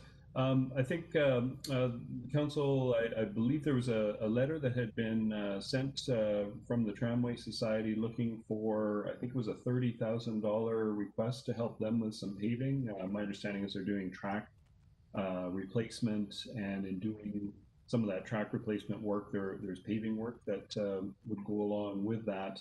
I haven't had an opportunity to verify how much asphalt was required for that, so that was just a number that they had provided.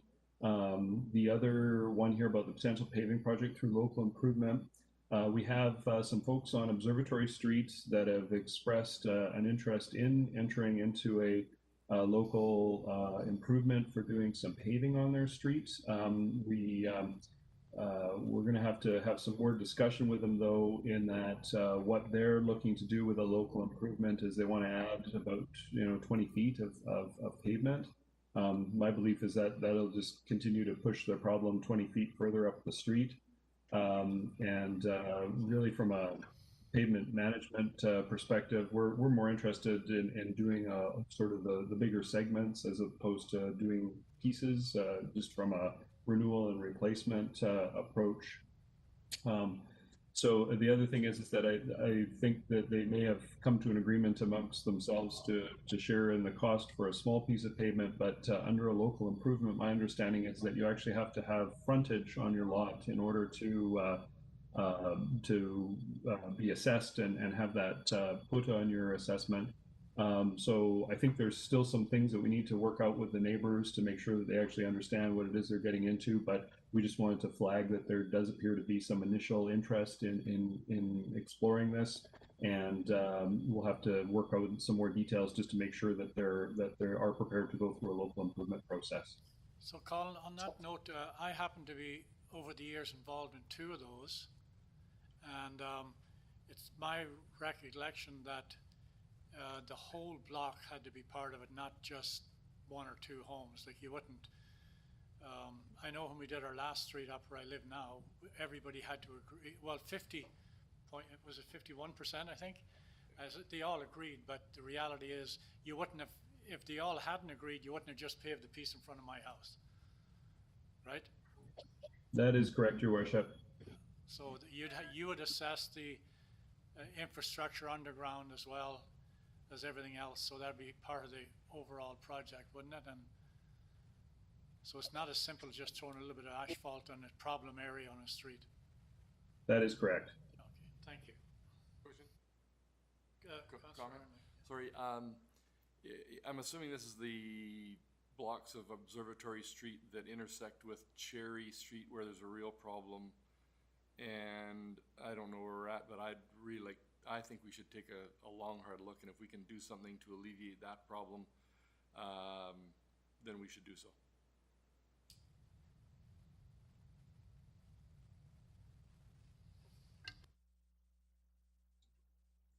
What was I not on? Okay.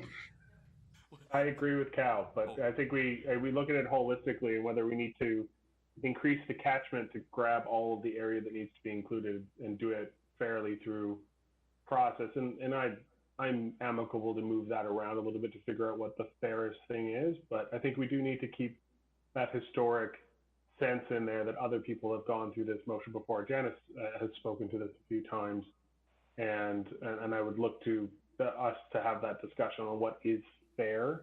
But I think let's have that discussion. Let's figure out what is fair. Like, how do we get to a place, because things have changed. There is impacts upstream, and if we can get a project started and in principle agree that we should move in that place and ask at least for some RDCK participation and talk to the property owners and see if the majority want to see that improved and share in a fair amount of the cost. I think it's a conversation over 2021 that is definitely worth getting to a conclusion before we get into 2022. Sorry, I didn't hear you. No, not a one. Okay. Carry on. Okay, so I think we're pretty close to the end here. I don't want to harp on this last one. This is one that we brought up a few times, just about all the stuff. We get to the end here, all the things that we've been going through and planned out and everything, is just being conscious, I guess, of the abilities of staff to be able to take on these projects and see them through, through the year. Yeah, and that's already mentioned the low interest rates on our investment funds. I think, yeah. So Chris, if I may, Chair. Yeah. Like, I look at that one and I think it's so important. I think we've all said that. We all realize that COVID's been a tough year. But it seems to me that we need a column. There needs to be a column E with like a notation of how many hours do we think some of these things are to go with the number of dollars we think it's going to take. I think it would help put some of these asks in perspective in terms of how much we're actually asking on the work side, as opposed to just how much they might be costing. Because that particular point on 72, it applies to every single one of the previous points and even the one after. But you know what I'm saying? Like, is it possible to put that into a scope of, is this 10 hours? Is it 100? Is it 1,000? Is it 10,000 hours? I don't know. Maybe it's just foolish. No, I definitely appreciate what you're saying, because there's some on here that maybe it's got a high dollar figure, but there isn't a lot of staff time involved, and there's some that have a question mark or small dollars, but very time consuming to initiate and whatnot. So it is good if there's some way to put some weighting to these. I don't know if it's in hours or just in a 1, 2, 3, 4, 5 kind of thing of like, hey, this is staff intensive versus it being low or high on that scale. But that's a good point. I made a note here of maybe we can figure out a way to kind of work that in. Thanks, Keith. Just to back up the page a little bit, just curious on the tramway asphalt project. Now they took a bit of a beating this year, I think, on the revenues, but I'm not sure about that. Is there some way that the COVID, I know we pretty well spent the COVID money, have we, Colin? Is there some way the COVID money could help them on that project? I don't see that it's a flow through to a community group. Again, maybe that's not a bad way. You might be onto something, because if they owed us their loan and they were supposed to pay us this and they only paid us X, you could maybe recognize that some of that revenue to cover their debt, and then ask them to pick up a bigger portion of the asphalt paving sort of thing. It'd be a way of trading off there that might work. That's some thinking. That's some creative thinking. I also was wondering, they were talking to us about that particular touch, but I'm a bit concerned overall with the tramway. With some of the letters they provided, the numbers were pretty significant. I know that they've been digging up the track and that sort of thing themselves. They're not a young group, and anyway, just we wanted to put that on there. Again, getting a sense from council if there was a no way, but maybe there's a creative way to get there. Part of it for me would be trying to find out from our payroll paving providers whether or not they could do a bit of a donation for such a great group, and maybe they get some signage on the tramway. There might be a different way of getting that done. Again, all of these things come at a risk, and I'm not trying to say that they're not important, but if you help out Cherry and Observatory or some of the other places, where does it end, or who comes further up the mountain and says, well, come and pave my street now? I'm always a bit risk averse or maybe not as willing to listen to someone that got a lot that cost a lot less because it didn't have any services, even like no paved road. You paid a lot less for that lot, and now part of the reason why you paid less for that lot is because it didn't have services, it wasn't paved, and to expect the city to take that on, I sort of bristle under that. Just as a note, I just think your comment, Keith, about staff, and it's not a bad one, because I think that might be a place for us even internally to say who, even if we started with who's going to take this on, who's going to be the champion, or who does it touch, sort of thing. That in itself might give us a sense on where our pressure points are. So a point well taken. Yeah. Nice. Colin, if there's no, John is sorry. Through the chair. I was going to say it's not as risky as hiding in the weeds and shooting geese. Well, while you're in the weeds, just smash the eggs. Just be in the weeds in March and April and May, and then you don't have to chase any geese around with a shotgun. Less photo ops. Exactly. The money coming from the province, I know at the economic practitioners table and the other conversations we're having about being able to sustain the cash flows and the impacts, not just during COVID, but during the hangover recession. That is a very real risk, and not just going to be potentially a year or 6 months, but a year or two, potentially 3. As we look out to 2023, 2024, as we put principles around thinking about this money, is the province thinking that this is money to hang us over for a year or 2 of some of those modified losses? Or do we expect that if we have a really bad hangover, we would get more money? I think we really want to think of that chunk and what it's supposed to be accomplishing, because I think we might really still need it, when revenues are down next summer, or after a bad ski season and people just don't come to the area as much. And and be prepared that we might have to stretch out how much we need this money for, and kind of keep it in a buffer. And I don't know what our thought process is there, but yeah, that's what I'm looking for now, or maybe we're still forming that. Yes, absolutely in the formation stage. All great points. There doesn't seem to be any time frame that has to be spent. We do need to put a note in the financial statements to recognize that we had the funds and then we spent the funds. The parameters seem wide, but it's been very hard as an accountant because you're kind of used to you can spend it on X and Y. Again, I know that we can't just go and pave Cherry Street with it. That would seem to be outside of the list, but I'm wanting to make sure that we've got some parameters on it. But it's a great point about what revenues are coming and how we'll be able to handle that. In some ways, I guess I'm optimistic that Nelson is Nelson, and considering what's going on in the drive to flee from urban areas, and I think opening up after hopefully we get through a vaccine, that we may be somewhat immune just because of the beautiful geography and arts and culture in our community, that we may not be as affected as others. But it's a fair point that spending it all and then saying, oh hey, our parking meter revenue didn't show up like it was supposed to, can we get some more money? I'm thinking that's not going to happen, but it's a wise thought to think about what does it look like, and again, if anything, in a direction from CAO Cormac would be, are there areas here that we use that fund and it keeps on giving, whether or not that's an improvement to having less expenses in the future? Is it something that actually helps us be entrepreneurial, and then that creates more revenue in the future? I know that will be part of the lens. Thanks, Colin. Thanks, Keith.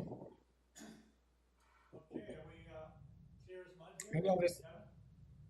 Maybe I'll just add that I think that's a good strategic discussion to have with council in the new year. There was the mention of the Tram Society, but I would suggest any of our organizations that either pay us a fee, a utility fee, et cetera, could ultimately come and say, we don't, I'm the Capitol Theatre and we have no, we had to have way less people and I can't pay my utility bill this year, or my water bill, or my whatever, and it's probably, if we lost revenue because of that, we probably could include that. But we need, if you're going to open up that box, you just have to be cognizant that it wouldn't be just the Tramway Society or potentially Selkirk College and the Economic Development Partnership. In fact, I've asked them to really look at what is COVID related in their operations, which probably when you look at it, it's about 90% has been shifted to COVID type activities, not what they were normally going to do. Again, that probably qualifies the grant that we'd normally pay them. And in fact, I think they'll probably come back and say, we need, if you want us to move forward on some of these other things for Nelson businesses, that they might need some seed funding for a campaign here, a campaign there. So I think you're going to see a fair amount of that coming, and I think council needs to have a discussion of whether you're open to that or not open to that. You might hear the same thing from the chamber. I don't know. All those. Well, and that's a really good point with the NADP is that conversation around the arts and culture economic impact studies. Like it's something we've heard a few times is needed, or it's gotten outdated. It supports grant funding opportunities. I would wonder if maybe that would be an appropriate way to spend some of that money, is getting that impact, economic impact assessment out on a part of the sector that's been hit very hard and is idling more than others. So, but. Thank you, Councillor Page. Yeah, the reason that one sort of jumped out at me, the tramway, was that it's actually infrastructure. Like if the capital were to come forward and say, okay, we had planned to put new seats in this year, but because of the shortage of revenue, we're not doing it anymore. That would sort of fit in a similar category. I'm not sure what the criteria is. We need, like, as you say, Kevin, we need to get a fuller understanding of where and when that money can be delivered and go from there. That was the only reason that one jumped out at me. John, Yeah. Can I throw my sense in there? Yeah, we can't see it for some reason, Jesse. We thought. I'm here. Okay, good. We thought it was a cardboard cutout for a while there. Oh, hello. There you are. I just wanted to, from my background coming from the world of events, I've been chatting with people that I knew in that arena, and a lot of them are concerned that because it was a year over year, they would make revenue, then they'd plan for the next year, and it was kind of a year over year process, and that's been highly disrupted, and it probably will be disrupted again this summer. So, if we want to have events on Baker, on music events, those kind of things, I think we should have some helping money, or at least talk about it, to make sure that when COVID is over, that we can, the following summer, that we can have some events, and that these events still can exist, because people are going to walk away, the organizers and such just won't be able to keep it all going. So, that's such a big part of our culture in the summer. Yeah, I agree, Jesse. And in fact, on page 1, I just made a note on the bottom on page 1 at the beginning of this conversation. How will arts and culture events be delivered going forward? Challenges and opportunities, right on the bottom corner of my page here. And you're right. Sure. That's something we should look at, because I think it popped up in our climate plan today, a picture of the Street Fest, and I was thinking, man, how I missed that event, right? So yeah, and I mean, that's a huge undertaking to bring like a market fest to the street is I would say 4 to 5 months of planning. You have to have a paid position. Like, there's all these pieces, and that's all kind of fallen to the wayside.